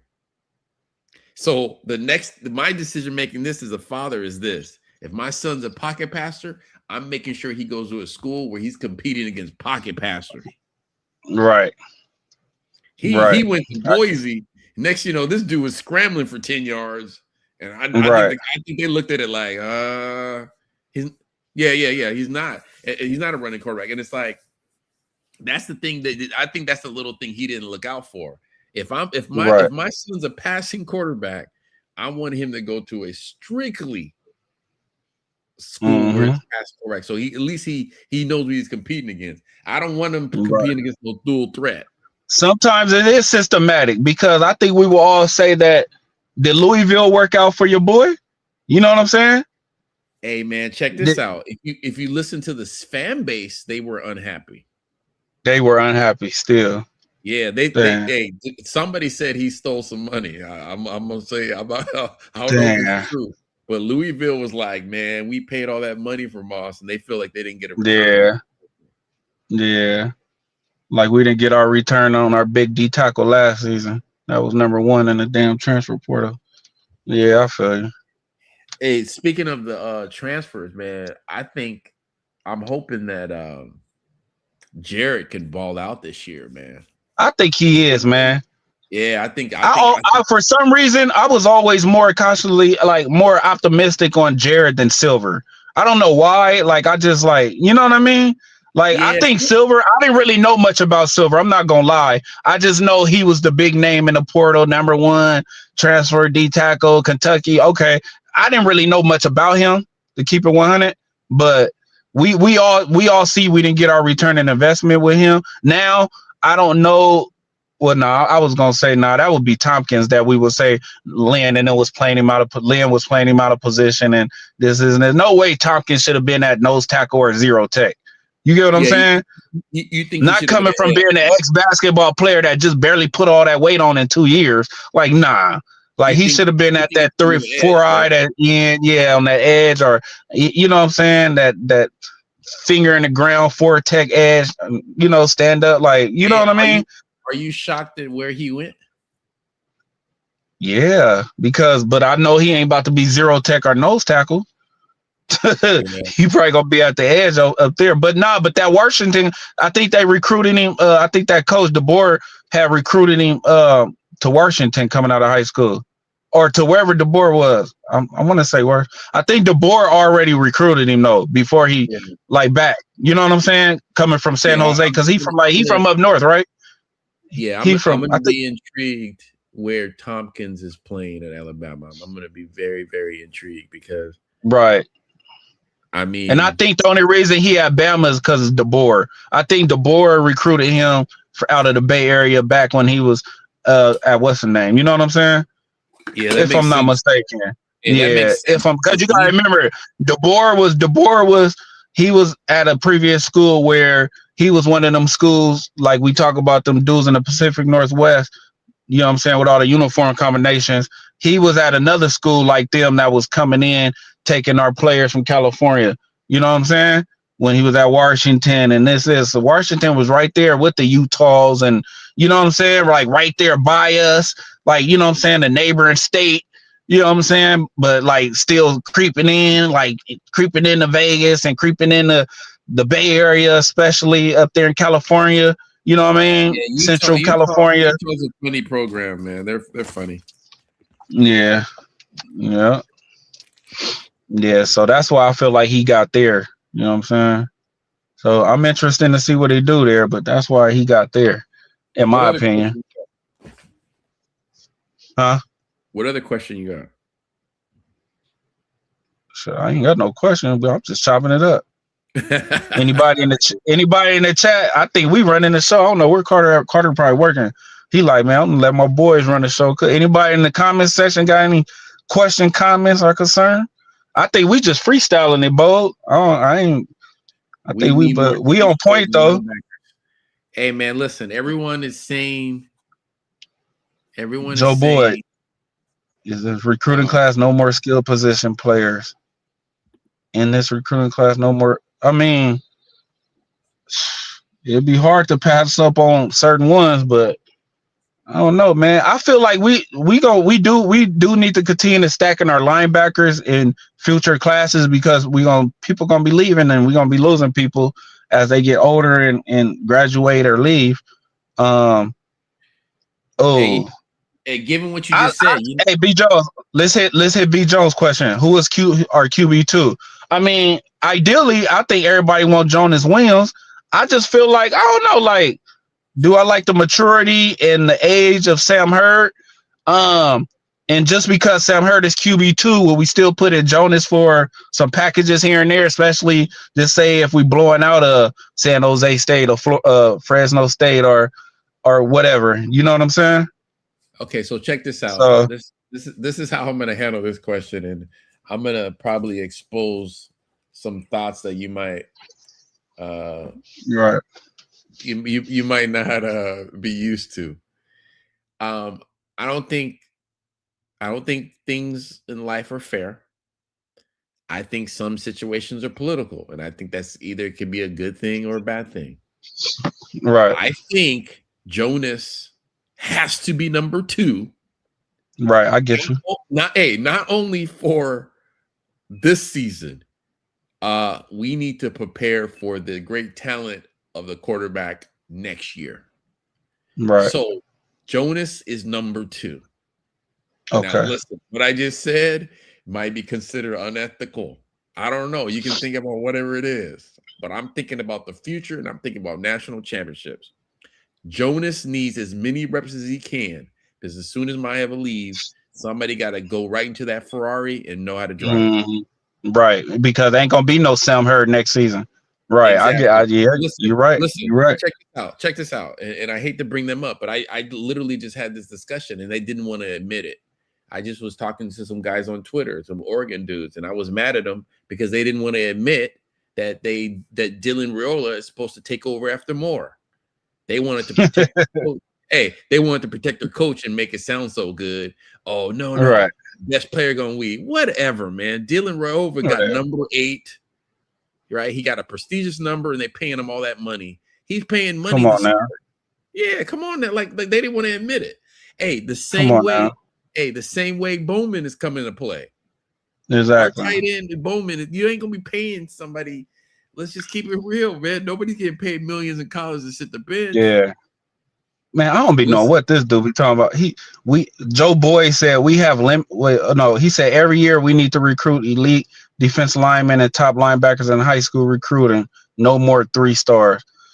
Joe Boyd, stop thinking about the 3-star. Look. Let me hit him real quick. Yeah, you go first. Yeah, no more. Okay, I hear you. We will, and we have been on a consistent basis these last couple of years, and we will continue to recruit elite defensive linemen and top linebackers. I would say we've been doing that, and I would say we're doing that now. Just look at our D-line room and look at our linebacker room. More or less the D-line, more so the D-line room, because we got some work to do because we've been dependent on a lot of transfers as far as for linebacker room. So I agree on that, but we have been doing that. Now, stop thinking about 3 stars, bro. Like Joe Boyd, don't even the 3-star and all that. Stop thinking so hard about the star system and watch film, bro. Because everybody, just stop it, bro. Stop it. That's all I'm gonna say on that. Respectfully to you. Yeah, I want to piggyback on that. What I would say is, I think who made the comment has to realize how quickly a 3-star can be a 4-star. Mm-hmm. It's simply just a ranking system. There's bias to it. We don't know all the time who does the ranking. I'm pretty sure the guy doing the ranking is not a Hall of Fame, doesn't have a gold jacket. What is this dude talking about? Not everybody can see talent. Yeah. You know what I mean? Not everybody can see talent. So in prime example, he mentioned Poyer. Poyer's not a star. But guess what? His tape is off the chain. Right. But even right there, he's saying Poyer cannot be the only linebacker. He is not a starter. Like, what are you talking about, bro? What do you mean he's not a starter? Okay, what do you mean? Wait. Check this out, you guys. Check this out. That's class of 27, right? But check this out. We're not done, bro. Like, what is he? Hey, but check this out. Let me give you this point on this. And hear me on this one. You know, it's also how your coaches and how people make decisions and how they evaluate. When we had that second season, when we had Caleb and we lost to Utah in the in that Pac-12 championship game. Remember that big linebacker we had that didn't really play well this season, but he had that big hit. Remember he had that big hit that everybody always talks about? Yeah, on the quarterback on the sideline? No, he hit the quarterback on Utah, that big hit for yeah. He didn't have the best year, right? He transferred. You know where he transferred to? He transferred to Washington. And he had a good season with Washington, and the Durag and them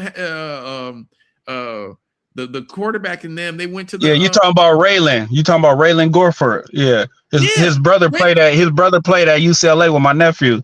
Yeah. Exactly. That's Dude, Raylan. That's the Bosco kid. Yeah, Yeah. he went to Washington and had a productive season. Yep. So that shows you right there. Scheme matters.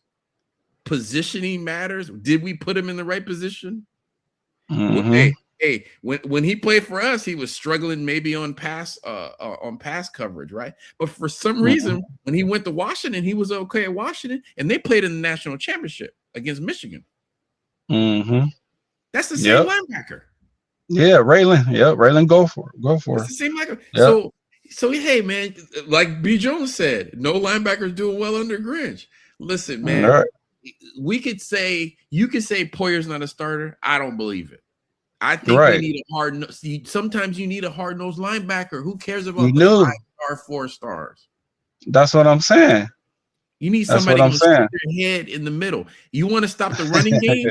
It's not always stopping the running game with a 5-star linebacker. Nope. Look at Tackett Curtis. But like, you know what I'm saying? So, like, yeah, Joe, boy, I feel like, I see you all the time, man. I'm just saying some of the stuff, like, you got to really just watch the film, man. Hey, don't get so caught up in the star ranking. Tackett Curtis is a great example, man. Mm-hmm. Yeah. And by the way, you know where he's at right now? Over there with Grinch. He's over at Grinch. Yeah, UCF. Following Grinch everywhere. And the way that we were recruiting him, you thought he was Brian Bosworth. Man. Thought he was the next coming. Yeah, I thought he was 155. Man. So listen, so my final to land the plane on that topic, I think we got to let our coaching staff breathe, let them get a chance to cook. Eckler just got there. Let him work with the talent and see how he see how he puts it together. We can't cut Eckler off at the knees already. Right. He just exactly. We got Gary Patterson and we got Eckler. Dude, I think we're prime. I think the D line is going to be stronger. And then now you're going to have better tackling, and I think you'll have better linebacker play. I think Stevens, absolutely, all the linebackers are going to look better with the better D line, the better scheme, and everything. And what we need, and we need Pacific Islander Samoan linebackers from Cali. That's what we need. I don't care if they 4-star. Come on, man. Come on, man. We need to go to Utah. And listen, if Poyer goes to Utah and starts, guess what Joe Boyd's going to say? Hey, man, I wish he was at SC. I wish he was at SC. Why are they taking our California players? Yeah. They not saying why they taking our California 3-stars. They saying why they taking our California players. Come on. He's the perfect player. Poyer's the perfect player that if he was playing under Kyle Whittingham, they would use him against USC. Oh man, we don't have no guys that are hard nosed. Look at this guy. He ain't got no 5 stars. But as soon as we get that guy, now it's like, well, he ain't 5-star. Right. Yeah, Kelsey Dickey say 4 and 5 stars compete for championships every year. Just look at UGA football. So I'm not diminishing that in some cases 4 and 5 stars, live up to their name, their hype, or their ranking. All I'm saying is what we're saying to Joe Boyd is all the time, like it's a case scenario. You can't tell me that, okay, look at Malachi Tony at Miami. If anybody is a real fan of NCAA football, look at Malachi Tony at Miami. He was a 3-star, bro. True freshman starting balling in the national championship, right? So my point is that there is hidden gems. Everybody that's a 3-star is not really just a 3-star, bro. When it comes to film, you know what I'm saying? They wasn't making the camps. They didn't have the means to make the national camps, and probably wasn't at a prestige high school that played in the national, a national schedule. It's all type of stuff that comes into play with that. That's all I'm saying. That's all I'm gonna say. Here's the easy response. Of course, it would create. Indiana just played in the national championship, and you don't try to tell me they had all 4 and 5 stars, Kelsey. Where was Georgia at? Did they play Indiana this year with all those 4 and 5 stars, Kelsey? Okay, then. You just said the team. Okay, then. You just said the team. Okay, then. I was going to bring up Indiana. The first team I thought it was Indiana. How many 5 stars did they have? Now Or listen, 4 stars. hey, Exactly. check this out, Kelsey. Indiana, not only did they not have a lot of 5 stars, they had players from James Madison. So hey, I know you're not looking at James Madison's squad when homeboy was over there coaching them. I know you didn't look at that team as like, wow, they got a lot of 4 or 5 stars. But somehow they came over to Indiana and knew how to play good football. Josh Stewart. Yeah. Yeah, absolutely. So, you know, Pon's balled up. I think that's where coaching matters. Carter mentioned it earlier today. Coaching matters. Yes, it And, does. you know, good coaching could develop, good coaching put people in the right position. Without a doubt, you want 4 or 5 stars, you know. Yeah. Of course, you want the talent, but to disregard talented players because somebody didn't give them a rating, that's where you're going to be. And if y'all still in and here, you look, and I look up to where Josh said earlier, like Tay, like my little folks Tay, right? He wasn't a high 4 star, none of that, right? But he had 200 tackles, 207 tackles. Like sometimes you're not gonna get that star ranking if you're not playing a national schedule or you're not going to these national camps. You know what I'm saying? But that's not gonna hold you up. That don't mean you can't ball. You know what I'm saying? We didn't seen it in the past. We didn't seen it, bro. So stop focusing on that. And here's another big example. Here's the best example I can give. The NFL is filled with dudes that are not 5 stars. Come on, man. Absolutely. The NFL is filled with dudes it's mostly 4 stars. Andre Reed. He's one of my best examples, dude. Andre Reed. Oh my God. Hall of Famer from the Bills. Receiver from the Bills, Andre Reed. What college you go to? You guys know? Hey, every year I forget what school he go to because it's so obscure. I always forget it. I'm gonna Google it right now. 2 seasons, B. Jones. That's a lot of people's career. B. Jones. That's a lot of people's high school career total. They don't even hit 200. Andre Reed went. Hey, can y'all hear me? Yeah. Can y'all hear me?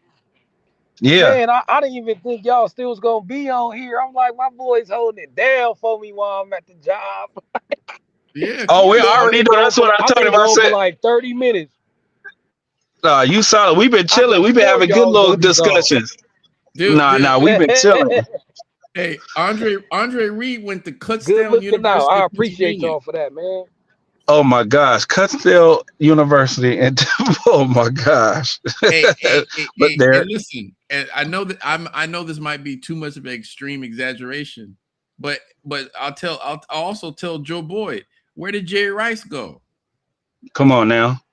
Mississippi Valley State. Mississippi Valley State. I mean, come on, man. Like, you gotta. We have to look at talent as like, hey, man, we got to make sure we get all the talented players that are football players, not just football players. Yeah, you know what I mean. Not just the numbers and the stats. Football players. What up, boys? I'm back. My bad. I'm back, boys. Yeah, somebody mentioned about we need the dude. Joe Boyd be on one. Yeah. Hey Carter. He assumed that Poyer wouldn't be a starter. He said Poyer is the only. Yeah. What do you say, Tiny? Joe Boyd, you gotta look at that film, bro. Because Tabo was a 3-star and Tabo was feared. Those other high school players did not want to play against Tabo. Yeah, just physicality mattered. Come on, man. And I was just saying in the chat, like I'm not going to mention names, but we all know these D linemen we had last year. Some of them, I mean, when you're getting pushed back 5-10 yards of play, it's hard for the linebackers to diagnose and know where to go. Like it's hard. Absolutely. And Desmond Stevens, I thought still had a badass year, even though the D line was a little suspect. Yeah. Hey, even Ray Lewis with the Ravens, he had Goose and all them up front. Oh yeah, Tony Saragusa. Yeah, you know what I mean. He didn't have no. He didn't have no chumps. Dr. Trailer, remember him? Yeah. Facts, B. Jones. His ranking too. Aaron Donald ranking wasn't. Yeah. Look, Aaron. look, recruiting stars. I think fans be on the stars because for the bragging rights and the haters. Like, so I remember last year when we were signing a lot of kids, like we started off kind of low with the stars. Like our first commitments was like 3 stars, like Madden, Tron Reardon, Baker, Tron Reardon. Baker, right? Yeah. Yeah, man. Yeah. People was They were calling commenting us on three Twitter star like, oh, U. USC 3-star U, three Yeah, And star these are the yeah, U. main names you yeah. hearing in Look, camp Oregon right now. and Oregon's 18th now in Right. recruiting. B. Jones, Aaron Donald was a 3-star for sure. That's why he went to Mm-hmm. Pittsburgh. Mm-hmm. And look, Yeah, I mean, somebody we had can said go, in the hey, we can comments go by before I left, position, look, man. I mean, I think hey, look, Marquise hey, Lee. look, Cardinal and Bo, Oh yeah. look. A while ago in the comments, somebody was like, getting sleeper 3-stars is the best thing you could get because they NIL cheaper. You know what I'm Oh, that's saying? funny. Like the 3-star That's a sleepers good help point. us really because Right. they demand less on the NIL market. Damn, I never even thought about it like that. That's crazy. Mm-hmm. Yeah. Think about it. Look, that's why we was able to sign 35 because we had like Yep. 9 so-called 3-stars. Yep. Was it Vlad D a 3-star? Did he go up to I a know 4? he was, but by the time he committed to us, he was a 4-star by then. Okay. Okay. And Okay. that's what I tell the fans. Like a lot of these dudes gonna start their senior seasons 3-stars, but gonna end a 4. Mm-hmm. Mm-hmm. You Mm-hmm. know what I'm saying? Sometimes they just wait, and then Yep. and then it Yep. be other stuff. So for instance, like Booby Feaster, he rated a 4-star only because he reclassified. When Correct. he rated He Right. his was he was class a before he 5-star as a reclassified early, freshman. he was a 5-star. Yeah, I think he was the Yeah, first 5-star Booby freshman. Feaster was the youngest ever. Yep. Yeah, he was the youngest ever 5-star ever. Booby Feaster. But he reclassified, then they knocked. Same thing with Jakeem Stewart. He Mm-hmm. was a 5-star, but Mm-hmm. reclassified, and they dropped him to a 4. You I know what I'm didn't know saying? that Right. boy So only you played can't go 12 you high school can't go football off the stars, games. bro. I didn't know Jakeem only played 12 high school games until a couple months ago. I said, what? Yeah, he only played his sophomore year. You know what happened with Jakeem? He was Nah. transferring too late. So he transferred to Coach Henny High School, Edna Carr. But he transferred too late in the year to the point he wasn't eligible to. So that lets y'all know how great that kid gonna be. The kid, I'm happy Yeah. you brought that up, bro. The kid only played 12 high school games. Bro, isn't that crazy? Isn't that I'm gonna crazy? And I'm gonna played just this let year on a y'all broken ponder and think foot. about what that means. Played this year for us on a broken foot. And he's supposed to be a senior. He's supposed to be at prom. Yeah, man.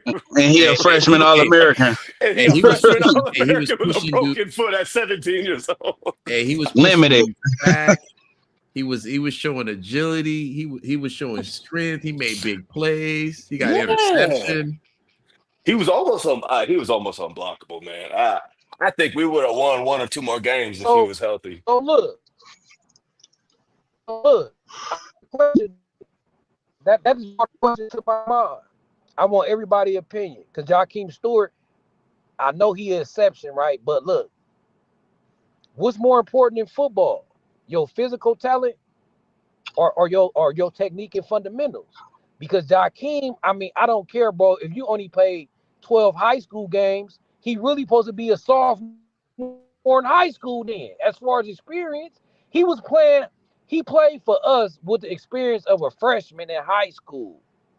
That's So how crazy. much On of a broken football is foot. natural talent? How much of football is natural talent and how much of it is skills? Because Jakeem make it seem like it's natural talent.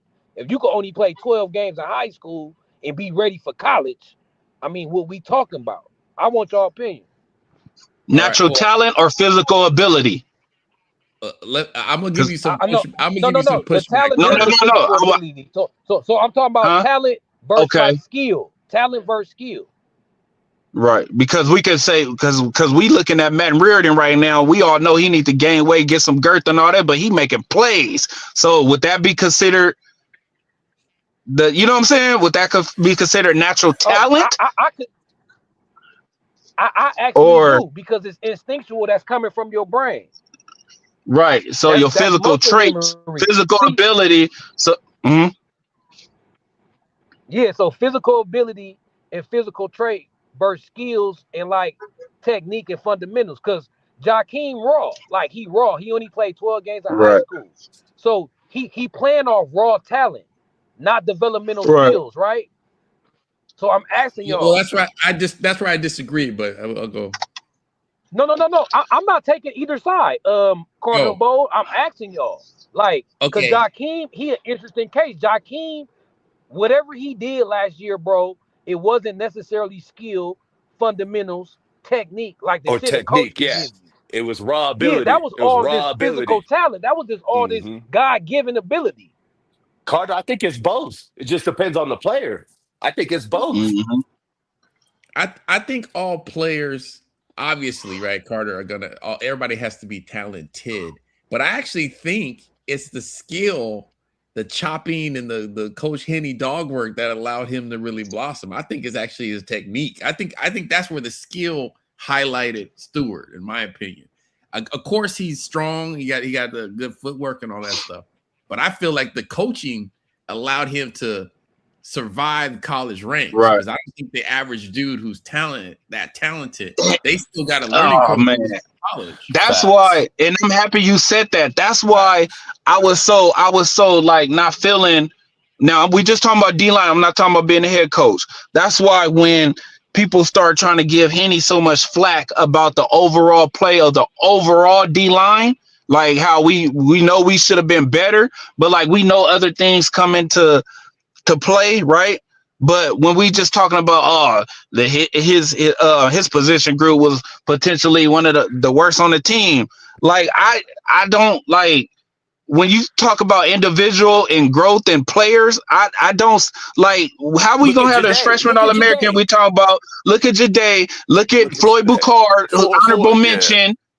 Floyd Hmm. Boucard, honorable mention. Look at Thanyos getting the freshman All American. Who was coaching him, bro? That's not the Hmm. edge. So that's not Hmm. Nua. That's Right. inside, bro. Who was coaching him? Who was coaching him up? Who was developing him? You Yup. get what I'm saying? It's it's Like, it- like it's not we their fault that Lynn had Tompkins playing in the middle. come on now. Come on, bro. Come on, bro. Or that we didn't get our return of And investment on Keyshawn Silver. Silver. Correct. That we Silver. didn't Yeah, get that's a our Thank good return you. one. on Thank investment you. on Wasted Silver. 700K Like on who's him. already supposed to be developed coming from Kentucky SEC, the number one D lineman in the Yeah. portal. Like, come on, bro. Yeah. Desmond Stevens had to worry about People, dodging him and then making come a on now. tackle. Come on, man. But then we'll go get another Hey, D lineman. Everybody like, oh, Silver's out there. Why we didn't go get him? Just like this year with the linebackers. Just like it's just crazy, bro. It's just crazy. Tiny, you know what it is? Tiny, you know what it is? It's that when your run game struggle, your D line just gonna get first blame if you a casualty. Yeah. But as a D Right. line, you could do your job, and part of doing your job right could be on a certain situation is setting that linebacker up. Like the Sitting there. linebacker, Yeah. you could do your job and set it up to the linebacker. He got a clear hole that he could go through and hit Hmm. and get the running back. But if that Eh, linebacker hesitates, he don't trigger fast enough, and he don't tackle, it could be a big Right. game. And we could and look at Car- it like, oh, the defensive line gave up a big hole. When in Right. actuality, that play, the defensive line, his job was to take away the other gap. That's why it was a hole on the other side, but the linebacker supposed to field that. Now, if the Right. linebacker don't feel that and you to see a hole in the D line, you think our D line got washed. But it could have been a one gap play Right. where the D line he closed up his gap and the linebacker supposed to fill the Facts. other gap. But you know what I'm saying? But the Right. casual fan ain't gonna see But that. They just gonna look at it like, oh, the right. D line got blew up. Right. So a cat And like if I gotta sometimes do when go ahead. no, you go ahead, fam. Go ahead. Go ahead. Yeah, so I feel like they ain't gonna notice that. And Right. people that know ball, sometimes we got to just take that with a grain of salt and just know that Yeah. I guess right. like the trained eyes. Know what I'm saying? Like you got to use the Right. trained eyes method on them. Like Hey, Right. okay, Carter, I like be if you getting don't know pushback in football, the if you ain't never comments. played and know about assignments and gaps, you might not know these things. You ain't Hmm. gonna know these things. Hey, Right. Carter, I be getting pushback in the comments when I say Tompkins, I think it was the Michigan game? They put Tompkins on the edge and he was unblockable. They couldn't Mm-hmm. unblock him. It was either that game or the Iowa game. They put him on the edge. He shouldn't have been in the middle, dog. He should have been on that edge. And look, Nobody could block. look, look, Nobody could look, block him. look. And what confused me about that is Devon Tompkins, his whole skill set screamed defensive end. He was a basketball player in high school. He Yeah. Come on, came to man. USC 6'5", 220. Like, 220, if bro. I feel That's like what if I'm you saying. 220 pounds, look, if That's you what I said 220 earlier. pounds, yeah, if you 220 pounds at 17, 18, I don't think your projection is defensive tackle. Your Correct. projection is defensive 100%. end edge. Defensive end. Yeah, so I don't Mm-hmm. even know why they put him there. And when he had the basketball background, when he athletic, Correct. he an And Right. them long athlete. So ass you want your arms. athletes, on the edges. And Mm-hmm. That his ain't where natural Henny body wanted him, type, bro. That ain't where Nah, Henny bro. wanted him. Nah, Darren Lynn wanted him in the middle. I feel like That's what I was saying. I I feel feel like like Lynn Henny wanted him in put the him in the middle. middle because look, if Because Henny wanted Deanton him in the Lynn. middle, I don't think Henny did is because he seen how sorry Keyshawn Silver was and was like, I need somebody else on my interior. Henny probably took Devon Tompkins from New. Mm-mm. No, that was a Lynn thing. Wasn't the speed. That was Lynn. Probably was. Yeah, no, that Hey, was Lynn, bro. They used to bump heads Silver over needs that to give shit, us that 700K back. Silver needs to give us that 700K back. bro. Man, Hey, I think That's highway robbery. That's highway robbery for sure. He came in and bust a dude quick played lick. good one game. He played good one Yeah, game in the TCU. most meaningless game of the season. He had one TFL and he was going crazy. Man, he celebrated like he scored a touchdown or something. Like he never done it before. But I Yeah, he understand ripped he his was shirt off hungry. like he was Hulk Hogan or some shit. I was hey, like, what is this guy? he's still not the do you guys think he's the how do we say it? Do you think he's the biggest bust Transfer at porter bust. Princeton? Hey, because I don't. I'm gonna keep it real. I thought the brother that came with his brother, the safety. I didn't think he was. I wasn't really feeling. I didn't. Long street. Oregon State, huh? No, the Oregon Oh, you State, talking about the Keely Arnold. Arnold? Yeah, I think that was a package deal.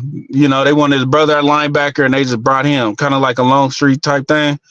You know, when you get them package deals, sometime. Y'all hear me? Yeah, but Keely Arnold, he Yeah. did start at Oregon State, and yeah, I can hear you. Yeah, He Yeah. started at Oregon but State, and I remember his metrics wasn't that bad. Like his PFF grade, his stats said that he was like nah, his average to good. Like, but yeah, he's on the yeah, skill play. I'm saying yeah. I don't think USC just took him on a package deal. We was Oh, looking to okay. get You anybody at think that we needed safety more position depth at besides. safety? Okay, you think okay. Yeah, because Okay. remember, Bryson Shaw was struggling. I think we just wanted somebody. I think we But just didn't want to see, have to put Bryson Shaw. but it was to a certain extent too. Like a lot of things that B Shaw used to get blamed for, it was different coverages and all that. And his instinct was like he the type of player like you might not be in deep thirds or deep quarters, right? But like boom, if your instinct is to fly over here, like when they score a touchdown, the camera gonna see him. Like it was a lot of time. I'm not saying that he didn't like get cooked a couple times like this, and that. I'm not saying that. I'm not coming to his defense in that matter. I'm just coming to his defense in a point where the type of safety he was coming downhill, hitting, making tackles. This same dude that started at Ohio State. You know what I'm saying? That one city. So like I feel like he used to get the short end of the stick a lot, respectfully. Yeah. Because and then I used to see the boy from Pasadena that went to the league sometimes like and he was great. Like how we would see Ramsey, but sometimes the one in Houston, Kellen Bullock, sometimes he used to like make little mistakes too, and it was like, oh, people would turn the cheek. You know what I'm saying? But as soon as they feel like B Shaw did something wrong, they used to try to slander him, bro. Yeah. And I used to be so hot. because like we all know football, and if you really look at it or watch the film over or even know what coverage they was in, I can't remember. It was one specific play where everybody was toasting B Shaw, and I asked my folks like, what was they? What like I ended up knowing what defense they was in and what coverage and who had what responsibility, and it was not his fault, bro. And it was like, oh, like that's cold. Like everybody looking like, you feel me? Like, Yeah. oh, Yeah, that's yeah, crazy. Or Every, not yeah. He having him was saying into it as a that. strength. Yeah. Yeah, yeah. exactly. He wasn't put in the best position for him to succeed according to his skill set. He was asked to Correct. Right. do things he wasn't great at. Right. Yeah. Because at the end of the Correct. day, we look at like a Christian Pierce, and I think everybody will say his strength is coming downhill run support. Not that he can't cover, not that he won't, but when you think of him, you thinking, okay, in a box Yeah. safety or coming You down, want him down coming by the line hard of down, scrimmage at the end of the play. coming Yeah. down, feeling. But that don't mean he can't cover. You feel what I'm saying? Or he couldn't cover a tight end, but his strength would be not to do that. You know what I'm saying? Yeah. And Hey, I wonder I how feel he's like gonna B play Shaw. this year Yeah, I know. with Gonzalez and with Patterson. Oh my God. This Oh thing, my I God. bet Patterson's licking his chops with Madden. I, Uh, oh my God, he looking like this kid because you know dude, Patterson want that safety. Like if you go, you go. You correct, know what he say? 100%. If you don't know, don't go. You know what Yeah. I'm Yeah. saying? But when it's time to field, you hmm yeah, hmm yeah. Yeah, but I feel Hey, like B hey, Shaw though, used to look, get the speaking of short end of the coaches, stick. look, speaking of coaches, Bullock hey, was the only speaking of thing coaches, Alex though, Grinch got right. Mike Eckler, he made, speaking of coaches, though, Mike Eckler made another bodacious comments about the linebacker room. So at this What'd he point, say? I'm like, the linebackers better ball. I forget what he said, but he said something basically Mhm. like hyping them up again. Like, Hey, listen, it's bro. ballers in that room. Basically, I Listen, forget what he said quote for quote. Right. But how he talking listen. at this point, I'm watching Let's get it. linebackers. They better Yeah. ball. Because Coach Look Eckler, at the boys. all he Look at the can do guys is he's gush put in the about him. league. Look at the guys he's put Hmm. in the league, man. I'm telling you. Hmm. I'm telling you, Desmond Stevens, that fool's about to have 15, 16 tackles a game. I like it. I And like I it. hope so. Because Hey, you Coach I'm see just that little Eckler optimistic. clip? know I just we got the You, guys. you see that little clip from USC football with Talanoa Ely making a play? yeah. No, Yep. I ain't seen it. I Yeah. ain't seen it. Yeah, he threw old tight end to the ground. They was all No, man. I think these boys are about to be way better coached. Linebackers and safeties, way better coached. Nothing. Coach Buck was great, but man, I think these boys are coming out different this year. It just seems different. Seems more physical. It feels I, more I, violent. it just more talent in the room. Period. It just more talent in Yeah. the room. You feel me? Yeah. Hmm. So it's That's like what Lincoln Riley said. We them have better freshmen is players. pushing people. We have less bad Yeah, yeah. No, players. he said specifically. He said we have less bad players on the field. B Jones said I'm who like, was the damn. worst. He was saying our other teams were trash then. Yeah, Right. Right. Right. he kind of chuckled when You he said feel it me? too. I'm like, Yeah, he oh, kind of chuckled when he said it. He's like, we have less bad players. Hey, he's kind of walking. He's just walking different. He's got more swag. He's more confident this year. Yeah. yeah. He know we got Scroll all the something. way up. Music make me high. Yeah. Hey, B Jones said who was the worst transfer, Katie Nixon or Ish Sauceford? Sauceford. Huh? Trying to see what B Jones. Uh, worst transfer is Keyshawn Silver. Man, Hands down. bro. And That's he not had even all close. opportunity. Exactly. He had the I feel playing like time. when you yeah, and I feel like when you get to a Dorian Singer, I just feel like the offense didn't fit him. You know what I'm saying? I feel like he was coming for he should have just stayed at Arizona State. You already got film over there. You torched us the season before. Like just stay over there, do your thing, bro. You ain't gotta come like pull a KD and come to the Warriors. Like, you know what I'm saying? Just stay over there, do your thing, bro. Like you just torched us for damn near 200 yards or something. Like you good. Stay over there and get to the league, Dorian Singer. You could get to the league from Arizona State or go to LSU with James Daniels or something. Like, you know what I'm saying? Like you didn't have to like, I don't know. I just felt like that was just the offense just didn't fit him. And I'm hoping that's not gonna be the case for Zach Williams.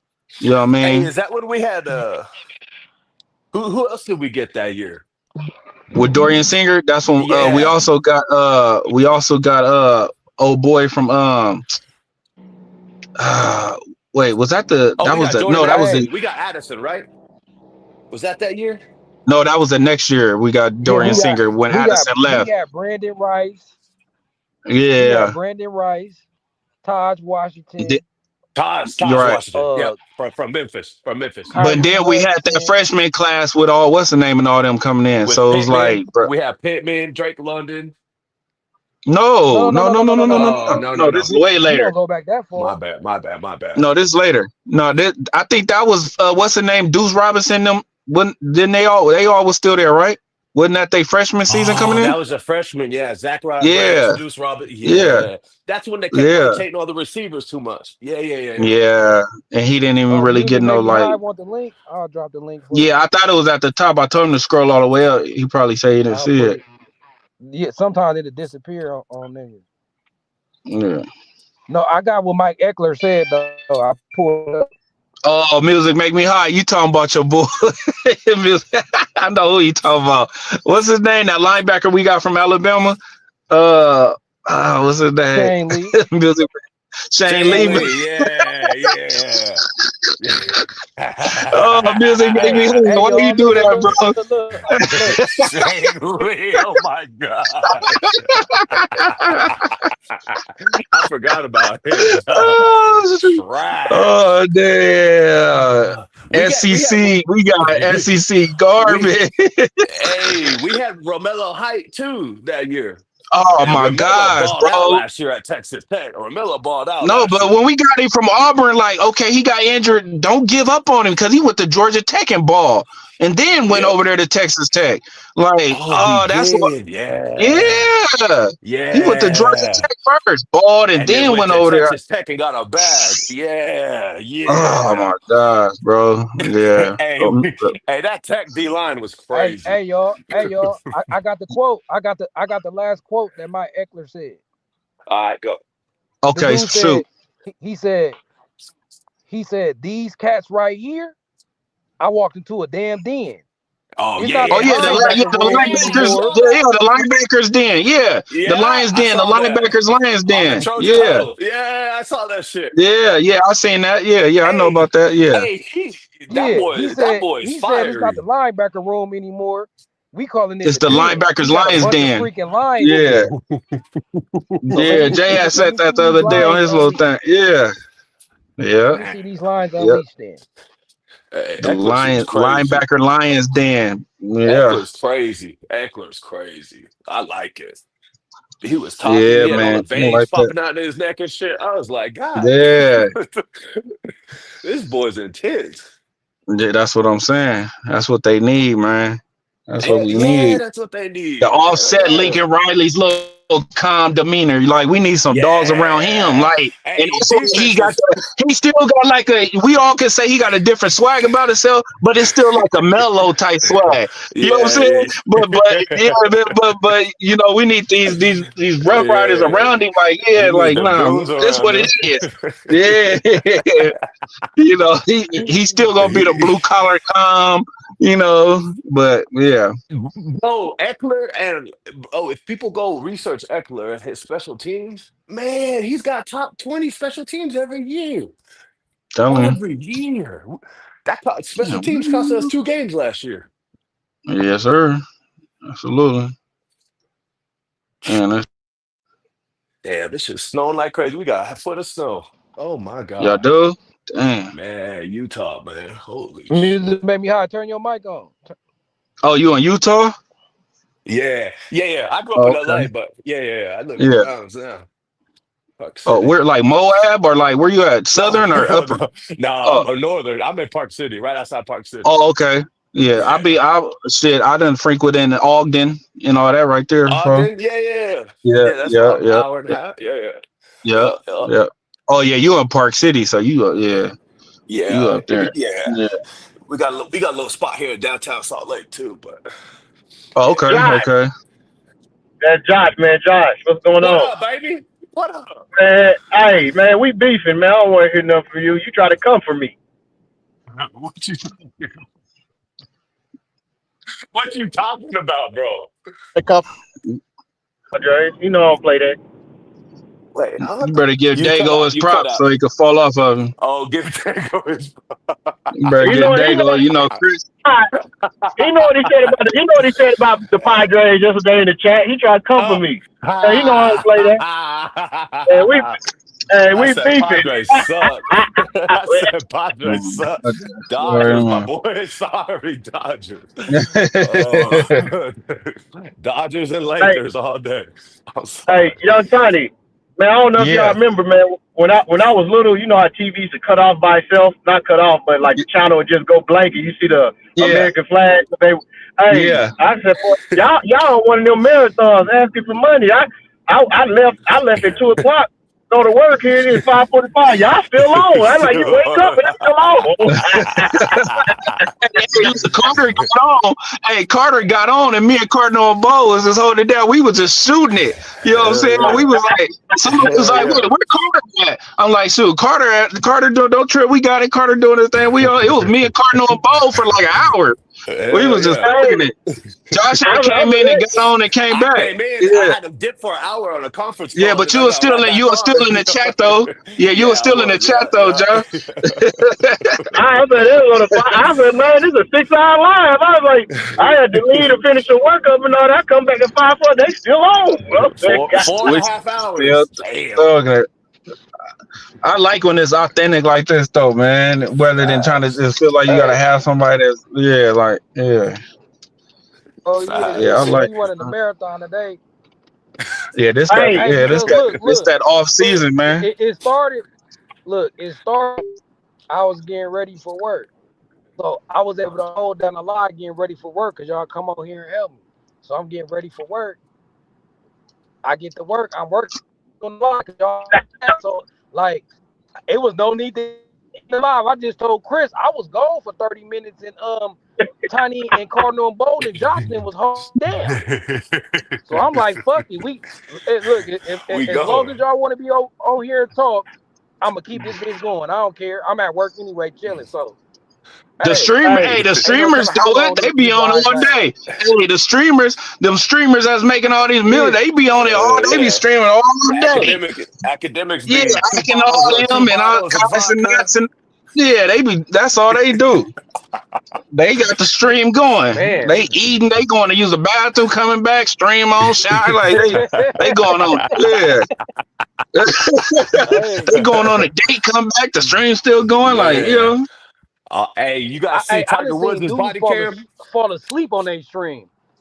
yeah. Tiger Woods is crazy, bro. Tiger Yeah. Woods. Hey, He I Hey, they need never burnt to been just out, that. take bro. his license. They need Not to just Hey, one take his time, license. not twice, but 3 times, bro. Like he tripping. bro, I ain't never been lit like that, and I be getting lit. Trust me, but man, He he be be taking mixing them this pills. And he be taking Hey, them he ain't pills gonna and and get drink. enough shit. Yeah, to I'll kill be doing that somebody though. shit. You what? yeah, that's crazy. He ain't gonna get enough till he unalive somebody. Yeah, you're right. And Yeah, every that. All time right, he hold on. crash, he flip. Y'all gotta sub me out real quick. I'll be right back. Nah, y'all can hold it down. I'll be right back. So be out. Sub me out You real quick. you I'll be right back. stupid. Tap me in. Tap me in. Hey, I'm I can't in. play 48 minutes a game. Yeah. Let me sub me out. Hey, sub me out real quick. I'll Hey, be right back though. I'll be right back. Jackson Hayes got to get in. Shit, Timmy wants Hey, some we playing run it. time. We run it too deep with the moderator with the podcasters. We got a too deep going on over here. Okay. hey, With it, man, I was on for the first 2 hours. I missed the last three. I don't know if this already been said, but this is what I was calling. I was calling Carter because I was saying, man, you should. I forgot to bring this up on the line because me and he was laughing through text messages the other day. So I don't even know if it's been brought up as is. We can skip past it. But I did want to bring up. Y'all see Dan Lanning comments about USC kicking his butt in recruiting, Nah, talking about nah. he talking about some they asked him, at Oregon, he got that nice little leather seat behind the podium. He look all good. He like, we're not worried about recruiting.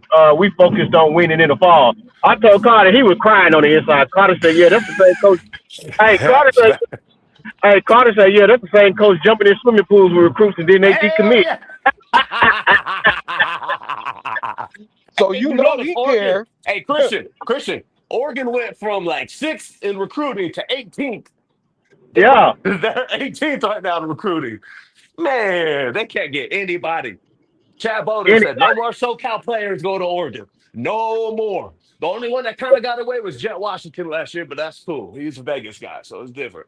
But nah, they ain't getting no more SoCal, dog.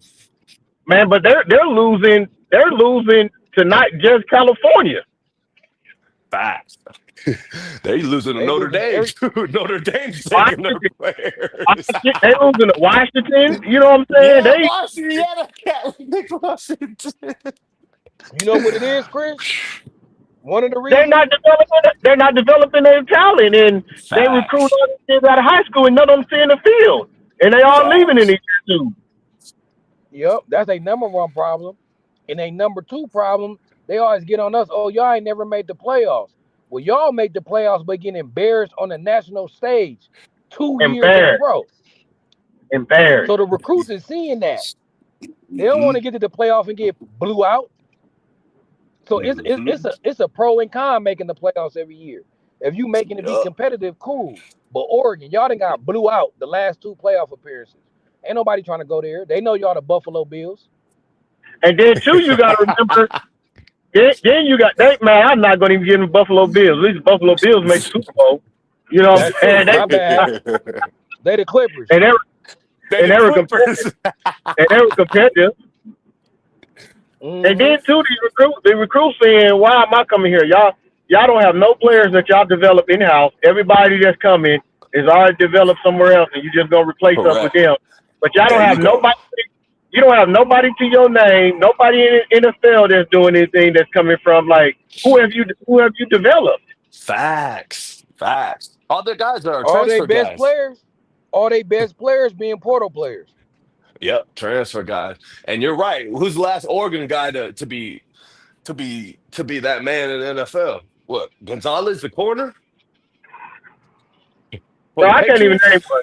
Like, I can't damn, even that's the name. last one I can think of. The last one I remember go way back in the day. He was a safety that played for the Patriots. Was it Chong? Chang, Yeah, Chang. Yeah, Patrick yeah, Chang. that's it. Patrick Chang. Yeah. That's it. That's it. I think they got I think Christian Gonzalez wasn't a transfer. Yeah, oh, okay. Yeah, but that's one. I think they probably I think they I think they probably develop him. I think I give him that. They own a projection to develop Mateo too.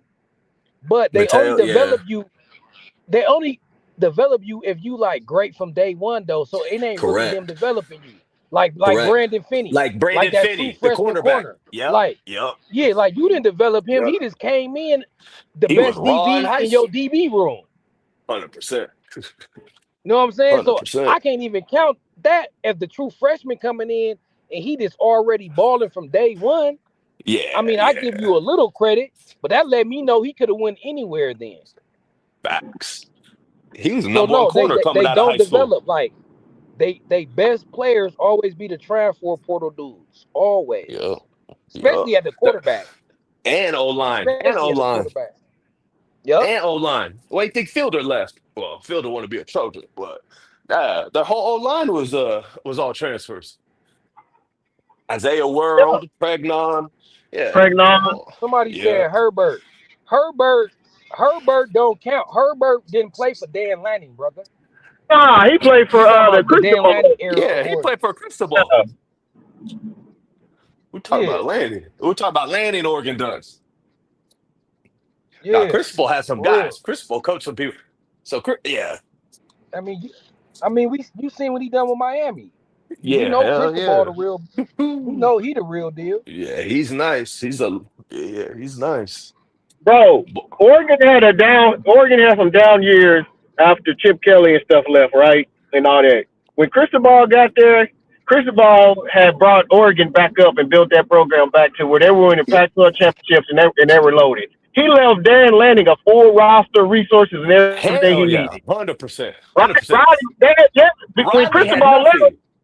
yeah, when Cristobal left Oregon, he had just won the Pac-12. You know what I'm saying? He was only Yep, losing a game or two a season at most. You know what I'm saying? yep, And yep. so he left Lanning with a boatload of talent, recruitment classes. They And that money. have the resources. That's why I try to tell people, like, they try to put Dan Lanning on this great thing, and I be looking at game Lanning in coaching stuff. And every year, like when they played Ohio State last year, he was out coached. He's supposed to be a defensive guy. They didn't have no type of answer, no type of adjustment. The same thing with Indiana. No type of in-game adjustments, no That strategy, was no nothing. embarrassing. He can win if he got superior talent, but when it comes to the in-game coaching and we got the same talent on the Yep. field or that got more, Hmm. you don't see it. But they put him on this pedestal because he came from that Georgia He tree. came from Georgia. He Hmm. inherited he inherited a great team, a great uh, roster, great There was recruiting already classes structure on and the come. foundation. All there. He wants, hey, he seen what the men had. That man is already able to get on there and get started.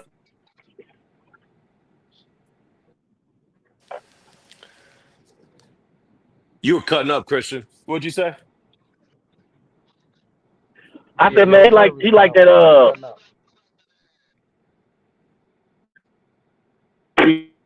That boy's in the Thing.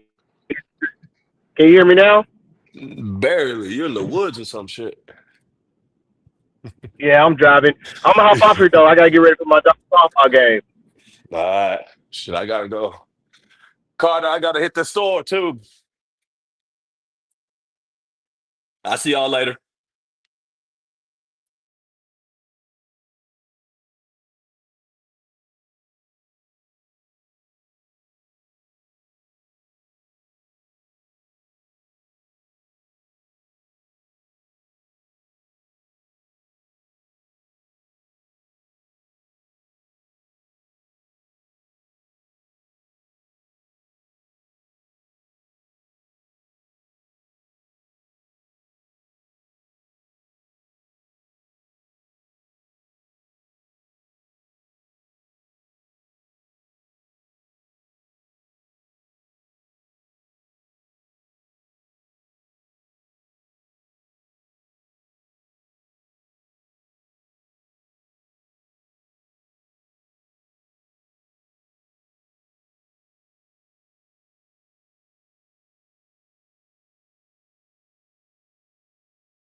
Oh, everybody dropped out this thing. Music make me high. Your thing, say your camera ain't working. Well, this my cue. We out of here, y'all. Hope y'all enjoyed the 4 hour live that we kicked on this thing. You feel me? Until then, fight on, fight on.